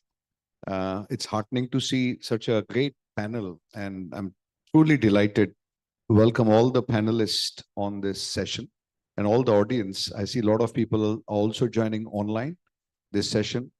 And for me, this is the third consecutive year where I'm hosting and moderating this Europe session. And what I've seen is over time, the interest on Europe for kids and businesses have increased multifold in last 3 years. And what better time of Europe session than while just having mother of all deals announced by our Honorable Prime Minister and the European Union. As all of you know, India has just concluded the free trade agreement with EU, which is called the mother of all deals for a reason, because it broadly captures 25% of the population on the planet. It broadly captures up to 20 to 30% of the global GDP. Now, if you look at these parameters that India has been trying to build with Europe, and especially the European Union, a lot has been on the anvil in terms of discussion on trade, logistics, exports of people, and likewise imports into India of the European goods and products and services. With this happening, we are very confident that once all the European countries testify this document, I hope from 1st of January 2027, the FTA will come into effect. What is very prominent for India, EU is currently the business between India and EU is around 200 billion euros. Now, with this passage of FTA happening, my personal feel is that this business will go 3 to 4 times in next 5 years, meaning we are looking at 800 billion of trade that will be mobilized from the current 200 billion. Imagine the number of Indian companies and European companies in this corridor is around 8,000. When the trade is going to quadruple in 5 to 7 years, the number of companies will also quadruple. So if you have 8,000 companies, the number will go to 25 to 30,000 companies. The number of professionals which are engaged from India to Europe and from Europe to India will also quadruple. Everything will scale up 3 to 4 times when this is going to happen. So imagine the role that university like Amity and institutions like Amity are going to play, because they are the leaders of education. And India is going to certainly benefit from the FTA, especially on the front of professional services of people moving from India to Europe. So where Amity is also focusing is channeling with partners into Europe for students' internships programs. As all of you know, Amity has international campuses also. It makes a very attractive proposition for students now to look at Europe. Because remember, the opportunity is fourfold from where we stand today. So we cannot even determine the right potential of this business corridor. So once again, I would say this is a very important session for all of you to really look at and build upon the future. And also for companies who are listening to this program, is very, very important. Time is now for India and Europe. Now, since I have a very able panel of around 12 people, I have a difficult task also at hand, because all of them in themselves are big personalities of the countries they represent, the companies they represent, the institutions they represent. But I will try to go one by one with all the panelists. And I truly welcome all the panelists who are joining virtually. So big welcome to all of you, sirs, and the madam on the in this Europe session. So maybe without taking a further ado, I will ask with Dr. Rana. So we briefly were also chatting before this session that with the medical institution and the evolving medtech space and digital health space in Europe, where do you see opportunities for Indian medical and biomedical students to collaborate with European institutions? Thank you, Vikas. And I got educated regarding corridor of business between India and EU, from you, and so many other things. I listened just now. I'm not from business house. I'm working in a hospital.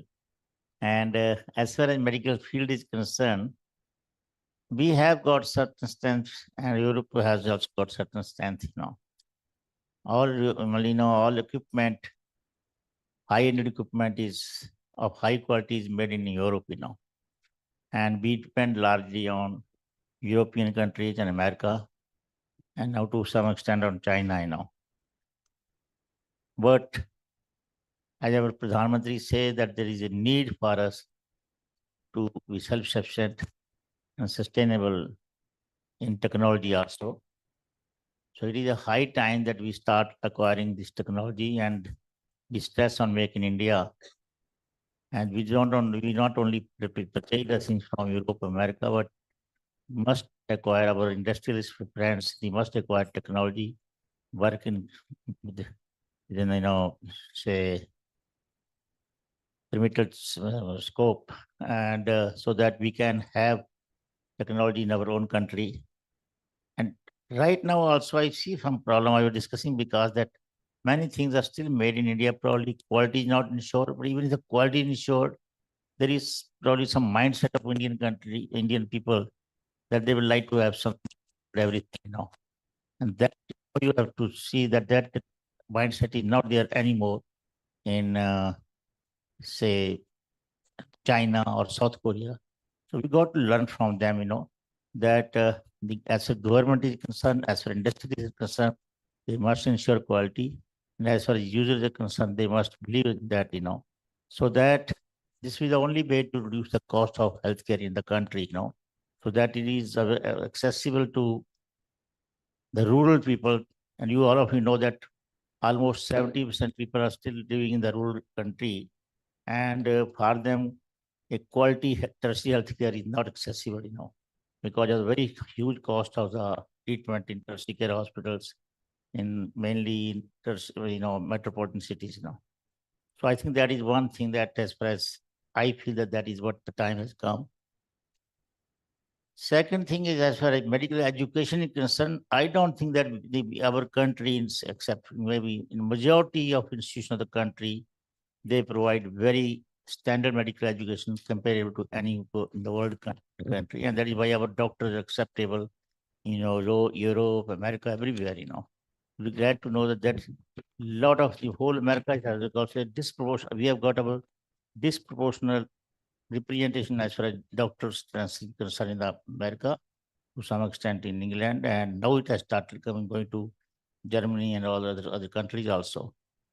And you know that European countries, they are little short of trained manpower, both doctors as well as paramedicals, And we can have very strategic collaboration in this aspect also, so that it will provide opportunity for jobs, opportunity for widening our horizons of and training, and coming back to home again. And that is the dream home. I had last year, I approached some university approached from me, and I had gone to Birmingham, and they wanted that this sort of exchange program, that we send our doctors, our nurses to there for working for 3 to 5 years. And once they have, widened their knowledge also, and they have a good work culture. The problem is that all these countries, what difference is that we do provide medical education, but at working place, we lack processes, or we lack work culture, What I find in these countries, that there is a work culture, there is a processes, they work, they don't work ad hoc, everything is under process, And that these young people, then once they go there, then that sort of thing they will see. Most probably, I think, once they are studying such great institution, they are learning those things. But I belong to a very old time, and at that time, we were still working like just that. That but then चलने वाला काम जो है वो उससे process नहीं होती है. So that is what I think as far as manpower is concerned, and as far as healthcare, we are capable of providing quality healthcare and all tertiary care provide. And there is a long waiting list in European countries for getting. I know the National Health Service, the people are waiting for years together to get certain things, But in our country, they can get that almost 1/3 or 1/4 costs, and without any waiting. But right now, there is not much. These things are still going to nearby countries, but we can develop that, and that is a country has got opportunity to develop medical tourism, and that is another area where we can really have very meaningful cooperation with these countries, and mutually benefit to each other. Perfect. Thank you so much, sir. No, Just yes. 1 minute. Extremely thankful to Dr. D.S. Rana. He is one of the very famous doctors of India. Got a Padam Shri. Give a huge applause to him. I think on our very special request, he came, and we have an association of more than 2.5 decades. And he's a very well-accomplished doctor himself, and a very well-accomplished father also, I would say. His daughter is a very known doctor, surgeon, I believe, in neurologist in Germany, and his another son is a very famous surgeon of India. Another one is a business entrepreneur, graduated from Purdue. Thank you so very much for coming. Thank you, sir. Now, moving on to the other panelists, Kirsten.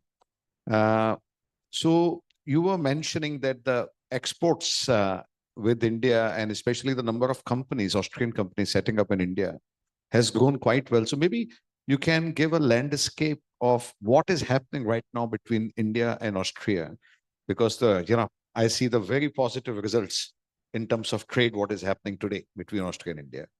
Definitely. So I think a big spark was the visit of Prime Minister Modi in 2024 in July, when he visited Austria after 42 years. It was the first visit of an Indian Prime Minister to Austria, and that really brought India in the mind of Austrian people, and I think also Austria in the mind of India.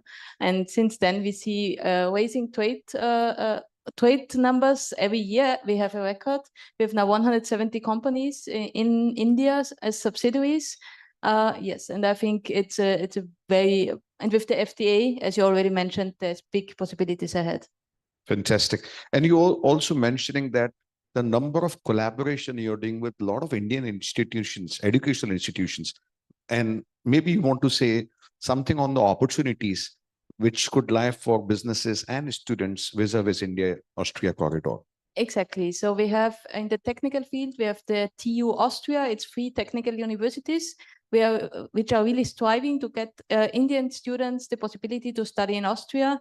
We have more and more joint study programs coming up, especially also in English language. We have, for all of you who are already founders or entrepreneurs, we have the Vienna Up coming up. So I would like to invite you. It's in the middle of March from 18 to 27. It's the biggest startup festival in the middle of Europe. And I would like to invite you to apply for it. It's still open for applications. And there's also some funded spots available. So for all of you who are already entrepreneurs, please come to Vienna and join. So very important, Vienna Up coming into this year in Austria. Whoever wishes to go from India and participate, there are certain sponsorship opportunities also where you will get free, for travel. So just apply, don't wait if you are looking at Austria as a destination. Thank you so much. Talking of English language, I know there is always a fear that when you go to Europe, how will you deal with English language? And in that context, TOEFL, as we all know, makes a very strong platform impact on all the community of students. So since we have Omar Chihane from TOEFL, my question to you is, since you are joining us virtually, am I audible to you? I can hear you. I am stepping in for Omar today, but I can hear you loud and clear. So go ahead. All right, perfect. Thank you. So my question to you is, beyond admissions, how does English proficiency certification strengthen a student profile and global job placements? So maybe from that perspective, you can say a few words. Thank you. Absolutely, it will be my pleasure. Thank you for such a timely question, Dr. Vikas. And since I'm stepping in for Omar today, I just want to say hello to the panel and to everybody in the room. My name is Maria. I'm based in Europe, and I'm very, very passionate about this topic we're discussing today. I'm very, very honored to be with you. So let me share with you just for a couple of minutes the TOEFL perspective. In 2026 and beyond, language proficiency is a strategic asset. It's no longer just a checkbox for visa application or similar endeavors, and it can really determine students' ability to fully participate in the India-Europe partnership and initiatives and all the opportunities this has to offer. By certifying these skills through a global standard like TOEFL, we are giving Indian students the competitive edge to lead the next generation of deep tech, sustainability ventures, all the hot topics that are on the radar throughout these partnership discussions. Employers and governments are shifting away from using English tests as a gatekeeper and towards using them as really capability indicators. So with the launch of the European Getaway Office, English certification is now really a legal requirement for fast-track skill migration pathways into Europe's sectors, be it ICT, be it green tech, energy, and so on. In today's job market, a high TOEFL score acts as a verified signal of professional readiness. 85% of global organizations now use English as their primary working language. So by providing a score aligned with the CFR, for those that maybe are not familiar, this is the Common European Framework of Reference for Languages, and it is used across all 27 EU member states. Students really offer European employers a universal metric of their ability to handle client negotiations, technical documentation, and cross-border project management. The other added benefit of English language proficiency, certified English language proficiency, of course, is the higher starting salaries and faster progression. Data consistently shows time and time again that internationally certified English proficiency is linked to 30 to 50% better starting salaries and faster promotion cycles. So in a competitive placement environment, the certification proves that a student doesn't just know or doesn't just speak English, but they can function in a high pressure multinational corporate setting. And last but not least, if you would just allow me to add the global portability and standardized metrics, right? I think this is something we've touched upon so far, and it's, you know, top of mind for this collaboration, especially within the education field, is how do we have standardized metric to make this mobility as seamless and as fruitful as possible? So we at the TOEFL side, just to give you an example from our backyard, we just introduced a new score scale that is aligned with the CFR, what I mentioned earlier, the common framework.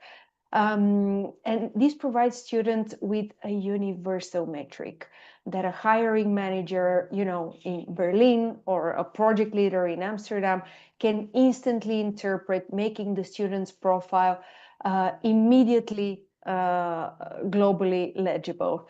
And I'll stop here for the interest of time, but I'm happy to take any other questions. Thank you so much for this insightful insight. Thank you. Thank you.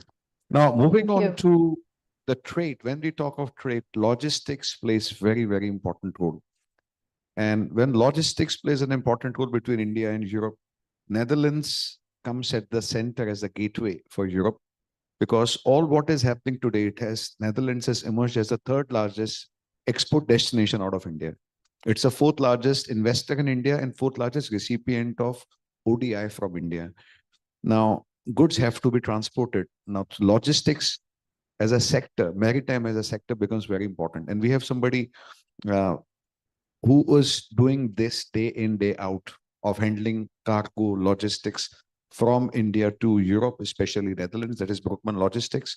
So Rutger, my next question to you is, with the landscape of what Netherlands is doing as a gateway, as a global hub, where do you see, you know, the opportunities happening, let's say, between India-Europe corridor into logistic space, logistics and maritime? Also, given the fact that Netherlands is going to sign with India the strategic partnership on maritime. So maybe you want to say some opportunities in this sector. And also a connecting question is where you see opportunities potentially for students who might want to be, you know, either in a startup community, because a lot is happening in a startup within maritime and logistics. Over to you. Thanks, Rutger. Yeah, thank you, Vikas. Thanks. It's indeed, as you say, I was the first time myself impressed by the fact that Netherlands, which is a country with less inhabitants than Mumbai as a city, is the third trading partner. I thought it was fourth, but we climbed up to the third place even. So a third trading partner of India, which is, of course, all it has to do with the port of Rotterdam. And also Amsterdam Airport, which is are the two gateways into Europe. 30% of all the goods that move into Europe come via the port of Rotterdam. My company is headquartered in Rotterdam, but I have the pleasure to already live for a year now in Mumbai to lead our Indian operations. We've been active here since 20 years, so we have quite good insights in the opportunities that there are for Indian companies. and also for Indian students. But let me first elaborate on the companies. And taking some practical examples actually to address your questions. We see a lot of Indian companies these days who want to export into Europe. India has really changed from an importing country into an exporting country. India is becoming a manufacturing country. And actually right now we're working on supporting an Indian manufacturer of agricultural machinery, to take an example, based in Bangalore, and they now want to explore the European market. And the way that it's been used to do is that you ship the containers directly to the end clients. But of course, it's far more efficient to set up logistics hubs, warehouses, distribution centers for Indian companies, and not only to store products, but also to assemble products. You see that postponed manufacturing is something that we do a lot, making last-minute modifications to machinery, attaching the wheels to the machines. It really makes the supply chains a lot more efficient, makes it less costlier, and you can supply your clients a lot easier and faster. And actually, the same holds true for India. The Indian logistics space is still quite fragmented, but also here we see a lot of consolidation happening, and European companies who really come to us to support them with entering the Indian market. And this is all greatly being expanded now with the free trade agreement being in place. We will see more and more exports from Europe into India.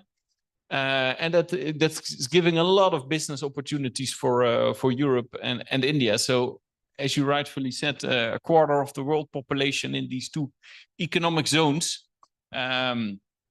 holds a lot of opportunities. And of course, to address your second questions right away, if there are so many opportunities for businesses, there are also a lot of opportunities for students. To do internships abroad, to study abroad. Traditionally, what I feel is that Indians looked at America as the place to be, to study. And once you've studied in America, you made it. But I think studying in Europe is far more interesting. And it gives the same amount of exposure, the international exposure, to be part of the global trade. So considering going to Europe is one as a student, but also doing an internship in Europe could be very interesting. We as a company, we have started up for our Indian clients who want to enter into Europe. We started an India trade lane desk, 2 Indian nationals working in our Rotterdam office. But that's of course a place for an intern for an Indian intern to work for a few months, to get exposure to the European market, to support Indian companies entering into Europe. That's just one example, I think, of the many, many opportunities that there are for Indian students. So free trade also is free studying, I would say. Many thanks, Rutger. So very useful insights on the business, logistics, opportunities, maritime opportunities also for kids. A big round of applause for Rutger as well. Thank you, Rutger. And since we are talking of logistics, and obviously what is being imported in India are, I think all of us are aware of, our Ducati bikes. So moving on to my next panelist, Mr. Bipul Chandraji, Managing Director, Ducati India. So my question to you is, Italy is known for design, luxury, engineering, and automotive excellence. How can, from a view of Indian students, because what is happening in this corridor, Indian students can enter into the Italian automotive startups or innovation ecosystems through internships or technical collaborations? One question.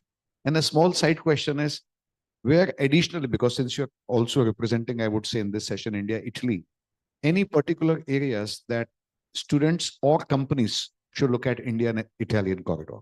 Thank you.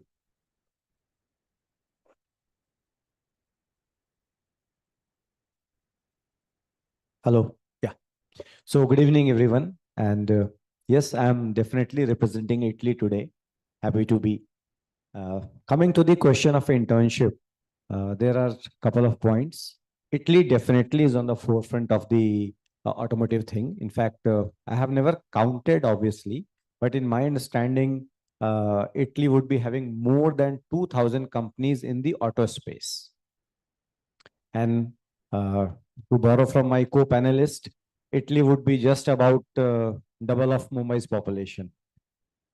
So having more than 2,000 auto companies, having dozens of racetracks, I think Italy definitely has a huge potential for the internship or the study thing. In fact, honestly, I was also not aware there are courses in automobile in MBA in Italy. So probably you can do MBA in automobile or something related technology. People are definitely not aware that University of Bologna, where from it Ducati comes from, is one of the, or probably the oldest running university in the world. Bologna started somewhere in 1060 or 70. So it is far more older than Oxford's and Harvard's of the world. So definitely we can touch base. Bologna, where Ducati comes from, it's collectively known as Motor Valley, which has about 6 to 7 auto companies, 4 to 5 racetracks, and dozens of many things. So we have collaboration with colleges, universities. In fact, every company in Motor Valley runs a program wherein we give internship to the students. And in due course of time, many of them get absorbed also in these companies. So probably from our side, let us say Amity as an example, we can write to these companies through Motor Valley or individually, and probably we can seek an audience with them and get this thing. In fact, I'm very happy to share that one of our Indian designers, he works for Ducati in the Centro Stile, as we say, the design center. And our newly launched bike, Multistrada V2, has been completely designed by him. So what you see being run on a global scale has been designed by an Indian. So fantastic, fantastic. So Thank you. this is one thing. And just to close my comments, I have two points. One, I have borrowed from Dr. Rana Saab, that they have a working culture. So as an Indian, we know we are known for flexing our style. We are very flexible in discipline and time. So that we need to fix. That compass needs to be fixed. The chalta hai attitude will not work there, definitely.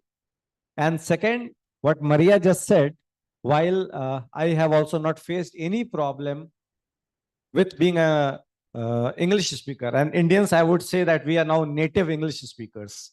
So despite not being a non-Italian speaker, I never had a problem. But if you are working and living in any country, it is always good to learn their local language, because you don't only live in the office, you live in the city and the society also. So if anyone is interested in going to Italy, it's good to invest in learning Italian. I also learned. Wow. So thank you so much. Great insights. Imagine 2,000 companies in automobile sector and Mr. Bipul offering help and support for Indian students to get the training, at least start a dialogue through institutions like Amity. So thank you so much, sir, for your offer. And I'm sure a lot of students are going to explore this. Now, coming on to a neighboring country, Spain. Spain is obviously a very, very important player for India. So far as infrastructure is concerned, green tech is concerned, green energy is concerned. So my question is to Mr. Oscar Esteban, who is the president for Indo-Spanish Chamber of Commerce. So welcome to the session. My question to you is, Spain has a growing startup ecosystem, especially in Madrid and Barcelona. How you think can Indian students benefit through these innovation hubs, through either internships program or accelerator program, sir?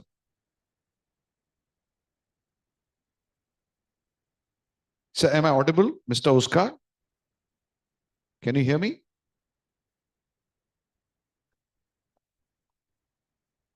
Or have we dropped? Has he dropped from the call? No, no worries. In the meanwhile, since we are talking of gateway into Europe, now you have Europe. When we think of Europe, you just think, okay, you look at Western Europe. But then you also have an Eastern Europe, Central Europe, Southern Europe, Northern Europe. Now, Bulgaria is often coming into as a gateway, so far as I would say Central or Eastern Europe is concerned. So, Mr. Sridhar Subramanianji, you are a director of Indo-Asian Bulgarian Chamber of Commerce. Now, how, from your perspective, Bulgaria can position itself as a strategic partner, let's say for Indian companies into EU markets, especially what opportunities exist in that space? And also a lot is being heard about nearshore, offshore. So how Bulgaria can rightly place as a win-win situation for so far as Indian companies and Indian students are concerned? Thank you.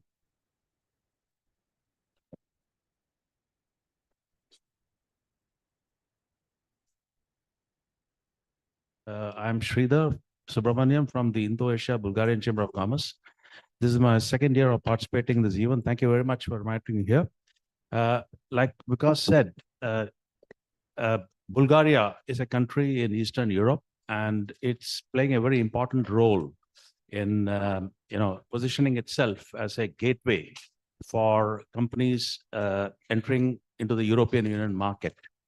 As you know, the geopolitics in the world today is changing rapidly, and a lot of companies are adjusting their supply chains, and they are nearshoring to their countries to avoid any disturbance in their production and manufacturing processes. So Bulgaria, which is part of the southern, you can call it geographically, it's located in Southeast Europe, in the Balkan region, and it's the newest member of the European Union family. Now, India and Bulgaria have dual competencies. They have got they can bring together their competencies together to help each other. For example, Bulgaria is part of the European Union. So any Indian company, especially medium-sized enterprises, they can set up their businesses in Bulgaria at relatively much cheaper than cost-wise in comparison to the Western European countries. That's one big advantage. And also the fact that, as far as nearshoring is concerned, India has the advantage of scale, while Bulgaria is part of the European Union. So they can combine together, and it can be a win-win situation for both the countries and both the companies from both the regions. In addition to that, as far as students are concerned, there are about 500 students already, Indian students in Bulgaria. Bulgaria is not such a large country like many other Western European countries, but they have, there are Indian students pursuing medical sciences, information technology, artificial intelligence, and also it's also growing in other sectors, like, for example, agricultural sciences. So Bulgaria is a country as an opportunity which MIT students can explore for pursuing their careers, and we would be very happy to help them as part of this chamber. Thank you. Thank you. Very, very useful, and especially the dots you connect between scarcity and surplus. So where Bulgaria lacks, India fills in the gap. Thank you so much, sir. Now we have Ms. Dr. Dietrich Kapschul, who's the chairman of Indo-German Export. Welcome, sir, to this Europe session. My question to you, sir, is because Germany is a country from where there are over 2,000 companies from Germany sitting into India. I personally often call Germany as, the economic growth contributor so far as EU-India inbound is concerned. Likewise, there are around 500 German companies operating on the German market. So largest trading partner, certainly very, very important trading partner for India. So where do you see the growth prospect in terms of opportunities for companies as well as for students? Because a lot is happening in incubation space, a lot is happening into education space between India and Germany. So would like to hear your thoughts. Thank you, sir.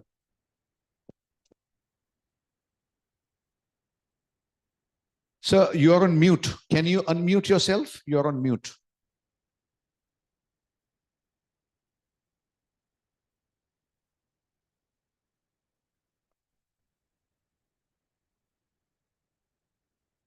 He is on mute. Without wasting time, I think I will just move on to another speaker, my good friend Prasun Diwan. Sir, can you fix your, I think you have to unmute yourself. Yes. Is it there? Yes, perfect. You see, the idea from Germany is very good. We have a very number of Germans to work with India. You know that I have seen that country between the two countries, the last 38 countries between Germany and India. And I can always see that India is growing in a big way. And what we are doing from that now, in the scene from the last minutes on our weeks, are very great, that the Germans have a big future. And from the other side, we see that the Indians are coming with the same speed with this country. And in so far, we are sure that the industry between Germany and India is very good, especially because the feeling vis-a-vis China is not that good. So what the future can expand for the future is the future for India. And on the other side, India also has a bit spiel in the zone of European Union, and there especially with India. Therefore, I wish you that if the other wishes from India are added, they may be ended. But my feeling is that we are really now in a better situation than ever before, and that the chance between Germany and India is really the future.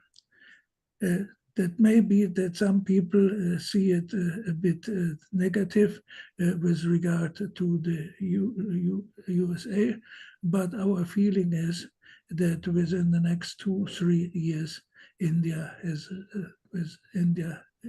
with Germany has a big future. Thank you, sir, for promising words. Highly appreciate that. Thank you, sir. Connected question to Germany, we have another speaker, Mr. Christian Decker, who's the head of foreign trade consultancy, WTSH. So my question to you is, welcome, first of all, to this session. My question to you is, Germany has a strong startup and Mittelstand ecosystem. How you think Indian students can, from university to startup employment and internships, can benefit from especially the ecosystem that has been built by the institution that you're working for? And what sectors you think in the area you're operating right now from India, so far as business is concerned, what sectors you think are prominent sectors that one should look into while they're looking into your area of investments? Thank you. Yes, thank you, first of all, for inviting me to participate here in this discussion. It's a great honor. And greetings from, snowy northern Germany. We have at the moment -6 degrees. So I think it's a little bit warmer there in Noida, I hope, for you. Closer EU-India trade ties, I think, will make it easier for the, first of all, for the small and medium-sized companies to work with India. Like they can benefit from reduced tariffs, easier market access, and that means that the barriers for these European small and medium-sized companies will help to collaborate a little bit deeper with Indian companies because these especially small and medium-sized enterprises, for them, the risk will be reduced of doing business with India now through the free trade agreement. And this is, I think, first of all, important because the small and medium-sized enterprises are from my point of view, the backbone of the European economy. So that's what Dr. Kapschul said. I'm 100% sure that this is a good sign for the collaboration with India and Germany in the future. And we in Europe, let me say, and you, I think, also see that the world is now at the moment changing. Nothing is anymore like it was, and I think through the free trade agreement, we should use this chance now to work together. Because between India and Europe, because I'm absolutely sure that we can both, first of all, learn from each other, and for sure that we are also then stronger together. And what can we do for the students? We, as the WTSH and also others, like we heard from our colleagues from Austria or from Southern Europe, they have already offices in India. So we, as the federal state of Northern Germany, we have an own office in India. Why do we have this? This should be the first point of contact for an Indian student to inform themselves about our market, about our land, and so on, because it's not such an easy step. If you say as a student, I will go abroad, I will go to Europe. First of all, you have to learn the language, like we heard with TOEFL, that's good. And you have to learn also the local language, but there are also intercultural aspects. Or like I said, you have here in February now -6 degrees. I know there's also areas in India where you have mountains and it's cold, but this is important to think about this as a student, that this will be a little bit different maybe in Europe. But this is on the other side also something where you will not learn only in university, you will also learn for yourself as a human being, which is important then also to speak with or negotiate with Europeans, also when you are back in India. So I think we have this office. I think if there are people which are interested, they should go to the offices like for Austria or Bulgaria, what we heard, inform themselves about the opportunities, about what kind of collaborations are there between European universities and Indian universities. Also, additionally, we look, I think, all over Europe for skilled workers, because you see also I have white hair. We are getting older, and we need younger people who come into the jobs. So I think there's a big opportunity for both sides. That's a win-win situation when maybe Indian students come to Europe, work here 5, 6, 7 years, and then go back to India, and also what they have learned then maybe here in Europe, they can bring back to India. And on the other side, we learn something from the Indians when they are here. So that's what I think. It's a big opportunity, big chance for India and Europe that we have this free trade agreement. Thank you so much, Mr. Christian.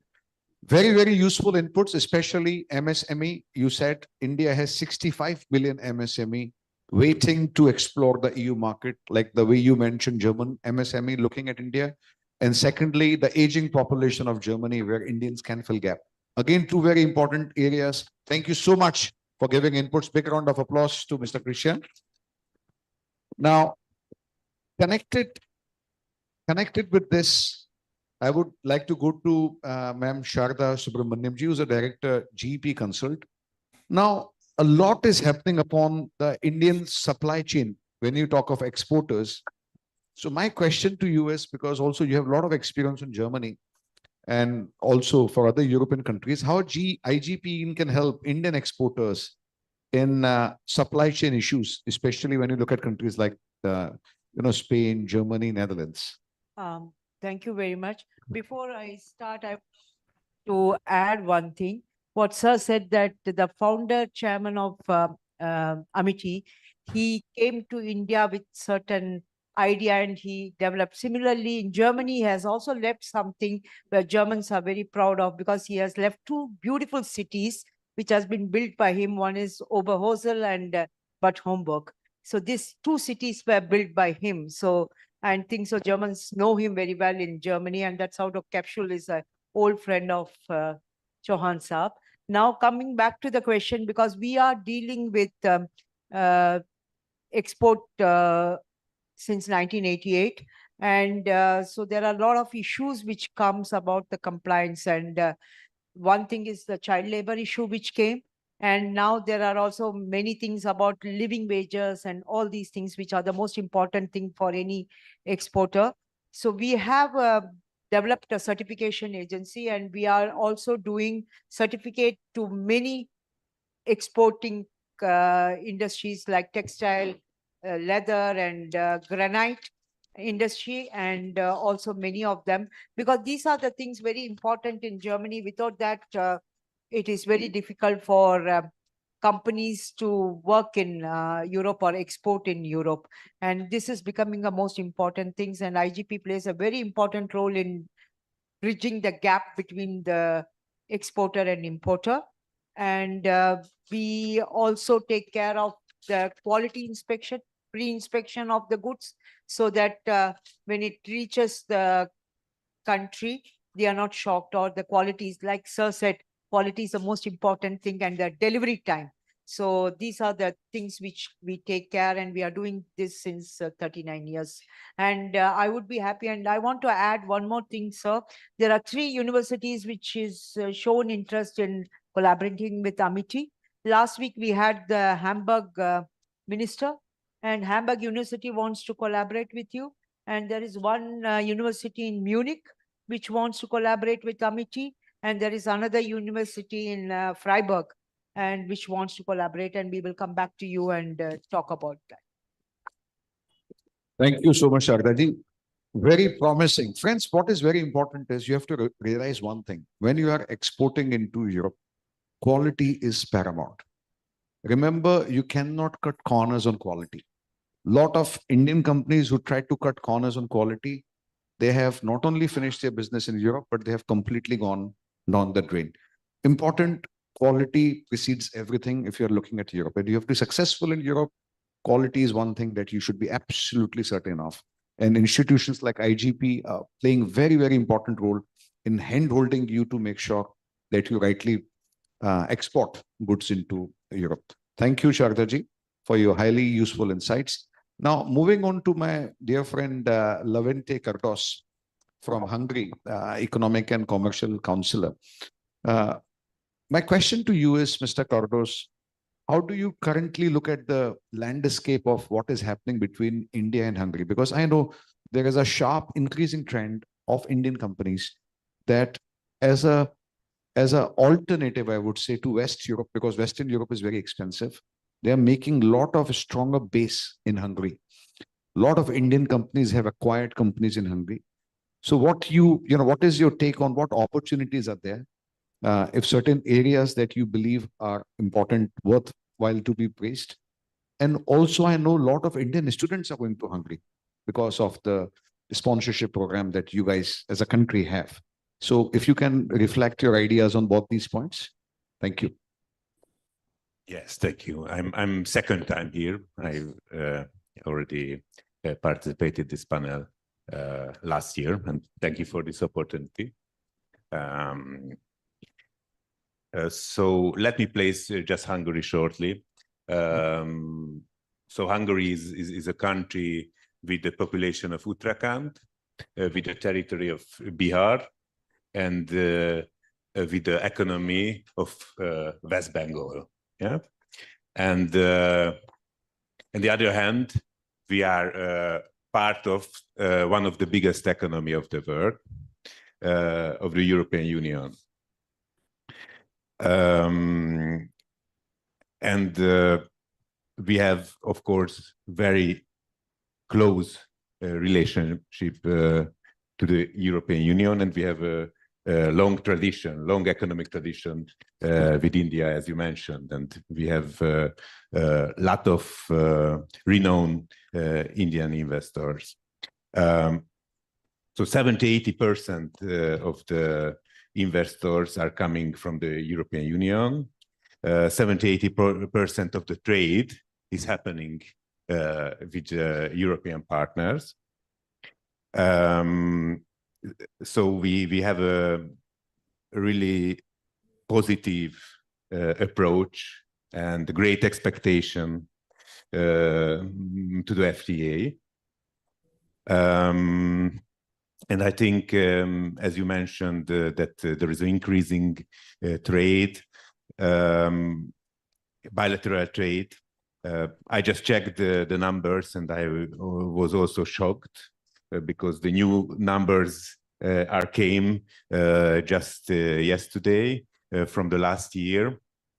And actually, in the last 10 years, so until 2024, the trade is doubled between India and Hungary. And it's 1.3 billion USD. But from 2024 till 2025 the number is almost doubled again. So now is 2.4 is this value, and I'm really happy because the export from Hungary is tripled. Yeah, so we have to explore the reasons, and I hope so that that this trend is staying a long time, trend. But so that's a good sign, I would like to say. And as you mentioned, we have great investors from India, from different industries like automotive, Motherson Group, for example, Apollo Tires, IT, Tata Consulting Services. We have pharmaceutical, Sun Pharma, and packaging industry, Uflex from Noida. And I have to say they are happy in Hungary because, of course, Hungary is also the gateway to Europe, as many other countries and institutions.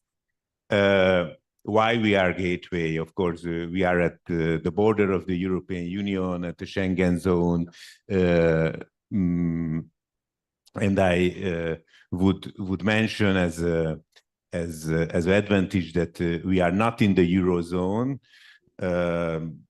Bulgaria is coming now to the Eurozone, so that's why we are a bit cheaper, flexible, and that's why we are looking forward to the new investors from India. Thank you, Mr. Cardos, and you're absolutely right. Big round of applause. I think if you look at Hungary, any sector you talk about IT, engineering, food and agri, pharmaceutical, every sector companies from India are there in Hungary, and likewise from Hungary to India. So again, Hungary, and you mentioned, is startling that the numbers have tripled, export numbers have tripled, over last period of 3 years. So congratulations, well done. So a lot of opportunities for students here. Friends, as we are coming almost to the end of the session, I will request all my panel members to think of one word that you would want to say about India-Europe business, or anything of opportunity that you think of between this line. So after my question to Mr. Prasunbhai, I will ask all of you just one word, what you believe of India-Europe. So Prasunbhai, coming on to you, Iceland beautiful country. I visited it last year after your recommendation to go there last year. I found it beautiful, but I found huge opportunities in Iceland, especially for Indian companies. And a lot of Icelandic companies are also looking in India, especially in the renewable area, in sustainable technologies area, in climate tech. I know you are also leading a delegation. You're taking a delegation to 4 countries, and especially with the EFTA being signed between India and the 4 countries. Yeah. What would you like to emphasize upon? What sectors and what opportunities would you like to specially address? Thank you. Yeah. Thank you, Dr. Vikas. Thank you, Dr. Singh, for having me again. This is a great opportunity to share the dais with amazing, lovely, friendly people here. And Dr. Vikas, you've always been amazing. So very happy to be with you again. I think I'll step back a little before I go into Iceland, is the association with Amity University, which is remarkable and has been growing very steadily and simultaneously getting results as well. Going on to the same part, again, I would like to be very thankful to all the panelists here and also the ones joining us virtually before I can get back to some insight on the Icelandic part. Now, from here, I'm going to shift this communication straight to the students and to the faculties and lovely professors. If Dr. Singh, you kindly permit me to do that. So, friends, I have a question for all of you here, dear students. Has anyone been to Iceland? Anyone? Not really. So that is the reason I asked, because none of us really kind of know Iceland. It's the land of fire and water, both. So it's also the land of remarkable, I would say, surprises. Now, when we talk about Iceland, the first thing that comes to our mind is it's Iceland, frozen, it's ice. So it's not just ice and fire, but it's a lot of warmth within that particular thing, which you only explore once you reach there. Now, why am I talking this to you as students of international business? Because you can combine anything with a business model. Part of your curriculum teaches you not to be a domain specific person, not to be only sectoral representation, but you could come out of the box with ideas and generate that or convert that into a business proposition. Dr. Singh, coming back to the association we have with Amity, Iceland can offer a lot of opportunities in terms of innovation and scaling up operations in India. So they're one of the biggest innovation hubs, and scaling is an option that exists with us as in India because of the strengths that we have. As Dr. Vikas mentioned, the EFTA and the TEPA, that is the Trade and Economic Partnership Agreement, has been signed between the India and the EFTA states. There's humongous possibilities that have opened up in various sectors, namely climate, sustainability, renewable energy, healthcare, education for top important. Now, the advantage for you students here is, remember there are some bonus points about Iceland. One, it happens to be one of the highest GDP or highest income per capita.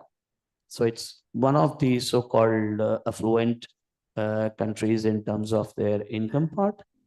The population is only 380,000 people. So this is, I believe, for a lot of us to compare grounds here. The last time I mentioned to someone very close to someone, he said, "Oh, sir, that's even lesser than Patnaganj in Delhi." So I believe all those belonging to this part can understand. But again, it's a land of innovation, land of amazing involvement. So I want you students and the faculties to look onto this from a business proposition. The business proposition is they are very keen to collaborate with us. And that is the point that I want you to take it as a key takeaway. All the panelists here have amazing technical, commercial information. So I really don't need to repeat that. But I'm very keenly here to support the interest of each and every student and work out towards the internship programs that have been discussed with Dr. Singh and implement them. So thank you so much. Thank you, Dr. Singh, and thank you for the panel as well. Thank you. Thank you. Thank you very much, Prashant Bhai. So very quickly, I would start from the people on virtual who are joining us. Dr. Kabishkul, would you want to say one word about India, Europe? Let's be very specific, precise. Dr. Dietrich Kabishkul, can you unmute yourself? In the meanwhile, I will ask Mr. Christian, you want to say something? One word? Yes, I think we have a great future ahead, both together, because Europe Great and future. India, I think, will be strong. Yeah. Thank you. Maria, ma'am, you want to say one word? Yes, definitely. And this one I would like to direct to the students in the room, and that's ambition. Ambition. Excellent. Thank you. Dr. Kabishkul, are you back? Now, Yes. we were in such an experience in 38 years with India and Germany, and we could see what has increased.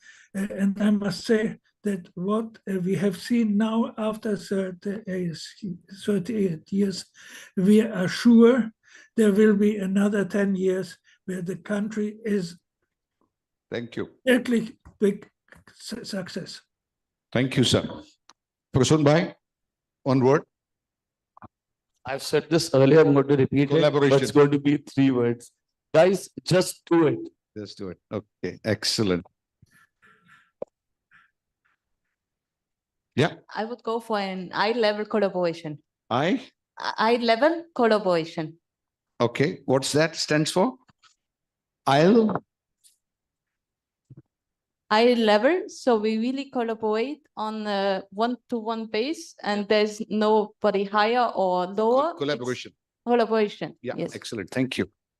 Friend? I would say that Europe and India are united in their diversity. United. I've seen today the diversity of Europe is beautiful. Yeah. As diverse as India is, Yeah. and go and enjoy it, I would say. Thank you. Dr. Singh, you have one word? Europe is future. Thank you. Sir, एक शब्द आप बताएंगे Europe का India के लिए? Ensure honest and transparent business. That's the only way. Transparent. Thank you. Sir? I have 3 words. 3 words, okay. Marriage of tech with beauty. Marriage of tech with beauty. Thank you. Okay, Mr. Cardos. From my side, the great momentum.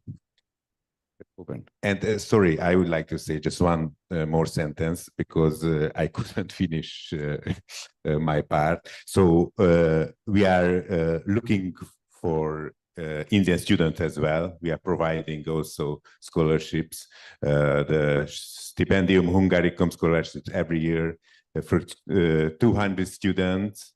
There are nice cooperations.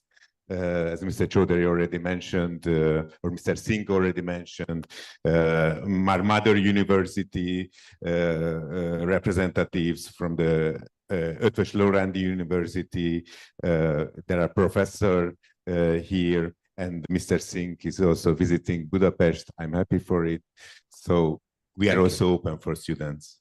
Thank you. Thank you, sir. Mr. Sridhar? Yeah, this is addressed to the students. 2 words. Social skills and adaptability. Thank you. Perfect. Ma'am? Trust, partnership, harmony. Thank you. So friends, can you imagine hearing so much of positive words from these people on ambition, growth, just do it, collaborate, future, transparency, great cooperation, support, harmony. Just imagine that is the future of India and Europe. The business is going to be 4x from where it is today. It's going to open ample of opportunities for every business entrepreneur, every student, every startup community person who's sitting here listening to this. And believe me, friends, all of these people, meeting them individually would be a challenge for you. Just imagine they have been a part of this panel. So a big round of applause to all these industry stalwarts for making this super successful Europe session. And a big round of applause to Dr. Singh for his vision. Taaliyan basti rehni chahiye yaar. For Dr. Singh for his continued efforts for making and taking Amity Go Global.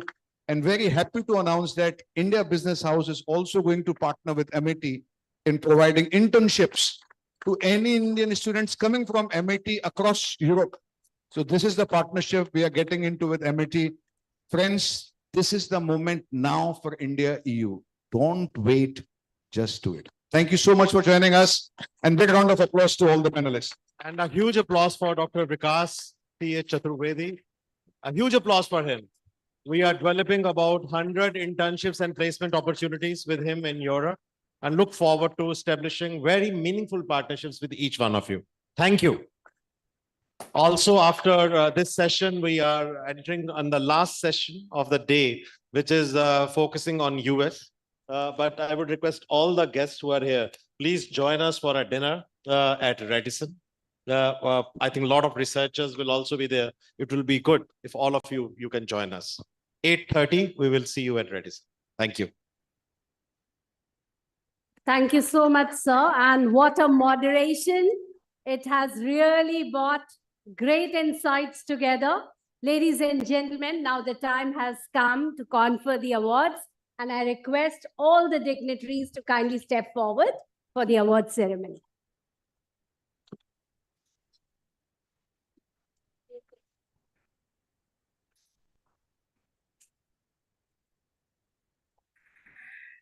Amity is proud to confer Amity Excellence Award for Global Leadership in Supply Chain Innovation and International Trade Connectivity to Mr. Rodger Bonsel, Managing Director, Brookman Logistics India, India-Netherlands Business Association.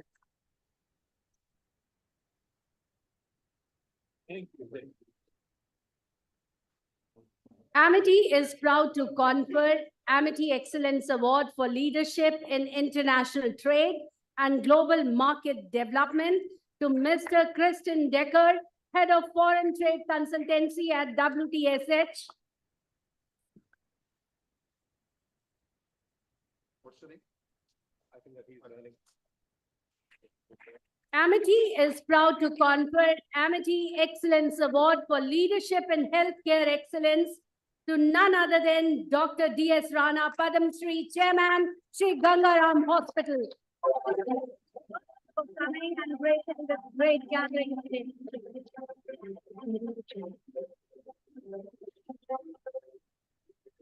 Proud to confer Amity Excellence Award for Leadership in Premium Mobility and Brand Excellence to Mr. Vipin Chandra, Managing Director, Ducati India.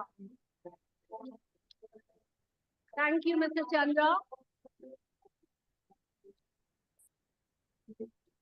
Amity is proud to confer Amity Excellence Award for advancing India Economic Cooperation and Trade Diplomacy to Mr. Leventi Kardos, Economic and Commercial Counselor at Embassy of Hungary in New Delhi.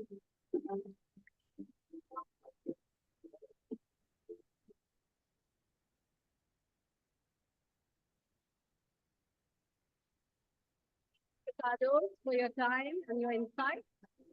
Amity is proud to confer Amity Excellence Award for strengthening Australia-India trade and bilateral economic cooperation to Ms. Kristen Peckle, Deputy Commissioner Councillor at Commercial Attache at Advance Australia, New Delhi.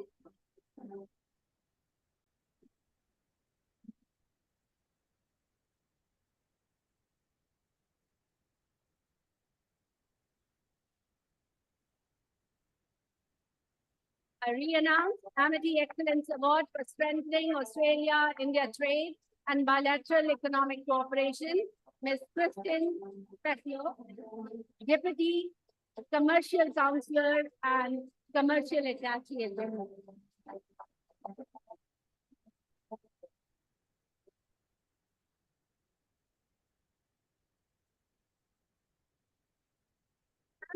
Proud to confer Amity Excellence Award for International Education Assessment and Strategic Partnership to Ms. Maria Kirilova, Senior Director of Strategic Partnership, TOEFL and GRE.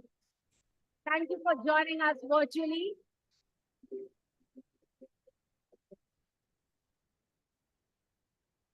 Amity is proud to confer Amity Excellence Award for Global Leadership in Cross-Border Advisory and Economic Collaboration. Amity Excellence Award for Strengthening Australia-India Trade and Bilateral Economic Cooperation to Ms. Kristen Beckler, Deputy Commercial Councillor.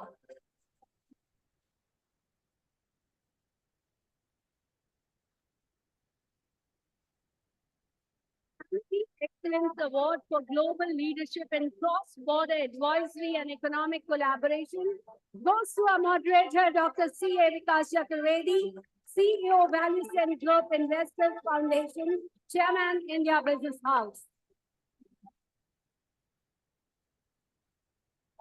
Amity is proud to confer Amity Global Excellence Award to Dr. Detrick Capsule, Chairman, Indo-German Export Promotion Foundation, New Delhi. I think he's such a veteran. Give a huge applause to him. Dr. Capsule, always with Amity, and has given us so much wonderful links. Give a huge applause to him. Thank you. Amity Excellence Award for Leadership in International Trade, Facilitation and Global Market Development to Mr. Sridhar Subramaniam, Director, IG, EP Consultant Private Limited. He's also the Director, Indo-Asia Bulgarian Chamber of Commerce. Amity is proud to confer Amity Excellence Award for Distinguished Leadership in International Trade and Sustainable Market Development to Ms. Shraddha Subramaniam, Director at IGEP.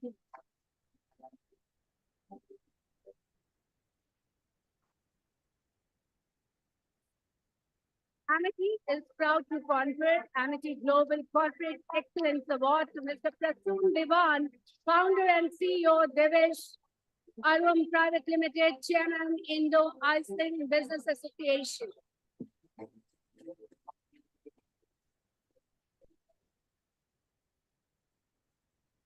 Amity is proud to confer Amity Award for Excellence in Information Education to Professor Joltas Ayers, Faculty of Informatics, Evatos, Laurent University, Hungary.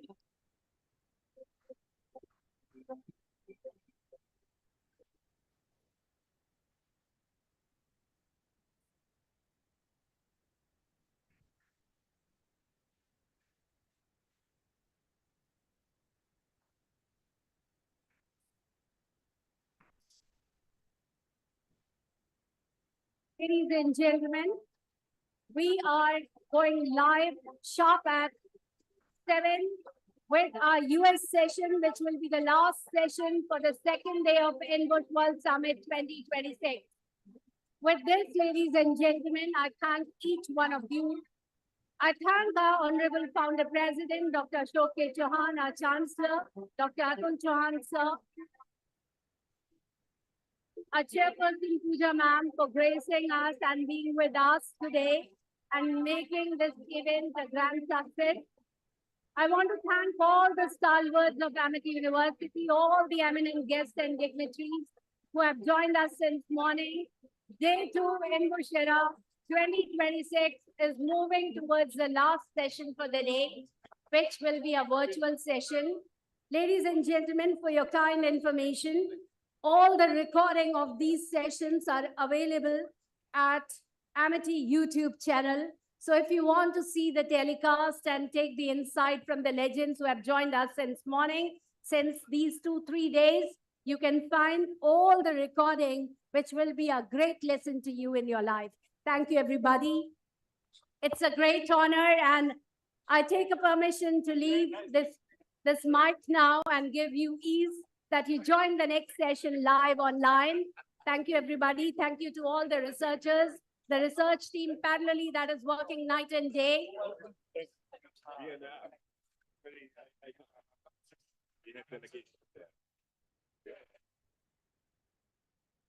Thank you, everybody, for your great support. Thank you, IT team. Thank you, escorting team. Thank you, GVC team. Thank you. everybody who made this great show to happen, IID team. Thank you, Dr. Kavita And Thaplia. thank you to the ASCO team for taking up the great glimpse, which will make it a great memory in times to come. Thank you, Dr. Kavita Thaplia. Your tireless efforts and commitment has made this event a successful one. Thank you.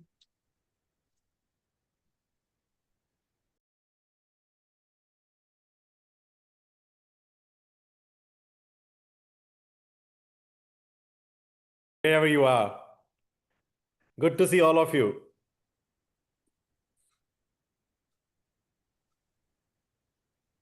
Nice to see you, Gurinder. I'm not sure if you want us unmuted yet, but lovely to see you. Oh, there's still 2 minutes, so we can speak. But good to see. Yeah, all of you. Yeah, Professor Seth, such a pleasure to see you. You give us so much energy. Same as with you with Julia and Dr. Erika. Thank you. Ms. Kachru, great to see you. Good evening, Dr. Gurinder sir. Thank you, sir. Thank you so much for having me here. Hello, everyone. Good morning, good afternoon, good evening. Subir Bhatia, very inspiring. You're joining us early morning. Most welcome. Thank you. I think we are now going live next 1 minute. Welcome, everyone. Thank you. So, Gurinder, I just feel the need to say I'm Canadian. Oh, of course. Yeah. Well, India has equal respect for Americans and Canadians.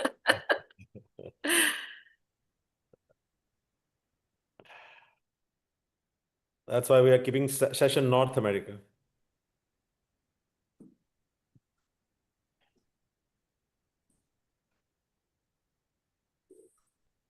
Good evening, sir. Everybody has joined, and we are waiting further for your instructions. Yeah, we can, Maru. We can start. I think that people are joining, and then let's start.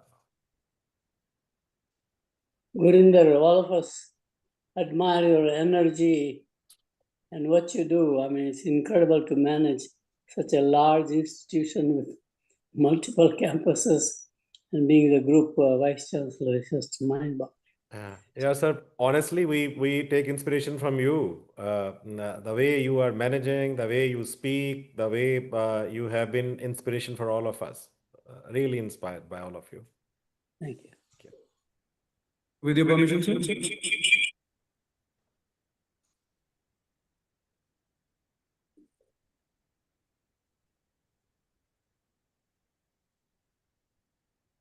Can any of you hear the howling winds in the background?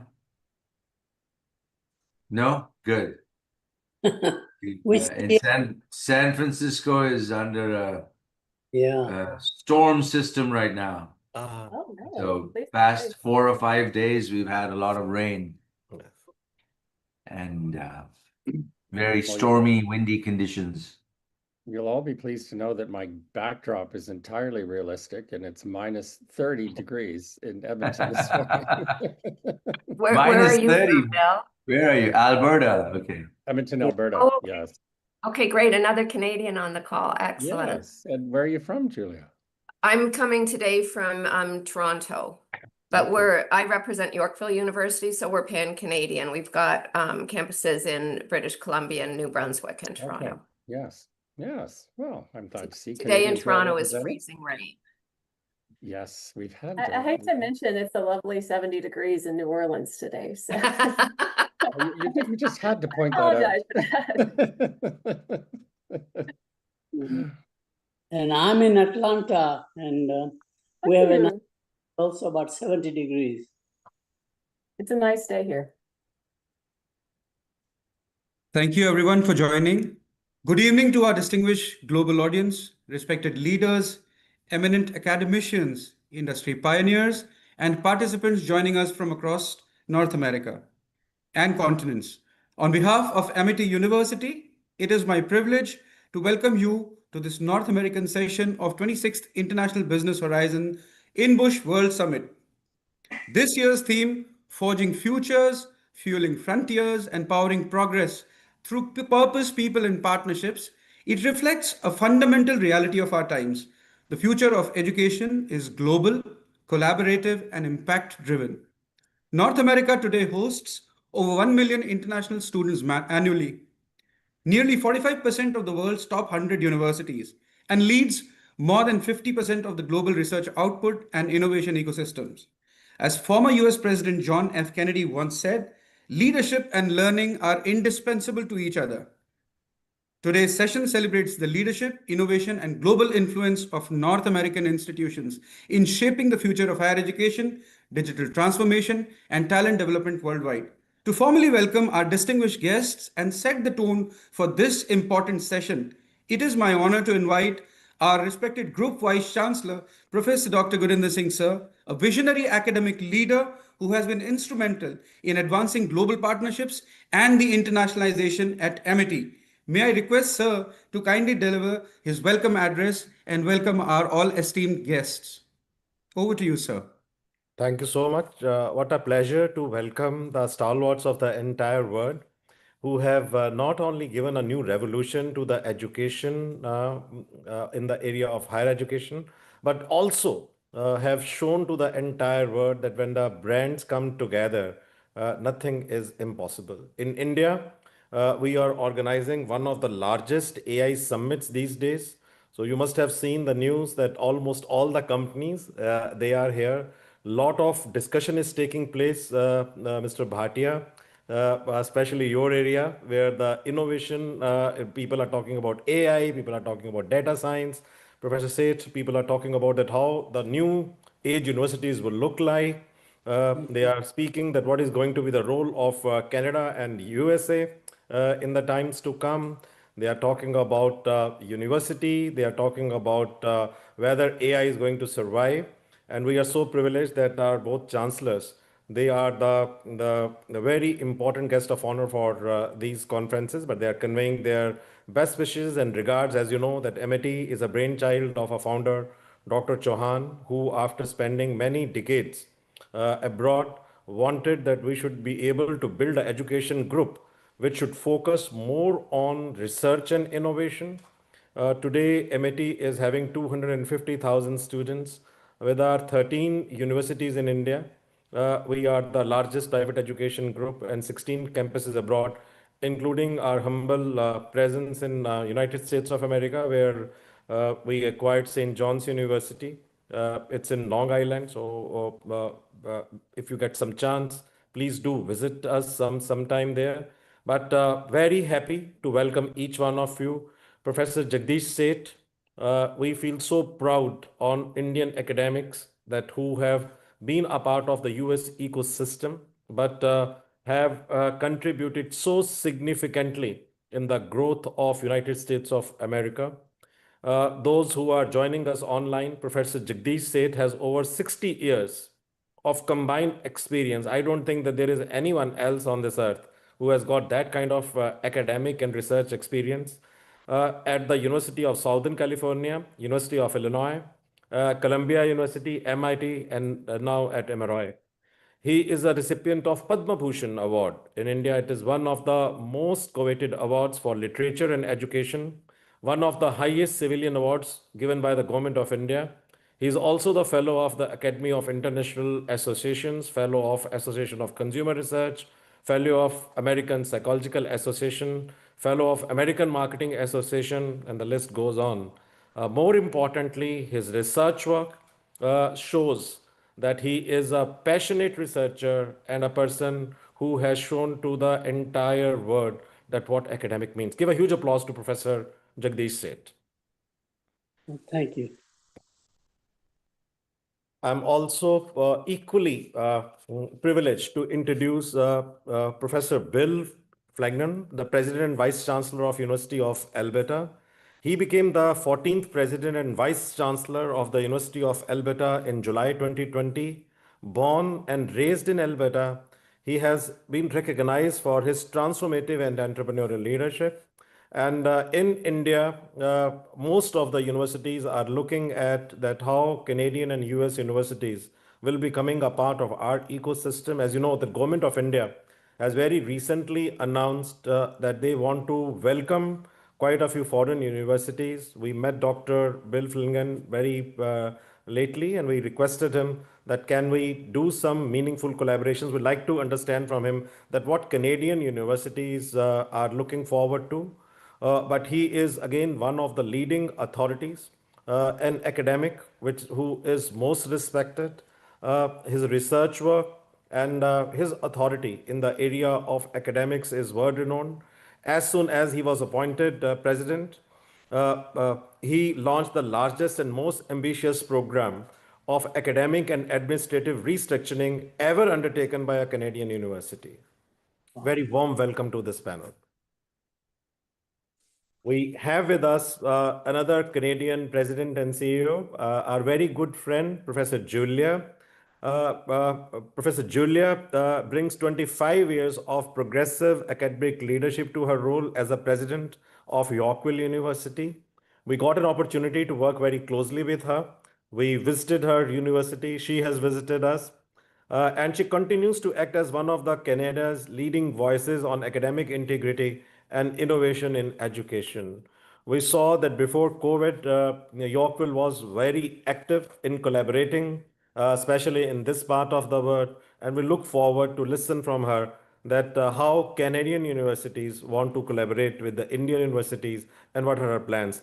Dr. Julia is passionate about supporting students who have a laser focus on life-changing career choice or advancement. She has created various interesting academic models, including creating a co-op model for the students, and is one of the most sought of academics and known authority in this field from the Canadian side.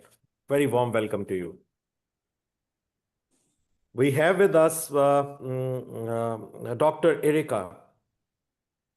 Dr. Erika is the Executive Director of Immigration at Education Testing Service, ETS.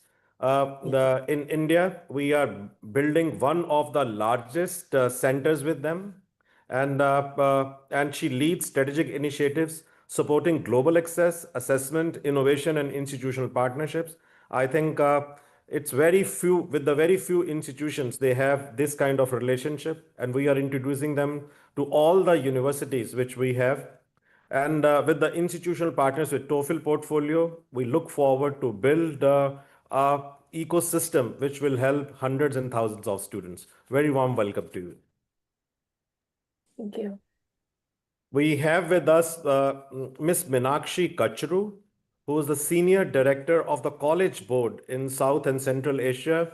College Board is like a religion in India, because most of the students who go to US and to UK and also to Canada, they look of earning the APs.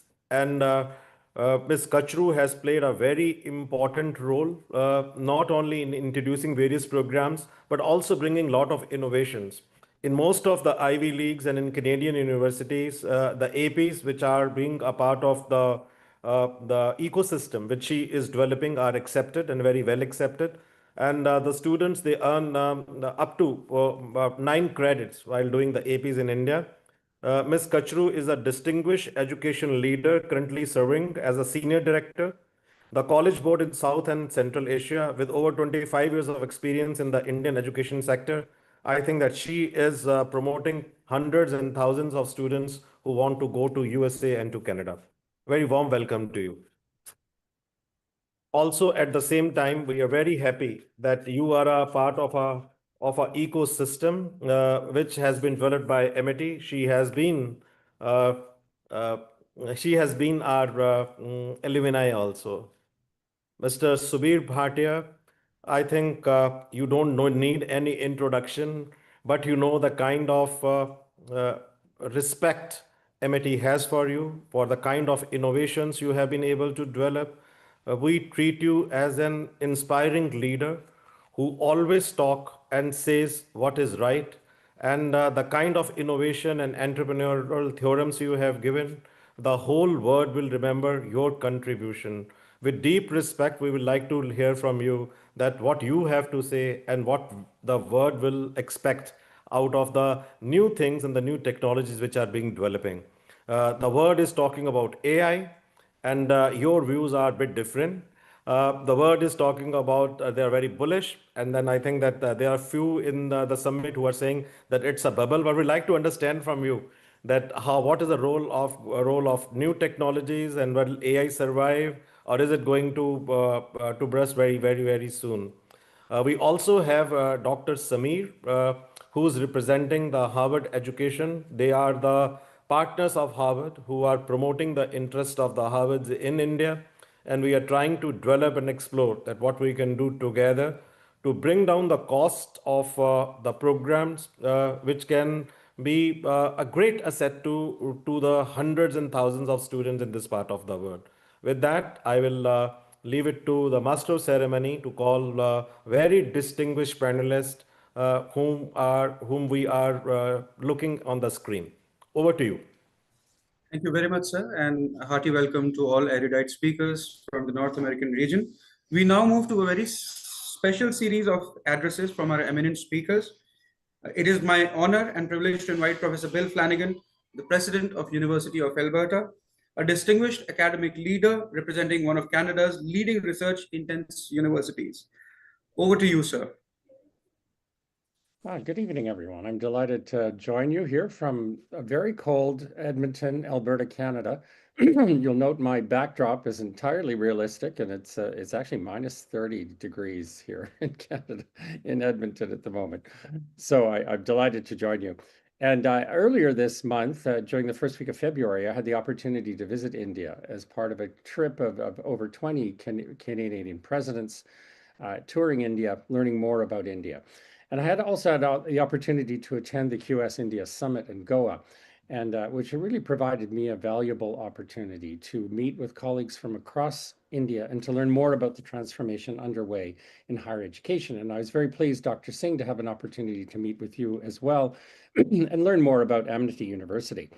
And beyond the formal sessions, really the most meaningful moments were the many conversations that I had with leaders of public universities, private institutions, research centers, and with students themselves.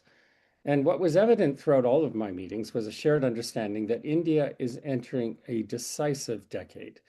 And India is not just adjusting its higher education system at the margins, it is reshaping it. And the National Education Policy of 2020 represents one of the most ambitious educational reform agendas anywhere in the world. And expanding access, strengthening multidisciplinary education, increasing research intensity, and enhancing global engagement. These are structural commitments. And the goal of raising the gross enrollment ratio to 50% alone requires an enormous expansion in institutional capacity, faculty development, and infrastructure. And the ambition extends beyond expansion. It's about quality, flexibility, and about positioning India as a central actor in a global knowledge economy. And for the University of Engagement, not new. We have over 60 faculty members who earn degrees in India. They are leaders in engineering, computer science, agriculture, health sciences, and in many other fields. And they contribute deeply to the University of Alberta's research ecosystem, and they maintain active academic and research relationships across India. And we also have a faculty-led initiative called Engage India, a network of scholars committed to strengthening research and academic links with other Indian institutions. And these relationships are built from the ground up through joint supervision, collaborative publications, and long-term partnerships. And in addition, Indian students form one of our largest international student communities. Their academic performance, their entrepreneurial energy, and their global outlook enrich our campus. And this long history provides a foundation for the next level of collaboration. As you all know, India is the youngest major country in the world. It is investing heavily in digital infrastructure. It's expanding its innovation ecosystems across many cities. It's reforming its governance structures in higher education. And few countries are attempting to expand post-secondary access at this scale while simultaneously strengthening research and global integration. And one of the most consequential elements of the NEP is the decision to welcome leading foreign universities into India's ecosystem. And this reflects confidence in India's institutions and an openness to global engagement. And the collaboration can take many forms. The most durable and mutually beneficial models, in my view, will be those rooted in academic integration through shared programs, co-designed curriculum, joint supervision, and work-integrated learning, rather than and as India expands, structuring academic pathways will become increasingly important. And we see significant opportunity in dual degree programs that allow students to complete part of their education in India and part in Canada, earning credentials from both institutions. And this model aligns well with the flexibility envisioned under the NEP. It allows students to maintain strong academic roots in India, gain an international experience, access complementary research environments, and move between systems with continuity. It's not a one-directional pipeline. It is a reciprocal pathway. And these integrated models, I believe, will define the next generation of international partnerships. And India possesses extraordinary technical and scientific talent. And our collaborations with several of the Indian institutes of technology demonstrate this strength in areas such as artificial intelligence, clean energy systems, advanced materials, and agricultural innovation. And these partnerships are built on shared research interests and faculty relationships.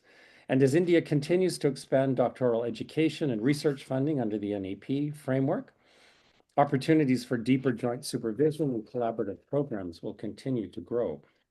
And the key will be sustained investment and strategic focus. India has the intellectual capital, and the coming decade will determine how fully that capital will be mobilized at scale. And during my recent discussions in India, I was struck by the seriousness by which institutions such as Amnesty are approaching international collaboration. India's leading private universities are playing an important role in expanding access, responding quickly to emerging disciplines, and building global-facing programs. And the opportunity ahead lies in designing partnerships that are substantive and sustainable, programs that integrate faculty, align curriculum, and create meaningful mobility for students. That is where the real long-term impact will occur. And the theme of this summit captures the moment clearly. People. India's demographic strength is unmatched, but talent must be cultivated through high-quality, flexible education systems. And purpose. The NEP reflects a clear national purpose, aligning higher education with innovation, inclusion, and global leadership. And finally, prosperity. Not simply economic output, but social mobility, technological capability, and expanded opportunity. North America's higher education influence was built over decades through research intensity and openness to global talent. India is now shaping its own model, one that combines scale, ambition, and increased global integration. And the future will not be defined by institutions operating alone. It will be defined by networks of trust and integration across borders. So in closing, let me say India is entering a transformative decade in higher education.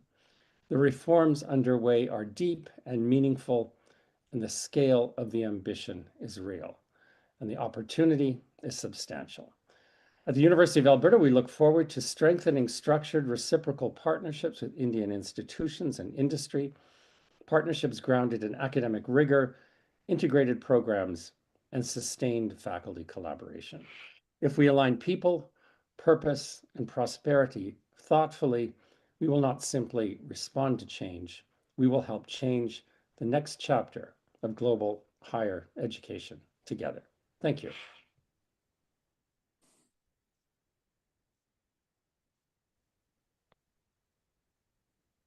Thank you very much, Professor Bill Hennigan. What a beautiful reflection on people, purpose, and partnership. We are grateful for this erudite reflection on the main theme. With this, I would request our next prominent speaker to take over the stage, who is none other than the global technology pioneer and a symbol of entrepreneurial innovation. He is an alumnus of California Institute of Technology and Stanford University, and regarded as one of the early pioneers of internet entrepreneurship from India in the Silicon Valley. So with due regards, we pass it on to Mr. Sabir Bhatia. Thank you. Thank you very much for giving me the opportunity to speak today. My views are those of a technologist, not, I don't come from the academia. But having, got an education both at Caltech and Stanford, I can tell you that even education is going to undergo a massive transformation, given what is going on in the world of artificial intelligence. Just yesterday, I read a paper from someone in the AI field, which has now been viewed 100 million times. And he said that the latest models of AI can write their own models better than any human can. This is transformational. If you look around in Silicon Valley, all major tech companies have stopped hiring, and they are increasingly going to rely only on AI to write new code. Cloud started with software because ostensibly that requires the most amount of creativity and most amount of rigor. And if they have been able to disrupt themselves, this means almost every knowledge-based vocation is going to be disrupted, every single one of them. There will be no need for accountants, lawyers, anything that is in the knowledge space where people primarily use their minds. I'm beginning to see this shift. And I think the world will change in the next 9 to 12 months, maybe a couple of years. I can't put a finger on when certain events will occur. But knowledge is irrelevant or will be irrelevant in this new future. Where does that leave the human race, really? And this is not a bubble. This is not looking at it from the outside. This is looking at it from the inside and experiencing it closely. 30 years ago, I built a website. It took us 6 months, designers, different kind of people, back-end listing, hosting companies. And then last year, I was able to do it. And this is last year, because between last year and this year, there's been the equivalent of 25 years of advancement in AI. I was able to build a website in 30 minutes. Now I can do it literally by just writing a prompt. I think what we need to teach the future generations is the ability to think critically.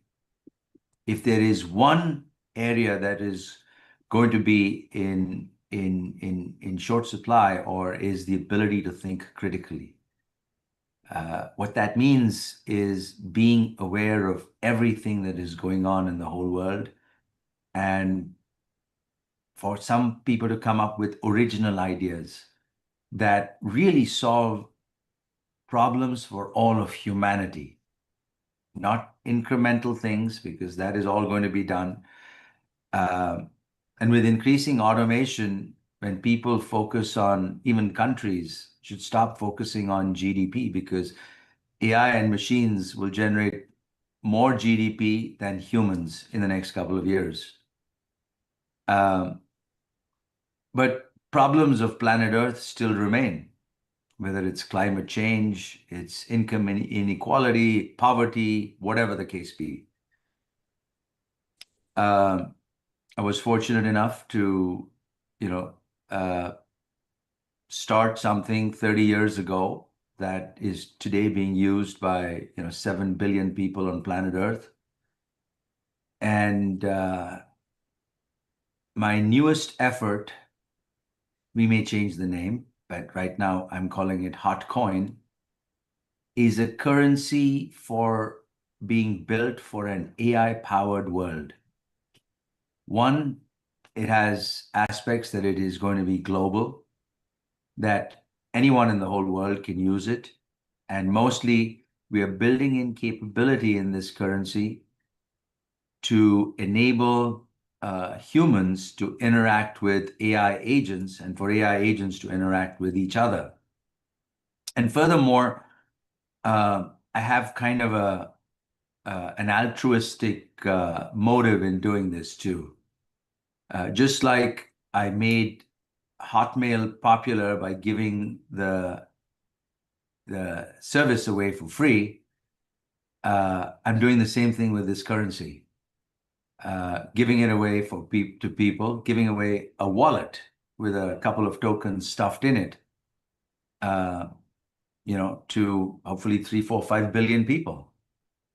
And then I will make that, useful, this currency useful by enabling people to interact with online agents using this currency. What this does is 3 billion people on planet Earth today who are living on less than $5 a day, it brings them into the fold of modern thinking and technology immediately, because many of these people have smartphones. These are the kind of ideas that I think will shape the future, because traditional pursuits of excellence are increasingly going to be done much better by AI. Knowledge-based vocations are almost going to go away in the next 4 to 5 years. It's a very interesting time for us to be alive right now. And people who are in the know have already sent warning signals, like the head of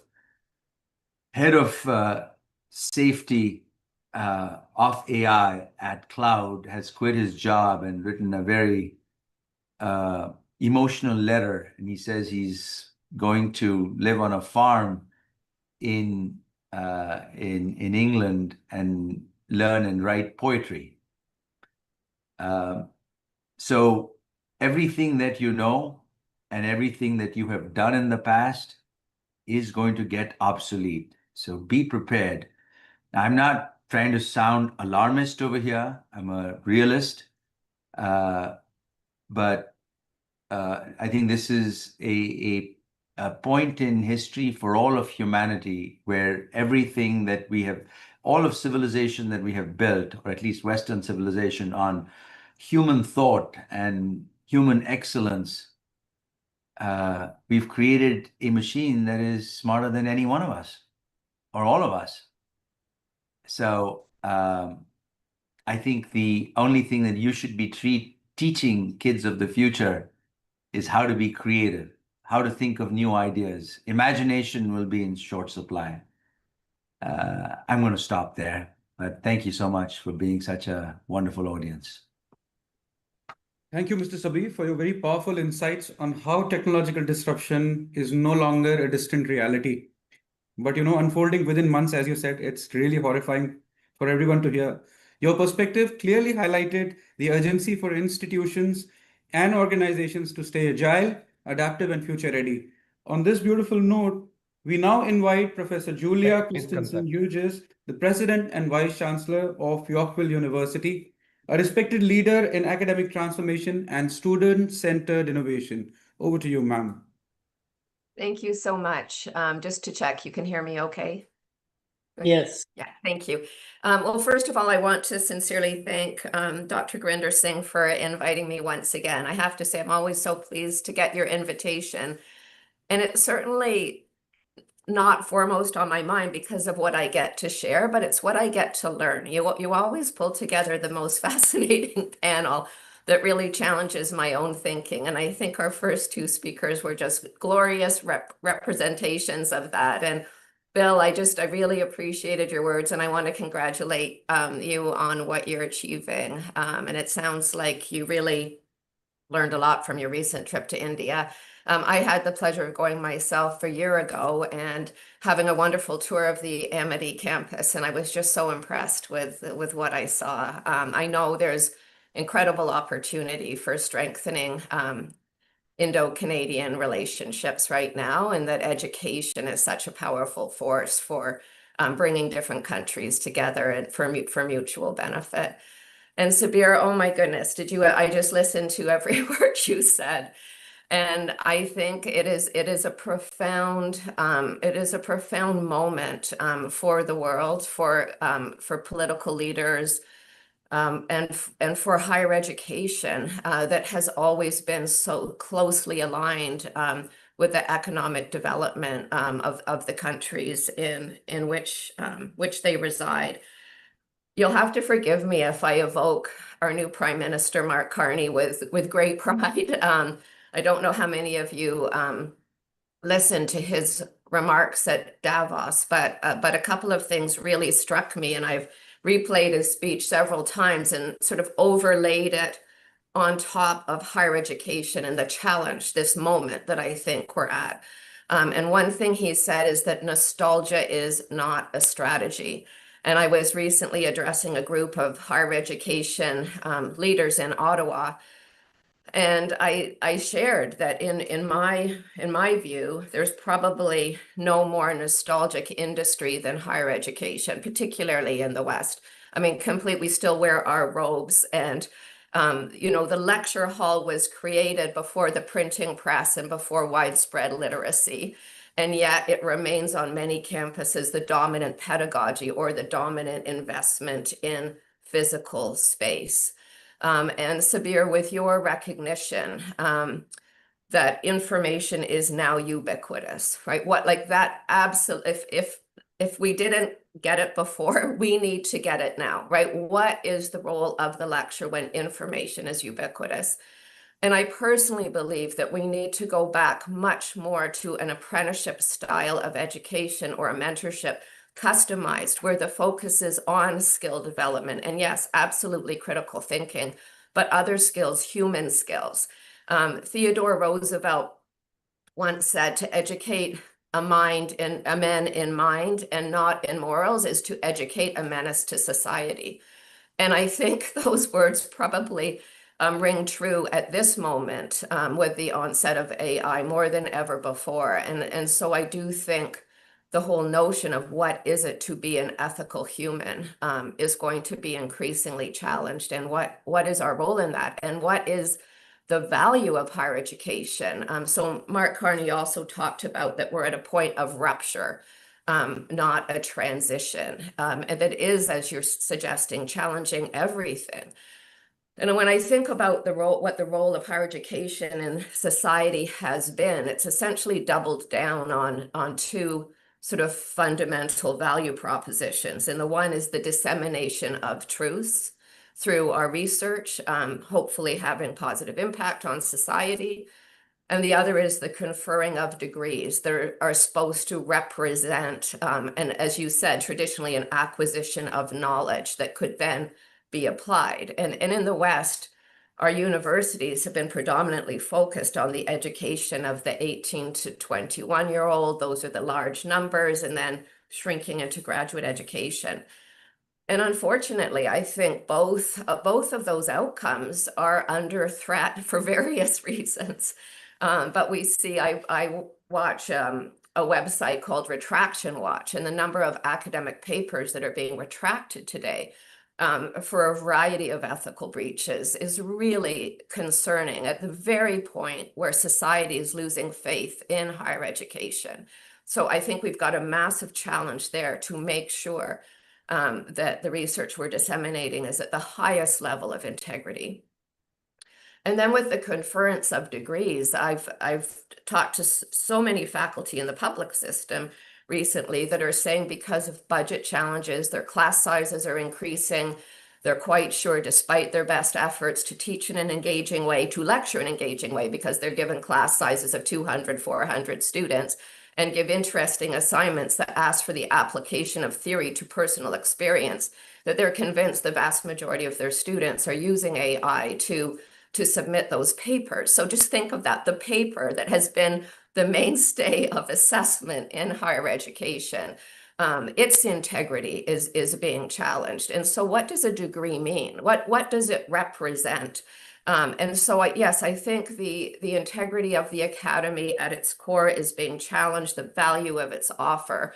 And so I would just suggest this is a time for very brave leadership, courageous leadership that doesn't rest on tradition or nostalgia, and really takes a very hard look at the state of the world today, the opportunities. I'm really thrilled to see that relationships between India and Canada have really strengthened. Prime Minister Carney is going to be in New Delhi the beginning of March, along with a minister from Ontario who's responsible, Vic Fideli, who's responsible for economic development. So I feel at this moment, there's an incredible opportunity to strengthen relationships between Canada and India, to take a hard look. Like in every disruption, yes, there's sadness, there's fear, but there's also profound opportunity. If we, back to Sabir's point, have the creative mindset to perceive it. And so despite everything that's happening in the world today, I've probably never felt more hopeful for the relationship between Canada and India, the opportunities we can explore together. I'm really proud that Yorkville has welcomed many students from India over the past several years and will continue to do so in small class sizes with more of an apprenticeship model of education. And I will stop there. But again, Gurinder, what a pleasure to be part of your panel today. Thank you so much.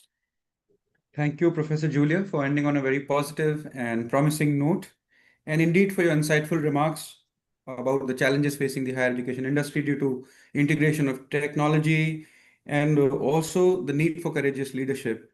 On this great note, I would also acknowledge the presence of our guest, Mr. Samir Karkhanis, who is joining us from the airport. He is the CEO of Yanku Partners and represents Harvard Business School online. Thank you for your presence. It is a great privilege to welcome one of the world's most influential thought leaders in marketing and business. Please join us in inviting the most renowned Professor Jagdish and Seth Charles H. Kelstead, Professor of Business, Emory University, USA. So we would love to hear your recommendations, your remarks, and your note. Over to you. Maru, thank you very much for inviting, and so goes for Vice Group Chancellor Gurinder. This is my second involvement with the forum, and the best part of having a panel and the best outcome is to learn from each other. So far, I've learned so much from three speakers that preceded me, and the journey will continue by the time we end the session. So again, thank you for inviting me. What I will do would be slightly different and then add, maybe I can do pre-selling because I'm in marketing.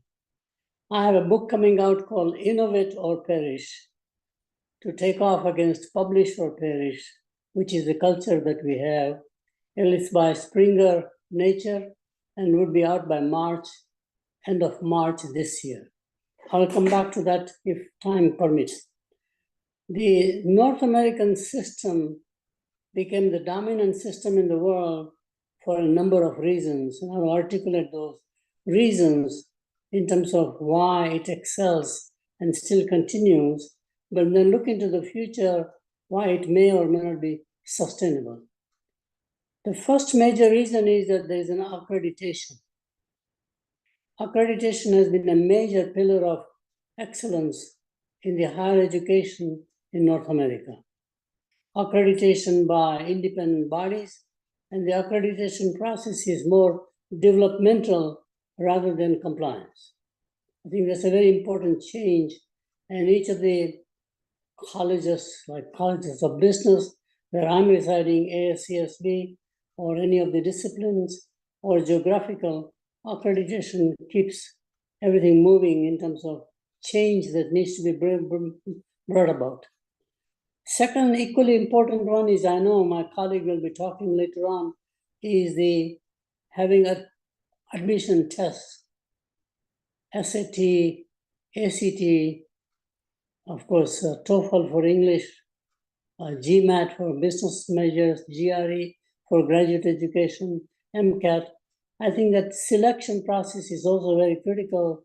That selection would be based upon some understanding about what higher education is all about, and therefore having a sort of a quality control in the input side.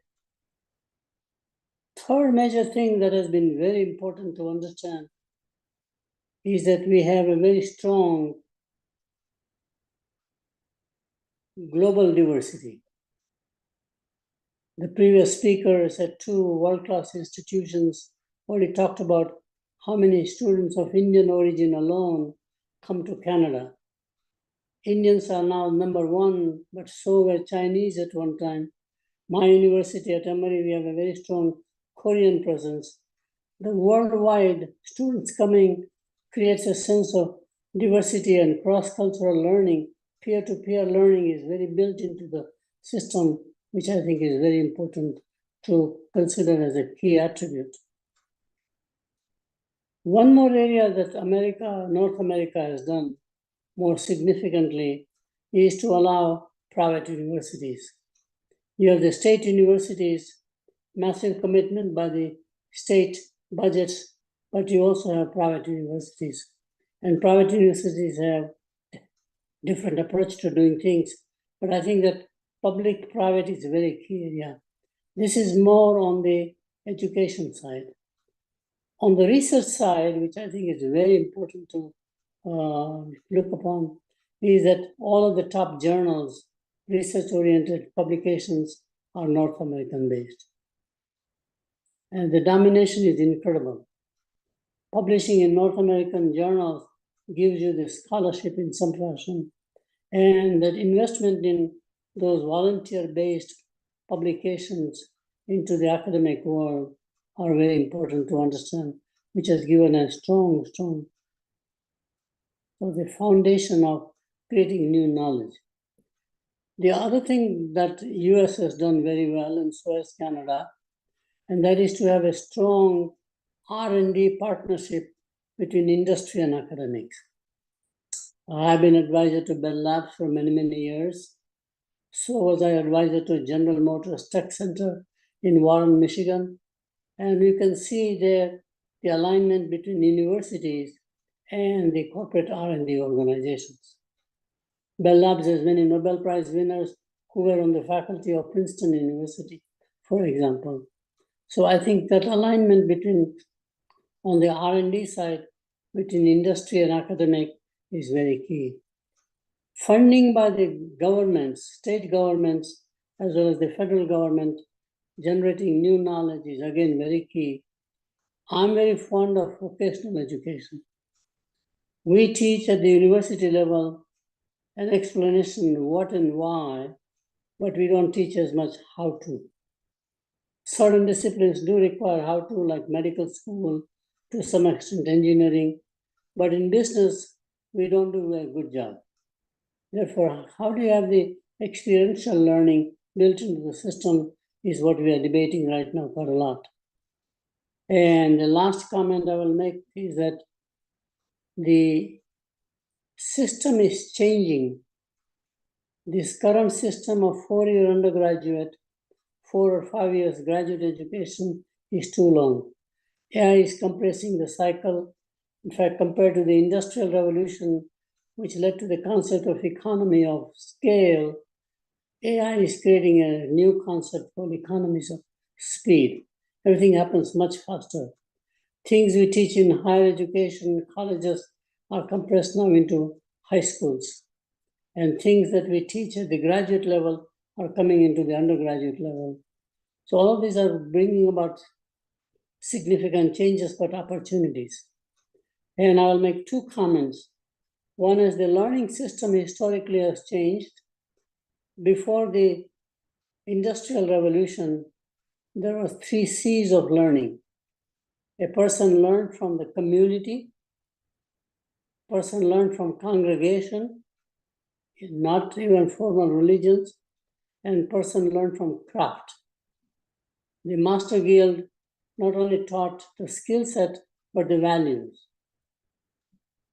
We changed that to 3 R's of learning with industrialization, reading, writing, and arithmetic. But now in the AI world, there's a new paradigm being created. Learning has to be interactive for critical thinking, for example. Learning has to be integrated. Math and music are both languages. There's more common than diversity. And so is the software for that matter. So integration of knowledge across disciplines is very key. And then learning has to be individualized. In other words, how can I personalize in a large university, each person feeling like education is designed just for them? Personalization or individualization is very key. And I think the biggest opportunities are between India. I have a whole geopolitical understanding about an institute I have created called India, China, America Institute. The world eventually will be tripolar, China, India rivaling on the one hand. China, America rivaling. India will be a third strategic influencer in the world. Both China will understand India, its strategic position, so will in fact America. Given that situation, partnership with China worldwide is happening already, like the EU, for example, or in many of the Latin American, Central American countries. And now, of course, it's happening between US and Canada and China. The forum that was organized in Goa is excellent. I've attended Vibrant Gujarat before on the education side several times. And to me, the learning is very possible. I will make last comment and then we can open up for questions if there's an opportunity, namely that India is having all of the possibilities. So if we take a grain of wheat, this is the purpose of higher education. If you take a grain of wheat and make it into a loaf of bread, the value add is only 3 times. The raw material is about 1/3 the cost of making the bread. If you take an industrial raw material like a rough diamond, polish it, nurture it, the value add is about 15 to 20 times. If you take a human being, mentor, nurture, educate, the value add is infinite. This is exactly the power of India. There's so much of capability, basically because it's a human capital that needs to be leveraged or amplified. So the purpose of business is to unlock the potential of others. And that's exactly what we do in higher education. It's the most noble profession. So we take pride in our students, what they do. We take pride in our professors, what they do. Institution's job is to unlock the potential of its faculty, students, and staff primarily. And the alignment is taking place. I'll make one last comment. I know I'm taking too much time. The current system, the way we organize and govern, is not tenable anymore. The recommendation, therefore, in the book we are making is that universities will have to decide into 2 extremes. One is to go into super specialization, and it is already happening with private donors. Phil Knight in Oregon, for example, has a whole university on a specific type of cancer. So is somebody in the New York area doing the same thing. Super specialized universities, which concept doesn't sound right, are more and more likely to happen. On the other hand, you will have mega universities with 1 million or more students.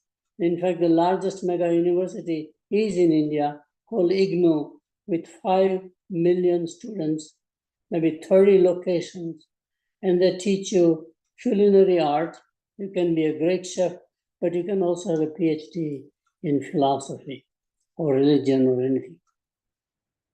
2 extremes are going to arise, just like in a shopping center, where you have the department stores like Macy's, Sears in my generation, Montgomery Ward, etc.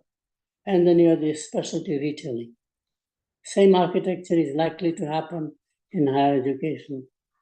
Overall, I'm very positive about higher education because, like religion, it's an institution that has changed over time to adapt. It's capable. It'll transform into something else, then we don't even know how it'll transform. except we can speculate just we do about technology. And technology would be the one that will initiate massive changes, always has done it. Industrial revolution had a huge impact on education, creating land-grant universities, for example. So I can tell you technology always has been impact making. The way we teach classes even now is very different than the way I taught by using Blackboard with a chalk at Columbia University, not too long ago, maybe 55, 60 years ago. But given that situation, I think we have been adapting, but slow. Economy of speed is a key concept under AI, not just automation and integration of whatever knowledge we have. So I just wanted to mention that I learned so much from the panel, and I'm enjoying this participation. So thank you for inviting me. Thank you very much, Professor Sheth. Your inputs really brought clarity and perspective to the discussions that is happening now. And I think your insights will help everyone in contextualizing some visionary ideas that can bring value to academia, industry, and future leadership. On this note, we now invite Dr. Erica Strimshire, the Executive Director, Operations, Institutions and Immigrations at ETS, representing a global organization that supports over 50 million learners annually and across 180 countries. Our next distinguished speaker is a key leader in advancing global student access and readiness. Over to you for your thoughts. Thank you. Good afternoon or morning, everyone. It's a pleasure to be here at this crux where we see innovation and ecosystems are intentionally being reshaped. So both in India and both globally. And I celebrate with the others in this panel that there is a need now to adapt. And we know a recent study said that 39% of the work skills that we have today will be obsolete by 2030. And I apologize, I don't recall who said it a moment ago, that we must change what we're learning in our institutions, we must change what we're learning in our work skill development. To Julia's point a moment ago about academia and their approach, I remember as a professor about 10 years ago even, how the faculty, we just deterred from the use of AI. It was this fear-based lack of embracing this moment. But over the last 10 years, we've seen the necessity not only of institutions to embrace this as a tool that they use in the classrooms, but also to teach it. I think that's the responsibility of our universities now, is to not only exemplify it and to use it and use advanced technology, but to create systems, tools, programs that allow this to be an essential tool that students need to master to be successful in the workforce. And students can engage in this kind of work prior to graduation. I think one of the opportunities that we see now with students is that they don't have to wait to graduate to start in entrepreneurship programs, to start research programs. A successful ecosystem is really about design. You know, it's this amalgamation of research, higher ed, industry, entrepreneurship, and all this deliberately being connected. And within this, universities play the central role as a research anchor. So there's programs that, Amity is involved in the Innovation Incubator. There was a program with Purdue and with semiconductors, with the relationship with Purdue India Semiconductor Program. And so we've seen this be extremely successful in combining these elements in the global initiatives. And so India is really positioning, I love what's happening right now, and what we're hearing is positioning itself as this co-developer of critical technologies and collaborating with global partners. We have the US India ISET initiative that drives this. And so we're shifting from this idea of mobility to joint research, co-development, co-innovation, and collecting the minds together and engaging this at the academic level prior to graduation and enhancing this for higher ed. So it's this shift that I think is extremely exciting for students right now. And increasingly impactful, I believe Sabir said it earlier, that universities are asked to prepare graduates not for existing roles. We have to prepare graduates for the roles they'll have 10 years from now. And things are changing so rapidly. And so we have to learn to evolve with that. And so we know that these skills will change and they will continue to change in the next 15 years. And so Professor Sheth, you gave significant remarks about the changing landscape of the system. And I agree. I think this results, what will be most valuable moving forward are things like adaptivity, analytical thinking, collaboration, technology fluency. And these are the things that we will be valued, be almost possibly beyond disciplinary knowledge. Yeah. And so it's the ability to apply these things.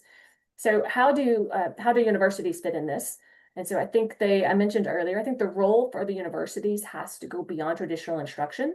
And they have to create environments such as what MIT is doing with the incubation lab. And it's an amazing project. And so it's this idea where entrepreneurship and innovation support these pathways.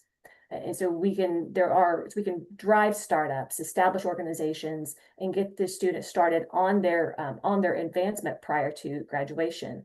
And so the landscape for our academic programs really combines these elements. And so it's this integrated approach that allows universities to be relevant on national levels. And at UTS, what we do is we engage with that. So we partner alongside the universities and policymakers in the industry to drive this and to help learners achieve their goals, to drive global mobility in that context.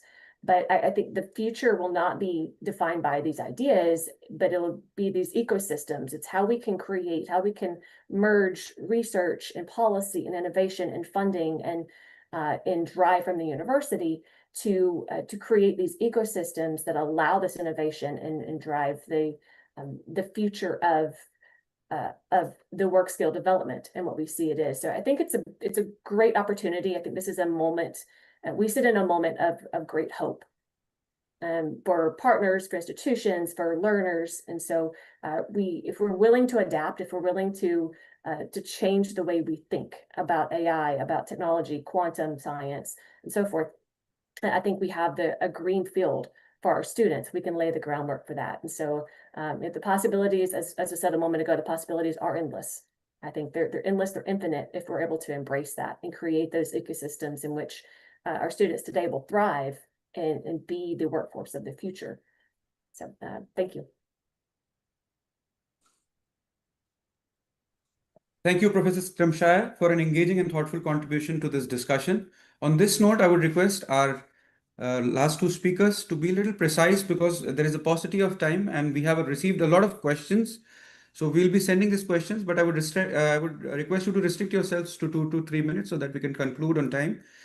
Since Samir ji is at the airport, he has requested to go first. I would request Samir to please take on the discussion.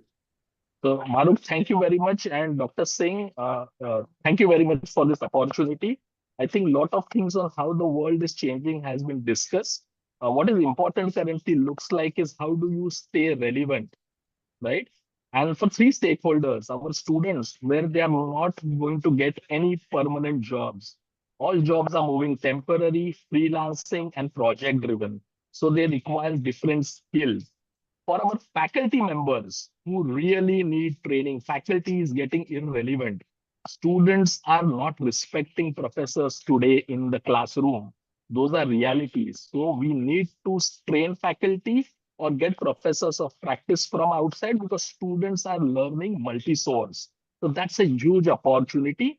And finally, how do we give plug and play skills so that our students become employable? Keeping this in mind, from a university or a higher ed point of view, it opens great opportunities. This is the time where we look at how do you upskill your alumni. Unfortunately, in India, we have not given much emphasis on our alumni. We have been focusing only on the fresh incoming students, but the people who are in the age group of 45 to 60 may lose jobs in the mid-management segment. They are getting redundant and irrelevant because they did the last skilling 20 years back. This is a big opportunity to skill adult learners. This is a big opportunity to skill people who are looking at second stints or third stints. How do we prepare them for a gig economy? Even my age is 50. Can I work in a gig economy with a Gen Z? These are big opportunities which are opening up. So these are 2-3 things which we feel, and also in India context, there are a lot of first-time learners. And this is a big gap in many parts of the world, right? So these are opportunities if we are able to create micro-credentials and apprenticeship programs, what we have seen in Germany. This could change a lot of things and you can still remain relevant as an institution and an ecosystem enabler. Thank you very, very much for this opportunity. Thank you. Thank you, Samir, for this totally different paradigm and for bringing some more food for thought to this erudite discussion. On this note, I would request Ms. Meenakshi Kashruchatta, College Board India Global Alliance, to go next and conclude the session with her recommendations and remarks. Over to Thank you, you Ms. so much. Meenakshi. Thank you, and good morning, good evening to everyone joining from around the world. Please forgive me for my voice, it's a bad throat. But thank you so much to Amity University for hosting INBUSH and for including me here. Thanks especially to Dr. Gurinder Singh for your leadership. And yes, I'm a proud alum of the university. I'll start with the stats saying only 38% of the HR managers today find candidates with the right functional skills. And I'll come back to this.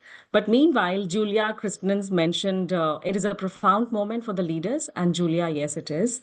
But I would start with the question, what kind of influence does the world now need? Influence, which is measured by ranking or reputation, as we see all the rankings there every day in the newspaper, or is it measured by impact, the ability to expand opportunity, build trust, and deliver outcomes at scale? Now, I'm speaking with a perspective from College Board, where our mission is to connect students to college success and opportunity. But we are also at the core because we are a membership association, a community of over 6,000 schools, universities, and other educational organizations. And the model remains because we lead, not only operate outside the sector, we are built with institutions and for institutions. So we do a lot of research and advocacy, policy analysis, strategic partnerships, and support a broad range of initiatives from reimagining high schools to ensuring that all students have access to rigorous career pathways and post-secondary opportunities. And this process, we are also partnered with Amity University, who is now gaining access to giving approvals for AP scores as well as the SAT scores for undergrad admissions.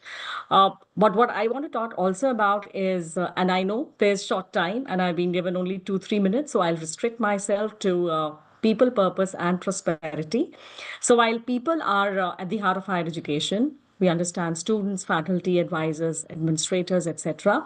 But purpose is what keeps innovation grounded. But the real question, can we adopt new tools? Is that the question? Or can we adopt them in ways that strengthening, learning, protect, integrating, and expand opportunity, whether it's AI or any other tool for that matter? So we at College Board have also seen a shift. And I'll talk about in a minute about the shift that we are looking at and the partnerships that are coming along with this. So I mentioned about 38% of the HR managers see that only 38% see that they get real good candidates according to the professional skill sets that they require. We did a small survey, and we also have seen a survey through NASSCOM and other Indian research agencies about how skill sets are going obsolete, and Samir Bhatia also mentioned about it. So what we are doing is we're coming up with AP Career Kickstart courses right in high school. And that's only possible with the right partnerships that we have in academia and industry. So I'm a great advocate for these partnerships. So now these school students can have AP cybersecurity. They will have AP business with personal finance. And these are not courses. These are basically employer endorsements from 300 plus employers. One of them is US Chamber of Commerce and the other one being IBM besides the other 298. And the number is increasing day by day. So I would again endorse partnerships as the main factor between private companies, the academia, and the industry. And of course, ETS resonates on the same concept. I would also like to say in the end that while Ivy Leagues contribute in the education globally, there's a lot to learn from the IITs. And I think the common front is evidence-based decision-making, strong quality assurance, and partnerships that connect learning to opportunity. And on that note, I'm happy to also know that Amity University has acquired St. John's University and will be in Long Island soon. Sabir Bhatia truly said that anything that you have done in the past will be obsolete. And Professor Jagdish mentioned that things that we have learned in PG level are now happening at undergrad level. I would add that learning needs to be interactive, enhancing critical thinking, and innovation is now truly global. So the future will be forged by institutions that learn from one another with humility, move with urgency, and anchor progress in human benefit with or without AI. So let me close where I began, with gratitude. Thank you to all of you for the work you do to keep higher education inclusive, credible, and transformative. It was a pleasure being part of the panel. I learned a lot. Thank you so much. Thank you, Ms. Meenakshi, for your beautiful insights. I think it's a good culmination to the session. With this, ladies and gentlemen, we come to the closure of the session. Nonetheless, we promise to stay connected. We thank all our dignitaries and speakers for their wonderful insights and for the invaluable time that they've spared. We are now heading forward to the conferring of the Excellence Awards. I would request Group Vice Chancellor, sir, to kindly give me permission to do that so that I can take it forward.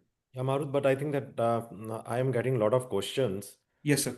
If you don't have time right now to entertain them, maybe that we can create a summary and can send to everyone. That will be very helpful. We'll do that, sir. Especially, if the new books are coming up, maybe that is a good feedback which we Right, can sir. give to everyone. We'll But do thank that, you. sir. Thank you very much. Thank you. Bye-bye. Amity University is proud to confer upon Professor Jagdish Sheth Amity Excellence Award for shaping modern marketing and business leadership. Thank you very much, sir, for joining us today. Thank Moving you. ahead, Amity is also proud to confer upon Professor Will Flanagan Amity Global Academic Leadership and Transformational Leadership Award. Please keep applauding for our next awardee. Amity is also proud to confer upon Ms. Meenakshi Kachru Chatta Amity Excellence Award for advancing global education and student empowerment. Amity is also proud to confer upon Ms. Dr. Erica Strimshire Amity Industry Award for leadership in education, innovation, and workforce empowerment. Going next, Amity is also proud to confer upon Dr. Julia Christensen Hughes, Vice Chancellor and President, Yorkville University, Amity Excellence Award for Global Academic Leadership and Institutional Transformation. Last but never the least,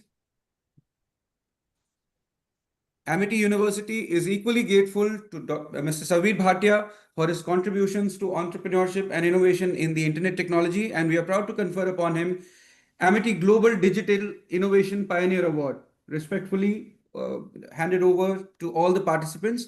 On this note, I would request Group Vice Chancellor, sir, to please conclude. Thank you very much. Thank you, Marut, and thank you everyone for being a part of this very interesting discussion which we had. As I can see that there are a large number of our vice chancellors and deans who have sent a lot of remarks to me. But I think that what we'll do is that we will send these remarks and questions to you. But from the bottom of my heart, thank everyone for being a part of this very interesting session. INBUSH is an international conference which we hold every year in India. And today was the last session. Tomorrow is going to be the valedictory session. But we saw huge support from a lot of companies. So there were more than 1,000 companies which participated in this conference. And there were researchers from across the globe. Quite a few of you have been a part of this ecosystem. But on behalf of MIT family, on behalf of our founder, Dr. Chauhan, our chancellors, on my own behalf as a group VC, and all vice chancellors, once again, we thank each one of you. God bless. Thank you very much, sir. I would request all the dignitaries to please stay connected. We'll be writing to you. We'll be sending all details and the questions as mentioned by the Group Vice Chancellor. Thank you, faculty and dear students and all guests for joining. And most of all, a big thanks to the IT team that has been working day and night for the last 2 days, and including the third day, which is tomorrow. We look forward to staying connected. Happy INBUSH to everybody. Good night and thank you. Thank you.